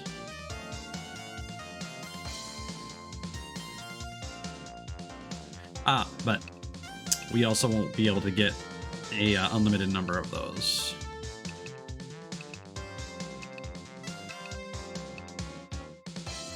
Because these are probably tied to some sort of FOE drop. So 3 points of strength. Interesting. Strength is no longer just providing a single point of attack. It's now providing 3 per point of strength. So that's been buffed. That's why Cthulhu is so... why his attack stat is so high. It's because the Arbalist's high strength. Okay. Yeah, those boots are super not worth it. Who could benefit most from the attack power boost here? 323. I think we want Kana to have that. Oh, there was also... Yeah, we ended up not getting that.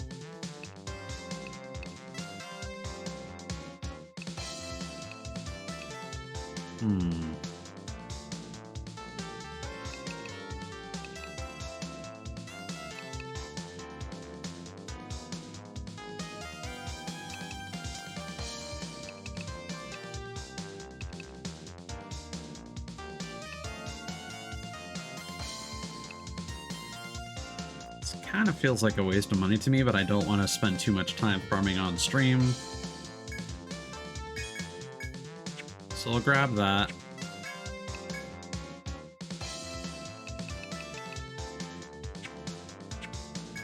We do need to replace the tent that we used.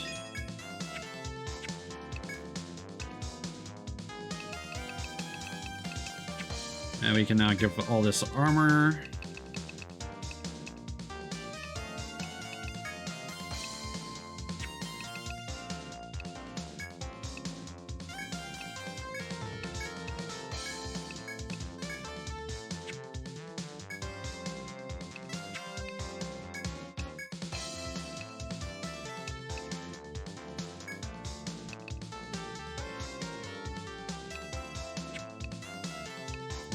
Who are you most likely to use here?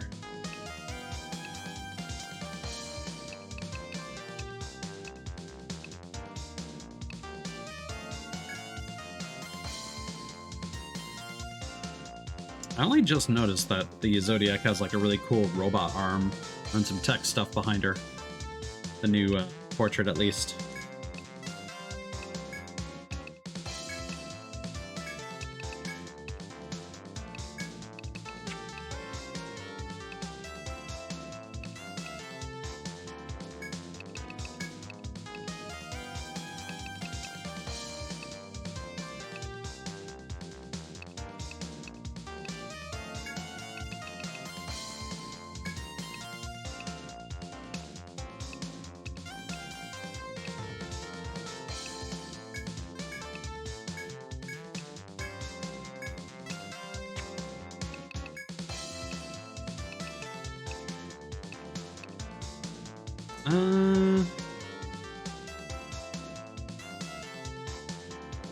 Yeah, we don't have another monk we can give that to.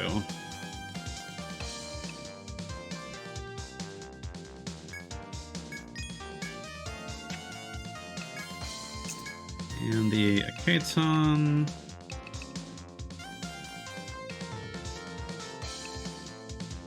Oh, we are gonna... hold on.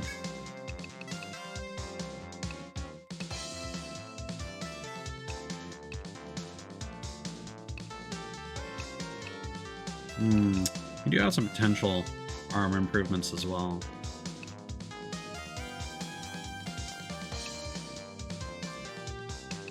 Let's get the strength bracers for Kana for sure then, because he's on the front line.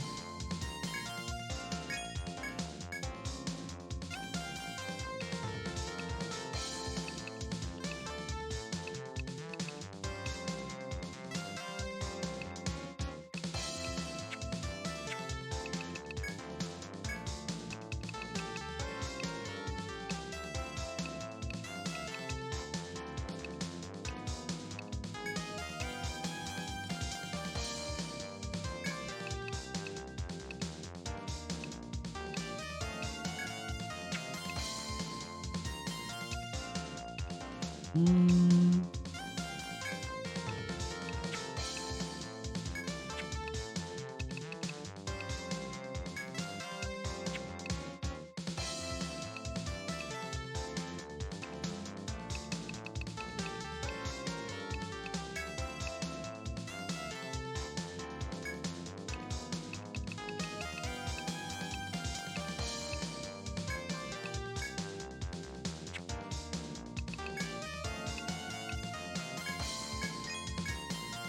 We've got these beast gauntlets. Are these actually usable for anyone?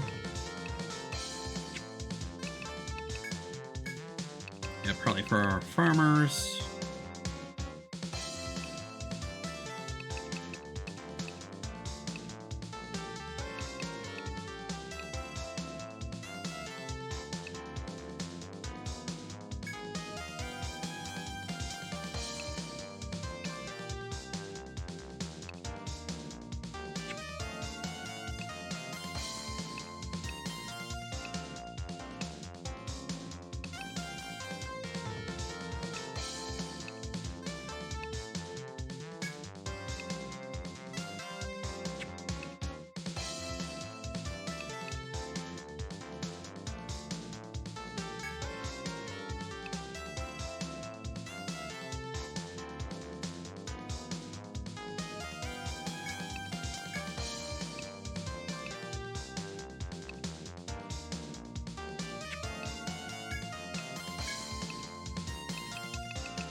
There we go. So I think that's about all we can do to kit our party out for the next boss.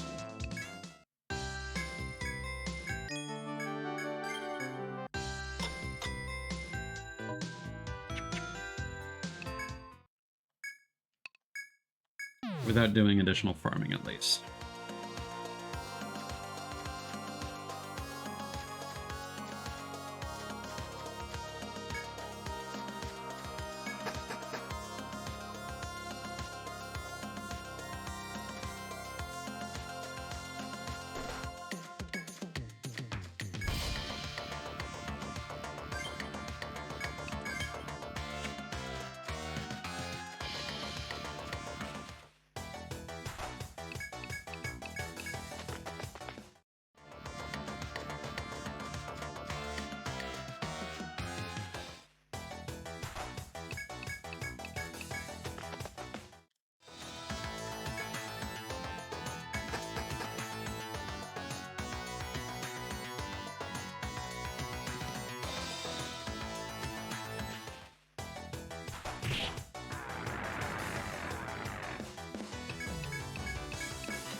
Nice preemptive attack there.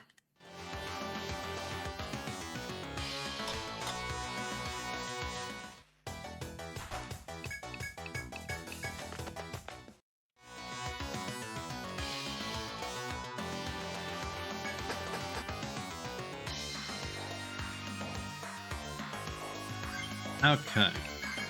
So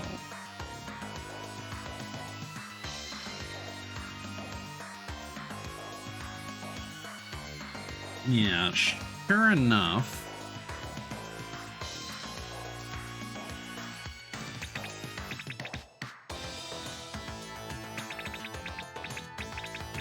So this guy here is going to work their way down here. The only real benefit to that is that there is a potential treasure that we could get. I don't think that's going to change things significantly. So I'm going to focus on just getting to the boss. So to do that,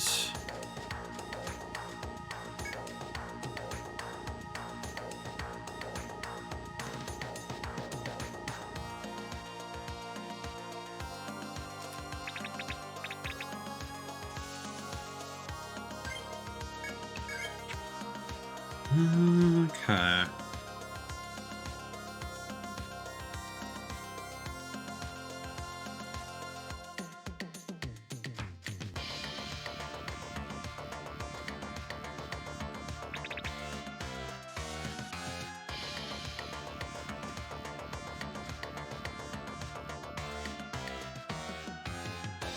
Yeah, no, it's not bad, but it's expensive for what it is, in my opinion.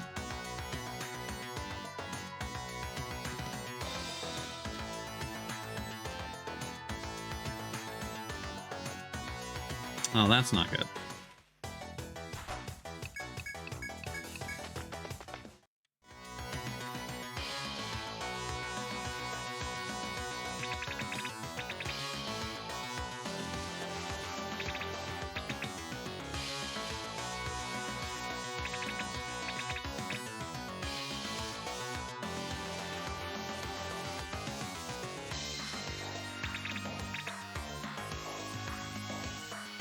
So that seems to be the path. We're gonna need to get a little creative here.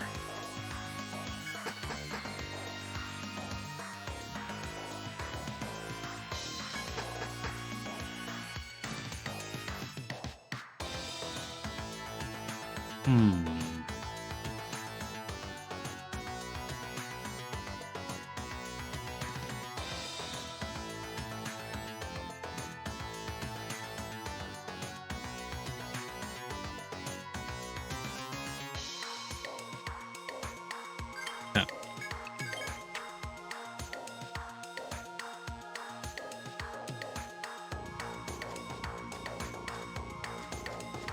It's entirely possible you might need to have that shortcut unlocked to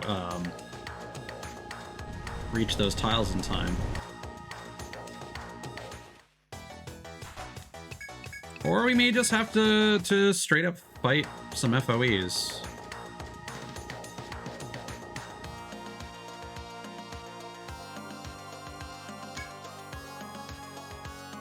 Yeah, because otherwise I don't know how you would get here in time. Oh well. Venom Fang, so bind the head, hit it with Pierce.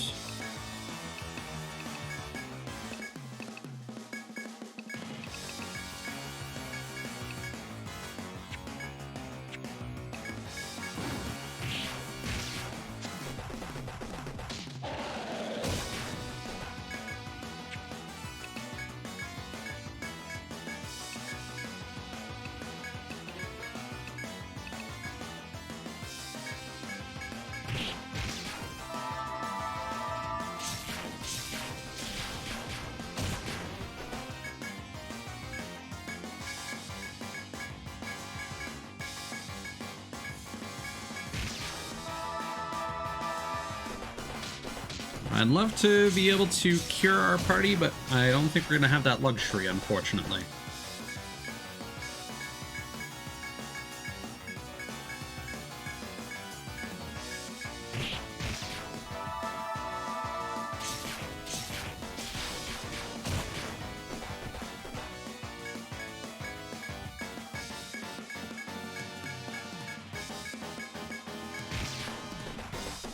Oh no.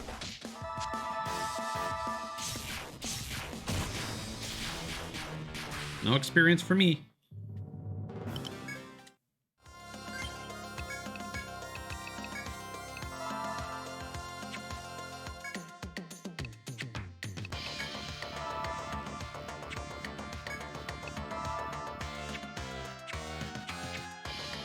There we go. Okay.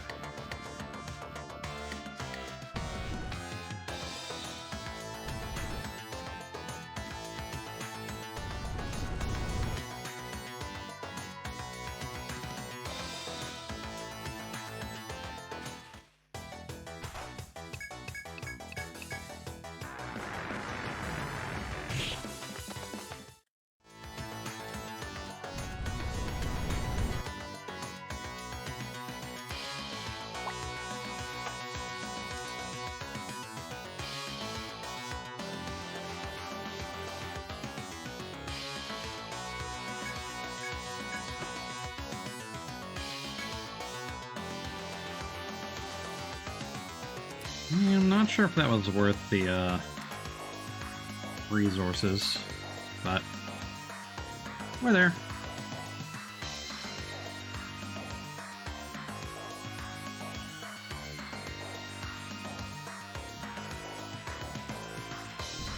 I think what I should have done instead of doing this little thing, I probably should have gone up here and around. Not sure if I would have been able to outspeed them or not, though. So it could just be a moot point.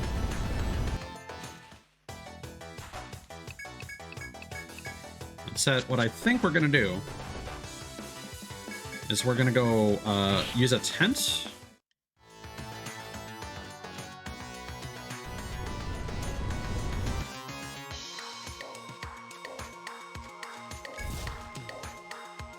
And then kill that other FOA.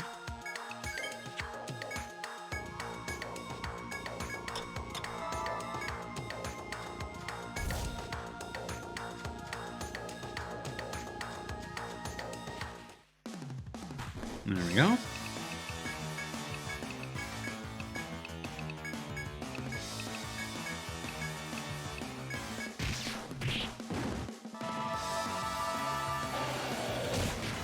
Yeah, so it's actually kind of important to keep Nia's speed above Maud's.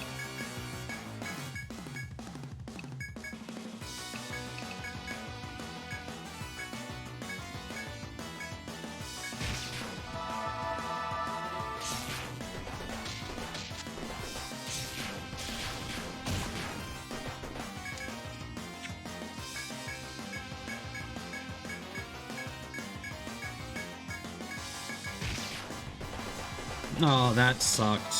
That was bad RNG. Wow. Really bad RNG, in fact. Let's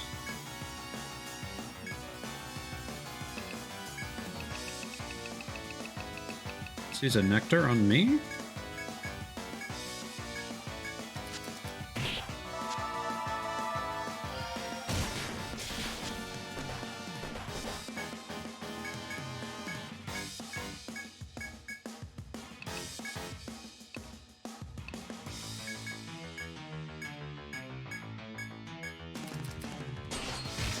Nice.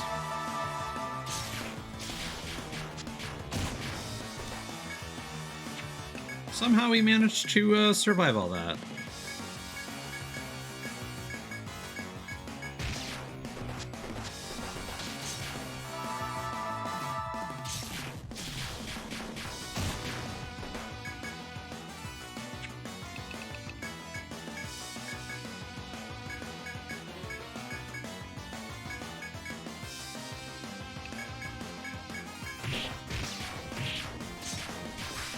All right.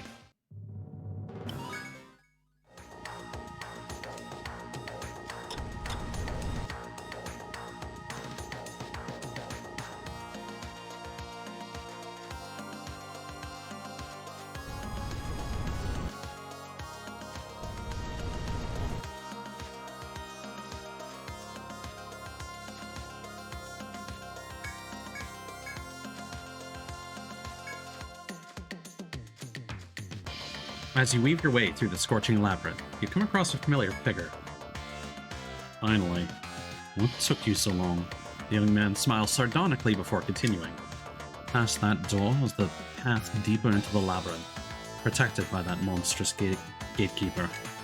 I went in to have a look for myself, but they may have been reckless of me. Blood drips from Kajura's clothes as he smiles wryly, his damaged armor hinting at a fierce battle.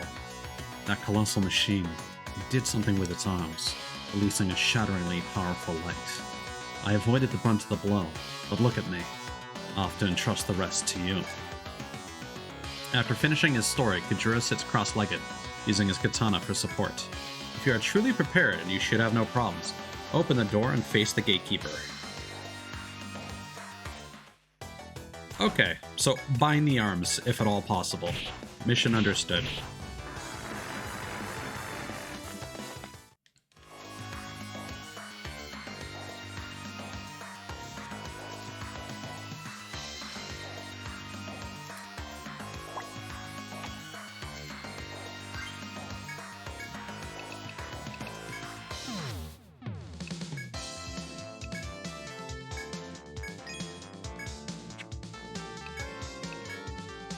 Spy thread.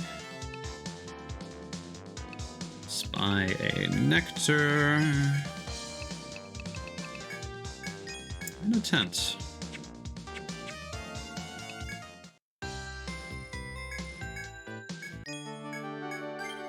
Alright. Hopefully this isn't too challenging, but I am expecting it to be. Because that's just the way that things have been going so far.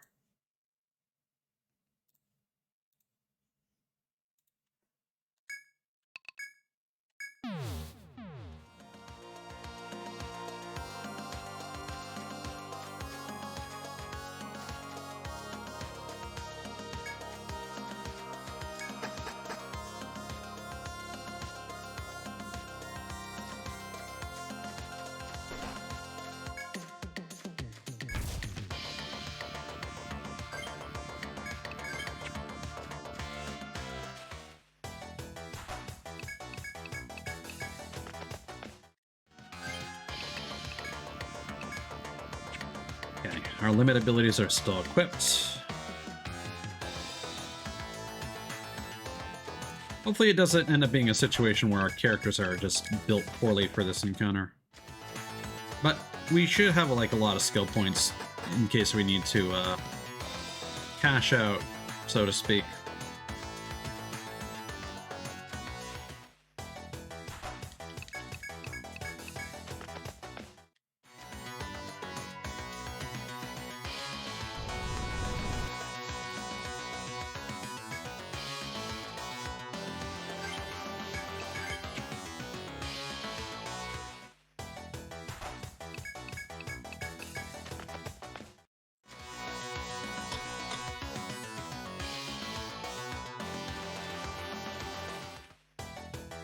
So close.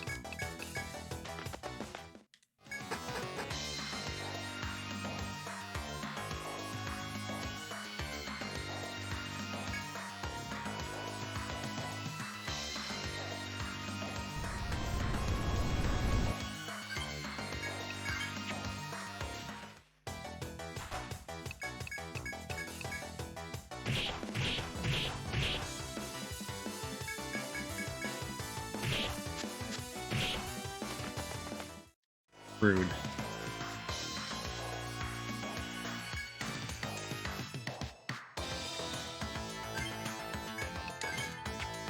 All right.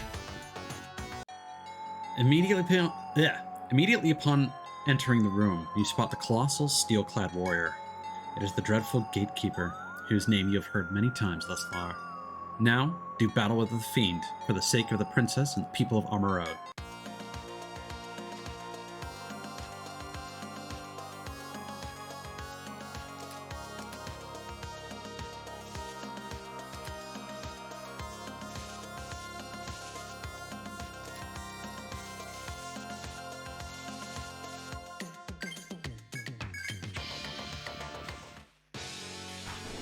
Gatekeeper has appeared. Alright, so again. Oh, this guy's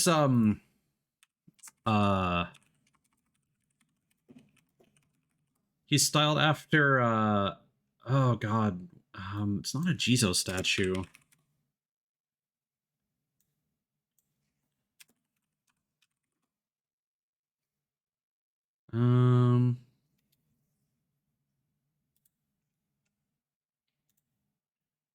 I do not remember the name of those statues.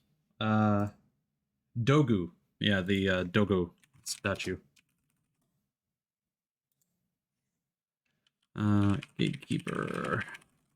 Again, suggesting that this is ancient Japan. Okay, so it's pretty much weak to everything?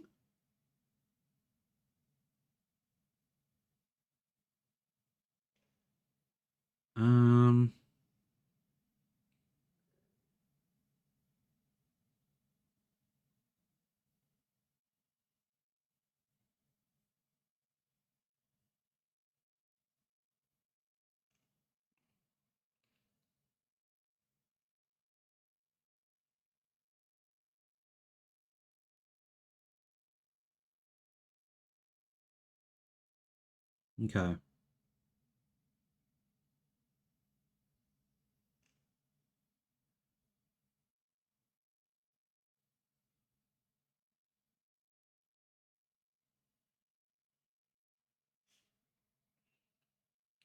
Yeah, binding seems like it's going to be the key to victory here. Okay. Let's double up.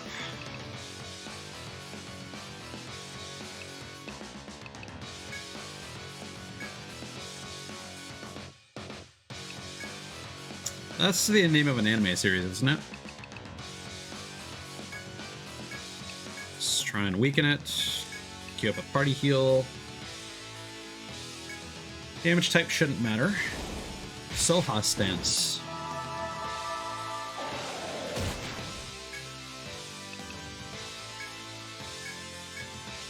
The low health has me concerned. Let's try to bind those arms.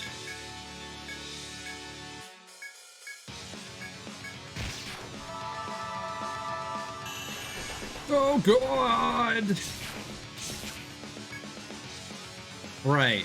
Sorry. Let me quickly restart that. We've been fighting the lower tier enemies for so long. Oh, what is even happening?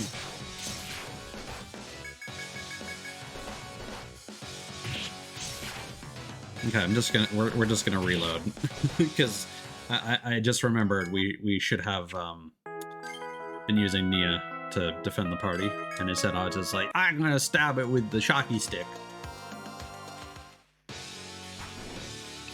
All right, Ninpo double. Find the head. Wolf Howl, Party Heal, Fire Barrage.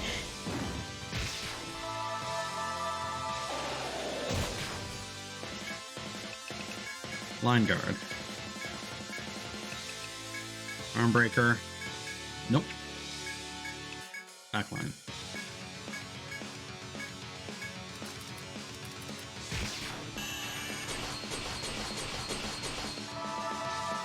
All right.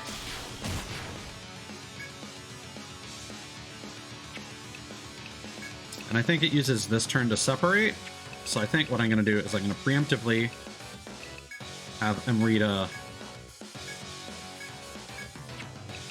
have Nia Emrita both of her clones.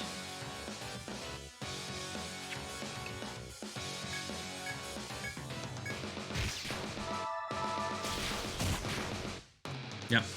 Alright. So now they get double turns, basically. So we want to try and bind the head here, and bind the arms here. We are going to be splitting our damage.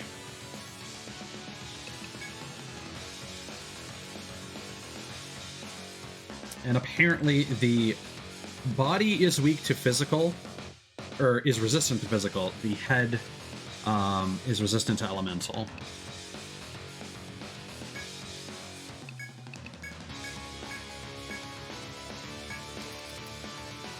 Pay attention to these moves here.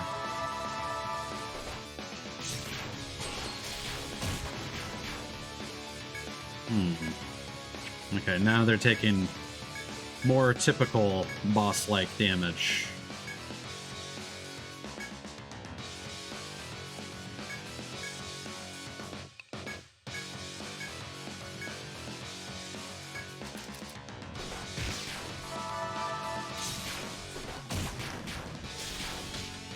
Ah, we found the arms. Perfect.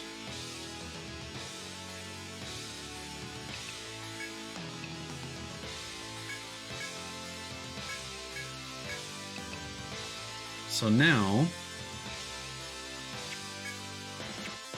we can wolf howl both of you.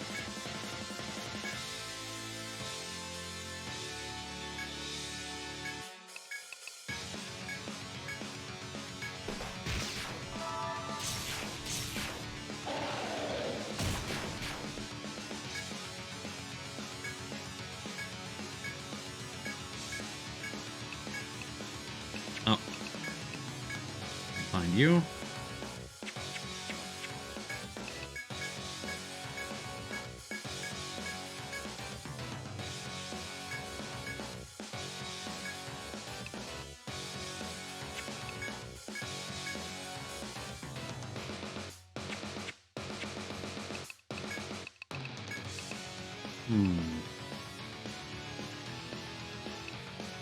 Read on Kana.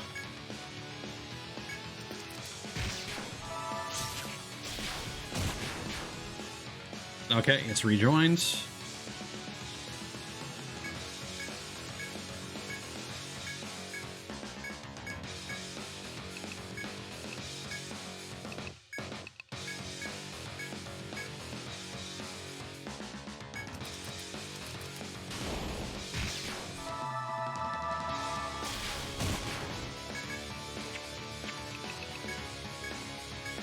Hellfire. Line guard. Umioken.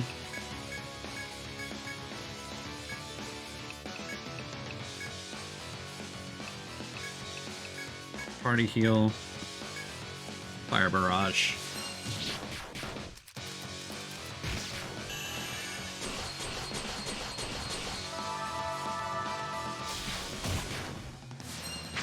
Kablam.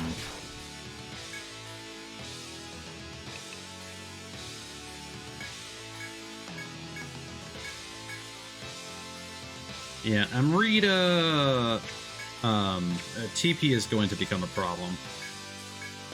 100%.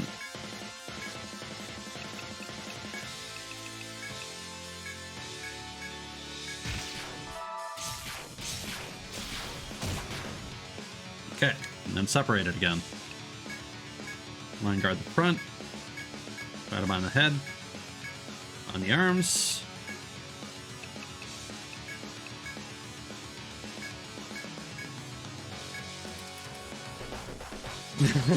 Good one, Ice.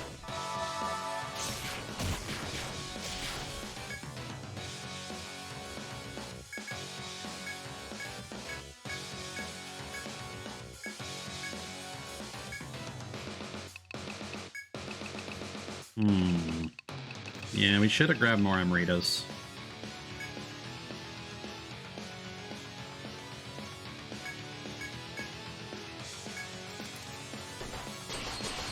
Hopefully we'll get Amrita 2 soon.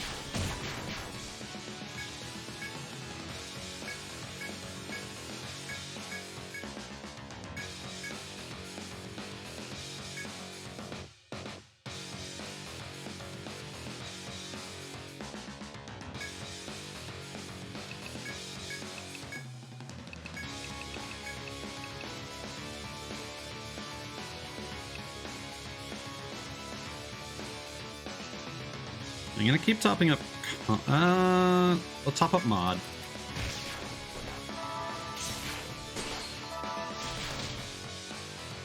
Good shit.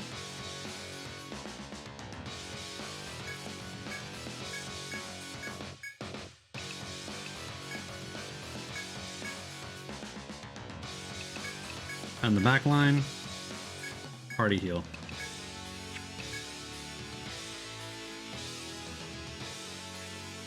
Just hit the head. Ooh, found that head. Yeah, it cures the binds. That's rude. Okay, it seems like it charges up for a turn. So let's Amrita you.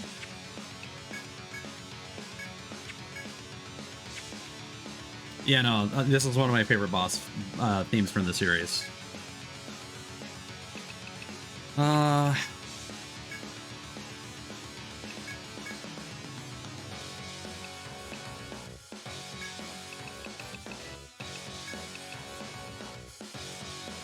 Let's use that on Kana. Yep, Soha stance. Line guard. Just gonna wait for you to separate again before I start attacking you.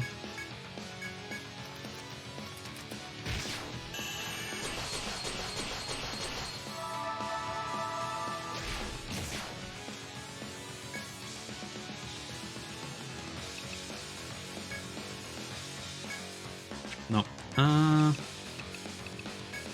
Just in case it does anything weird.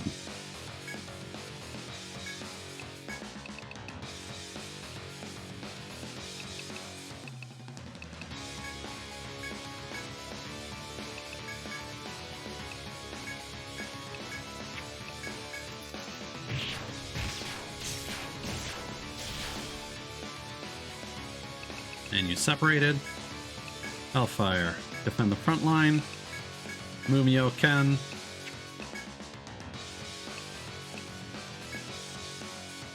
Let's try and bind those arms.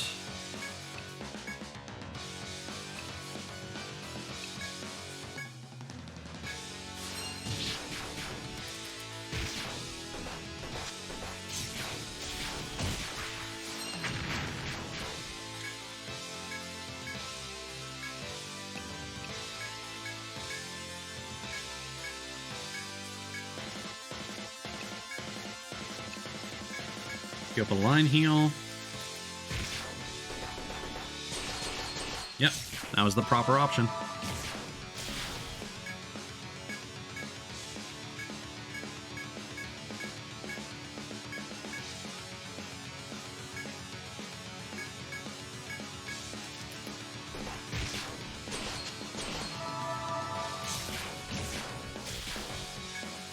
No binds.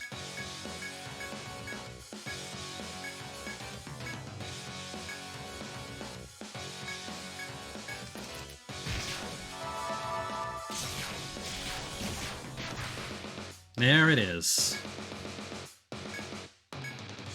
You dead, kid.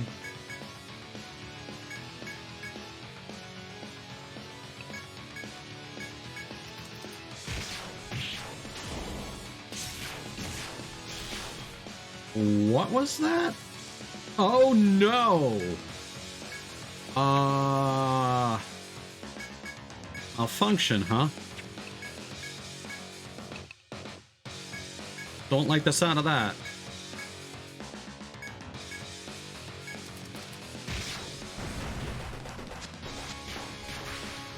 Okay. Kablam. Alright. That was a fun boss fight.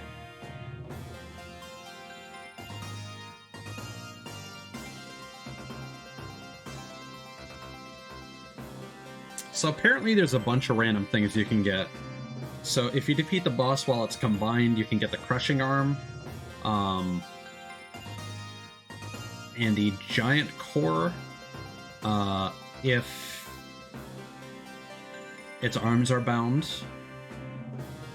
The body can provide you with clay plating, or if its legs are bound, it'll provide you with quake leg. What's stupid though is that it doesn't actually need its legs to perform anything. So there's basically no point in doing that except to get that drop. And then the head is what we got these clay horns from, and it drops a magic circuit if defeated while it's bound.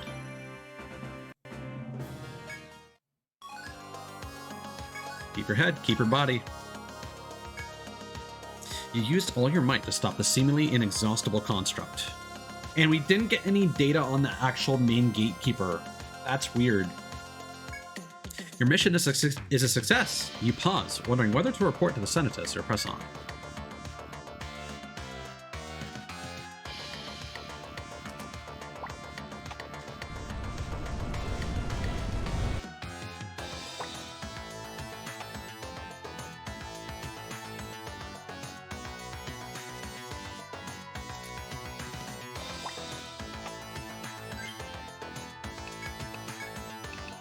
I'm actually surprised we survived the self-destruct.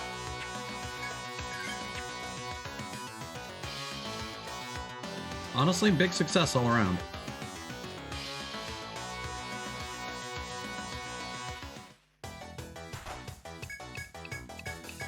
And then what's weird here is that there's actually apparently a treasure up to the north.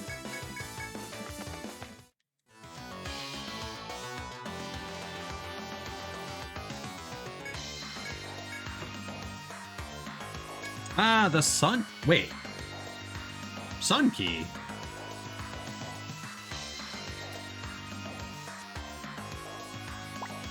We haven't encountered any sun doors.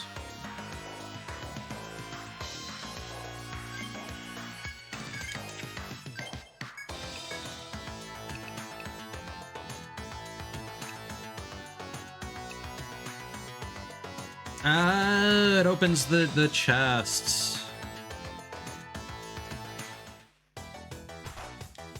No, I erroneously marked the star doors as suns because I didn't read it closely enough, and I just assumed, oh, the moon, the counterpart to the moon doors would be the sun door.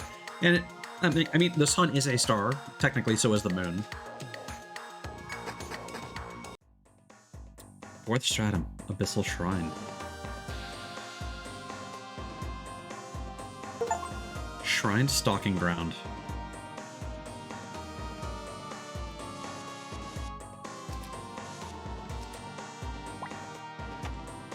I do appreciate details like being able to see the other stratum above you.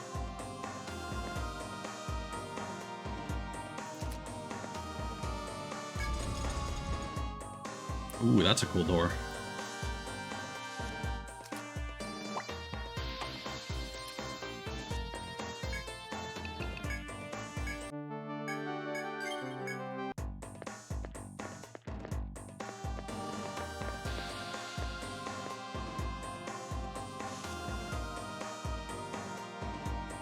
I would assume it is.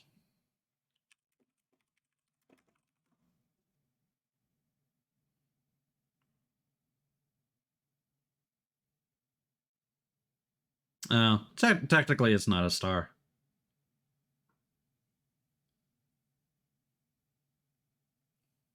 Because the light of the moon is actually just a reflection of the sun.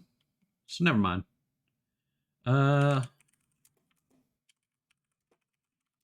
I'm curious. I want to look up when we're getting Amrita too. I'm really curious.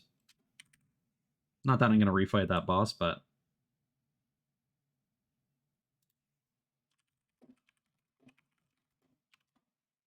okay. So we're going to need life honey. Ooh, which we don't get until the 5th stratum. Well, we shall see if we can fare without that.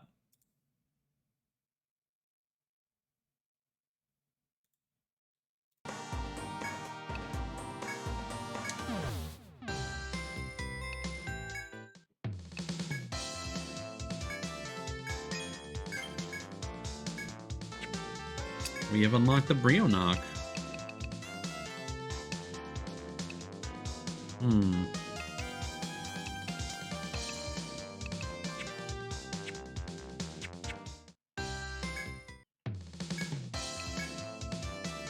Did we use any nectars? I think we might have. Yeah. 2 nectars is fine.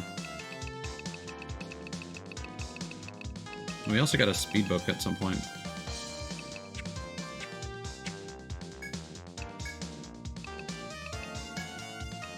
Oh god.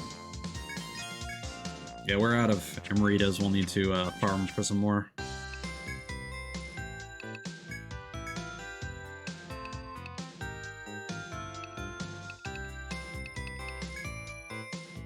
We're gonna store that ice mist.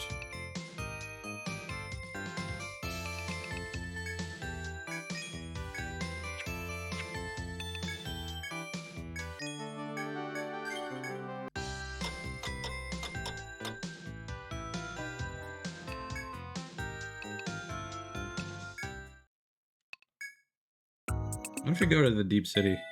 Uh-oh! The Abyssal King said that he is disappointed in you. You have slain the gatekeeper. You should never have come here. But a promise is a promise. Your freedom here is secure. Know, however, that the Deep Ones are powerful. There's a limit to what humanity alone can do.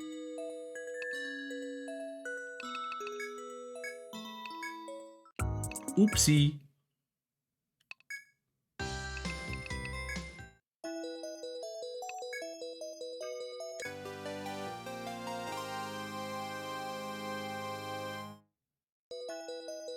Back already, I see. Wait here. I'll call for the princess.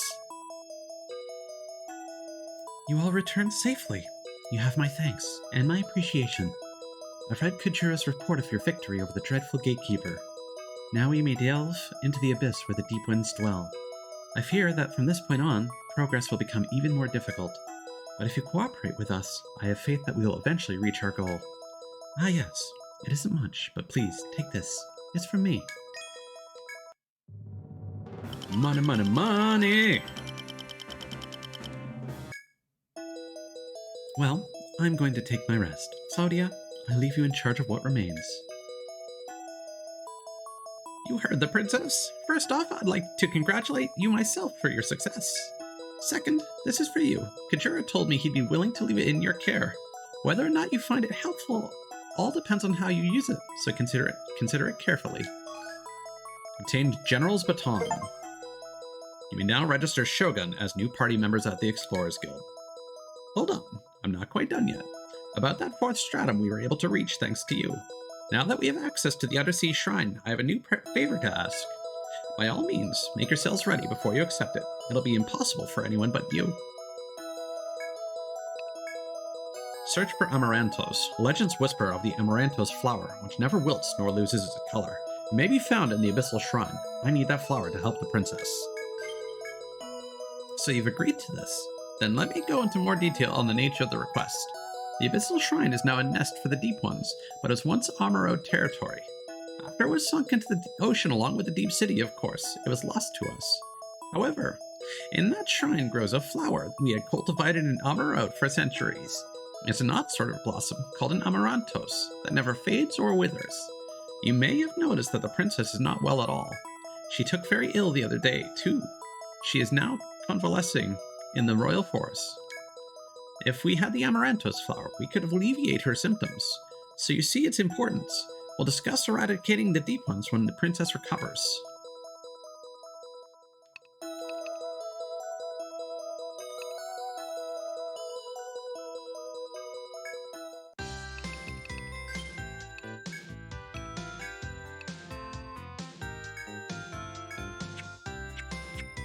Okay.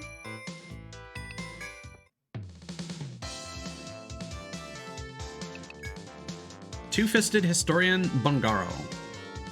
Of all the stupid mistakes, let an iron-barred gate fall right on my shoulder.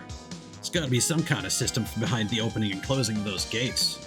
I'm overthinking it. Real men solve everything, iron-barred gates included, with their fists. The shrub fruit. I'm looking for fruit I can use to make herbal medicine. I heard it can be found on a shrub inside the Abyssal Shrine. Oh, that one? The clinic at the inn is making that request. Seems that there are ingredients for medicine in the Undersea Shrine. Supposedly there's a shriveled fruit on a withered vine that can give you energy. Your job will be to get some of that fruit. You can do it, yes? I'm sure you can. Get to it, explorers! Alval's Hobby 1. I've indulged in every possible luxury, and the ennui is likely to destroy me. I seek stimulation. Are you accepting that request? It was put up by the richest man in Amarat, Alval. In a nutcase saying he is holding a monster killing contest just because he's bored. It's a contest though, so I heard that your reward is better if you beat a lot of monsters. The guard in the public square can tell you the details. Go ask him about it. Brace yourselves, go for the gold, believe in yourself, all that inspirational stuff. You must be from Tigers. All the participants are here, so I'll explain the rules. You are to head down to the 3rd stratum and defeat as many monsters as you can in 24 hours. The monsters have been assigned point values. Ones on B9F are 1 point, on B10F 2 points. Monsters appearing on B11F are 3 points, and those on B12F are worth 4 points. Also, more powerful monsters in the labyrinth have values ranging from 15 to 25 points. The final rankings will be decided by the total points earned by defeating monsters. Your 24-hour time limit begins the moment you enter B9F, so keep that in mind. Of course, if you are satisfied with your score, you're free to report back to me and stop early. However, if you leave the 3rd stratum without at least 30 points, you will be disqualified. Those are the rules. Are there any questions? Ask them now, because I won't have time later. As for more details, time limit. Your time officially starts the moment you step into B9F. At that time, you have exactly 24 hours to defeat as many monsters as you can. The main thrust of this contest is to defeat monsters to prove your superiority. The rankings are determined by applying a point value to the monsters on the 3rd stratum.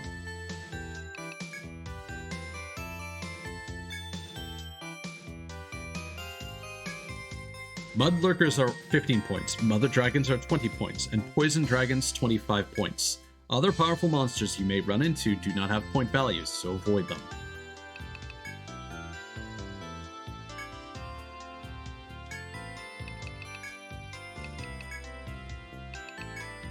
Well then, the contest rules have now been explained. Mr. Elval's guild will be keeping watch over the area, so don't slack off. There you have it. We're expecting great results from all of you. Now, get to B9F.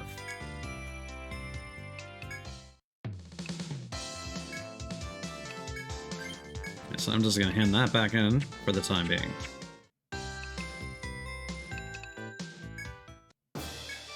And now it is time. Shogun, a far eastern general who dictates tactics, but also takes a direct approach with its two swords. Handles attacks and support in the front. So these are our portraits. Ooh, that second portrait is kind of nice.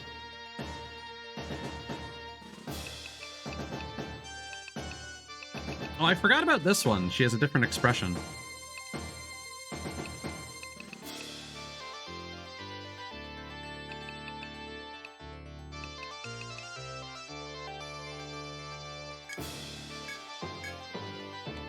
Yes, for this, we're going to go with Gustavo.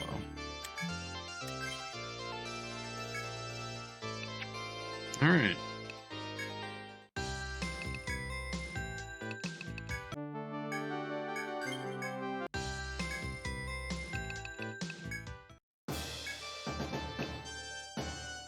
And yeah, I'm going to look at potentially setting this up for myself. My only concern is that we would be losing our ability to bind heads and inflict blindness. Now we can give either Kana or Cthulhu's the ability to blind enemies with Smoke Grenade. But binding the head...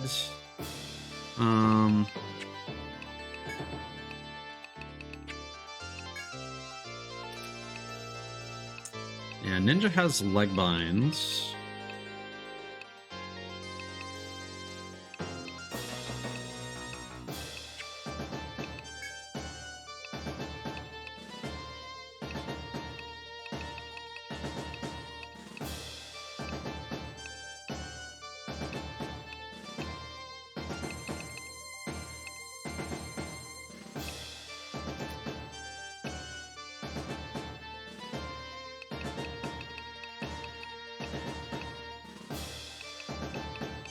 Yeah, I feel like...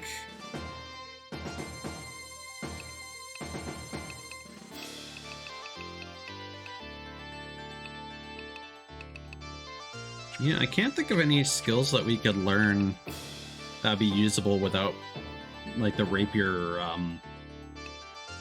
weapon proficiency.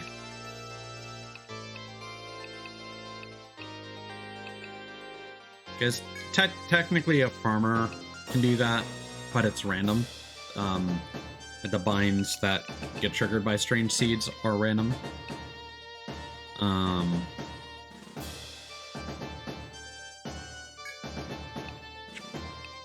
And then there's the wildling, where the call bird skill can bind the head. So, I don't know. I may still do Shogun Buccaneer for myself. But again, my concern here is, do we put points in hanging and then equip a rapier occasionally for fights where that is critical? You know? I don't know.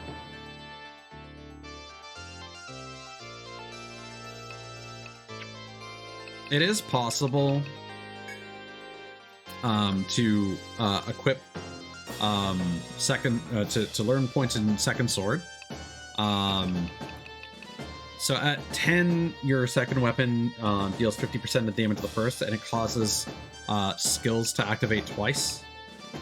And this can be used with any weapon type. So you can do this with guns, you can do this with rapiers. Only problem is that you know, then we wouldn't be able to use any of this katana mastery skills. And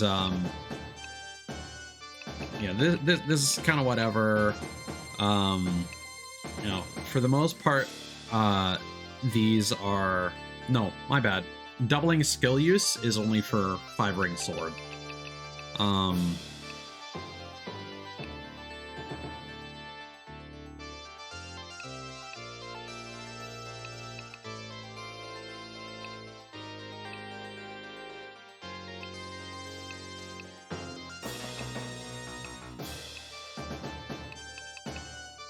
Yeah. So the only solution here is if we invested in like dual rapiers and then used something like pin cushion.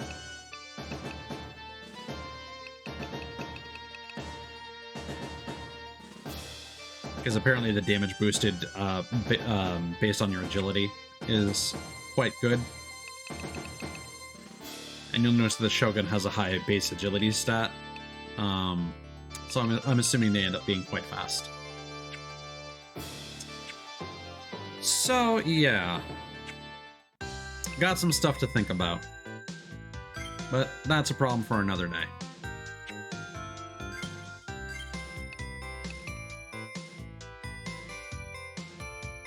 Okay. That'll be the end of Etrian Odyssey 3 for now. And, you know, should be some cool new stuff once we get back to that.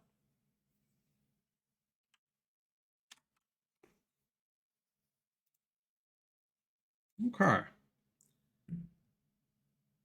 Oh, why did VTuber Studio freeze?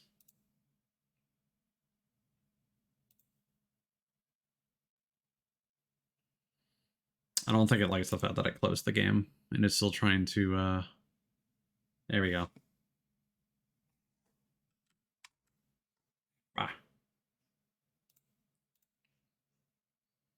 So thank you once again, everyone, for hanging out. Gustavo for the raid. Had a good time, had a productive time. We'll definitely see you guys next weekend for Armored Core 6 and maybe more Etrian Odyssey. I'm not going to hold myself to that, though, because there's a lot of potential grinding I could be doing. And got a lot of late shifts this week, and that might cut into my personal time. But like I said earlier, I might take some time off, so we might, but that'll probably be more for personal time than for streaming. So even if I do take time off, I wouldn't necessarily expect more Etrian Odyssey next week. Probably more Armored Core 6, because I do wanna finish that sooner than later, because that game is hot. You are welcome, Cthulhu. I have no choice. I have to. They'll need at least a week's notice, so I probably won't get any time off until next week at the earliest. Which is fine. Like I can do a few days like to cap off August, but for my line of work, the back to school season fucking sucks. So not exactly looking forward to that. It's not always bad, but sometimes it is. Either way, I think we are going to raid out to our buddy Nia Aska. She has defended us so well with her clones. We're going to go say hi. So yeah, peace out. Have a good night. Have sweet dreams. And I will see you guys next time. Later!